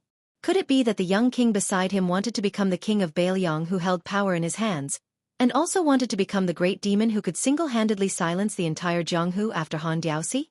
In the past, Bailiang relied on its cavalry and falcons to deter the Jianghu people from causing trouble. It seems that in the future, the new King Liang alone would be able to make the Jianghu people around Bailiang bow their heads and listen to him? The girl retracted her arm and pointed at her stomach. Su Fengnian smiled and said softly, "Okay, I'm hungry too. Let's go to the city to find some spiced beef. If it's not delicious, we won't pay." Chao Wei, who was dripping wet, jumped ashore from the river and angrily said, "Didn't we say that we wouldn't stay in Fat Longevity City? I want to go to Huangnam County where brothels are as numerous as the hairs on an ox. Surnamed Su, if you dare to forget your friends when you see a girl, believe it or not, I'll chop you to death." Su Fengnian raised his leg and pretended to kick Shorty Chow into the river again. Chao Wei, who was very good at finding a way out for himself, cursed and ran to the carriage. The carriage was not big, and it was filled with geographical maps. With the addition of a little girl, it was even more cramped. Fortunately, Chao Wei was very tactful. He sat beside Su Yanbing and was busy twisting his sleeves to squeeze water. Along the way, Su Fengnian and Yang Guangdou had been deducing the direction of the war in the carriage. Liangzhou and Gusai Prefecture were facing each other on the western front, and Gourd Mouth outside Tuma Pass in Yuzhou was also considered one.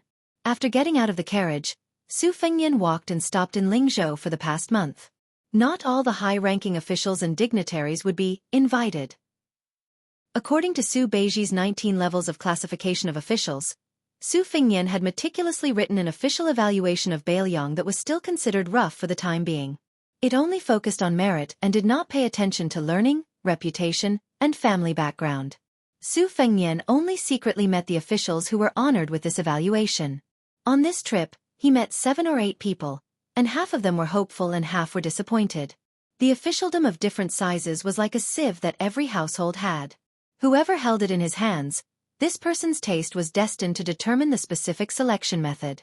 The emperor of the Zhao family was selected under the management of Zhang Julu and Zhao Yuling. In the hands of Su Fengnian, it was the selection of Bailiang. Compared to the Liang imperial court, it was less calm and composed and more utilitarian. In the hands of Su Beiji, it was the selection of Lingzhou and so on and so forth. In the end, those who could stand out and sit on the fishing platform steadily would not be idiots. Once Su Fengnian finished visiting Lingzhou, he would go to Yuzhou. If Liangzhou was the eldest legitimate son of Bailiang and the rich Lingzhou was the son of a concubine raised by his stepmother, then Yuzhou, which had less military power than Liangzhou and was poorer than Lingzhou, would be in an awkward position. However, Yuzhou was the real focus of Su Fengnian's secret trip this time. In fact, Yuzhou had the biggest grudge against him, the king of Bailiang. Especially after Su Fengnian accepted the title of the pillar of the state, he did not reject the imperial edict like he did when he rejected Su Zhao's posthumous title. There were a lot of military officials in Yuzhou who tried their best to jump around. They vaguely resonated with the general families in Lingzhou, who were imprisoned in Lingzhou. When Su Fengnian was a general in Lingzhou, for the first time, he did not start a massacre. He was quite amiable with everyone. Many people felt that he had a woman's heart. This time, when he went to Yuzhou, which was controlled by Yan Wenluan, Su Fengnian felt that it was time to chop off some heads. If you want to play with him you can, but you have to play with your life. The female assassin suddenly asked, "Do you know a person called Zhao Zhu?" Su Fengnian stilled. "Of course, I am very familiar with him. This guy is the heir of the king of Yan, and likes to use other people's heads to build statues. Not long ago, I met him on the Spring God Lake." The little girl holding the sunflower pole with both hands casually said, "There is also a person surnamed Nalan. I have seen them all." Yang Guangdou's hands uncontrollably trembled as he stared at Su Fengnian. Su Fengnian made a sound of acknowledgement and did not continue. She had seen them all. This naturally meant that Huang Sonjia had secretly met with Zhao Zhu and Nalan Yusi.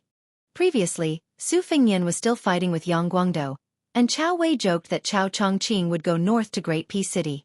That Nalan Yusi secretly hid in His Royal Highness, Zhao Zhu's thousands of light cavalry, and ran to secretly meet with Huang Longshi. Wasn't this also a more silent but more shocking move to the north? The girl's words were not going to stop until they shocked people to death. She casually and lazily said, "After old Huang was drunk, he said that the current emperor of the Zhao family is not bad, but his son is not good. He likes to achieve great things, and, haha, I forgot." The corner of Yang Guangdou's mouth twitched. Su Fengnian's heart was in turmoil. Why did Yuan Qingshan use the world's most expensive bun to ask for the copper coin from him? Because when this land immortal was free and unfettered, the disciple who was in seclusion was Zhao Zhu. Now not only did Zhao Zhu have his father Zhao Bing's hundreds of thousands of soldiers as his family's property, he also had Nalan Yusi's full support, and he also had the one-coin agreement with Bailiang. In addition, Huang Longshi had most likely placed a huge bet on this guy.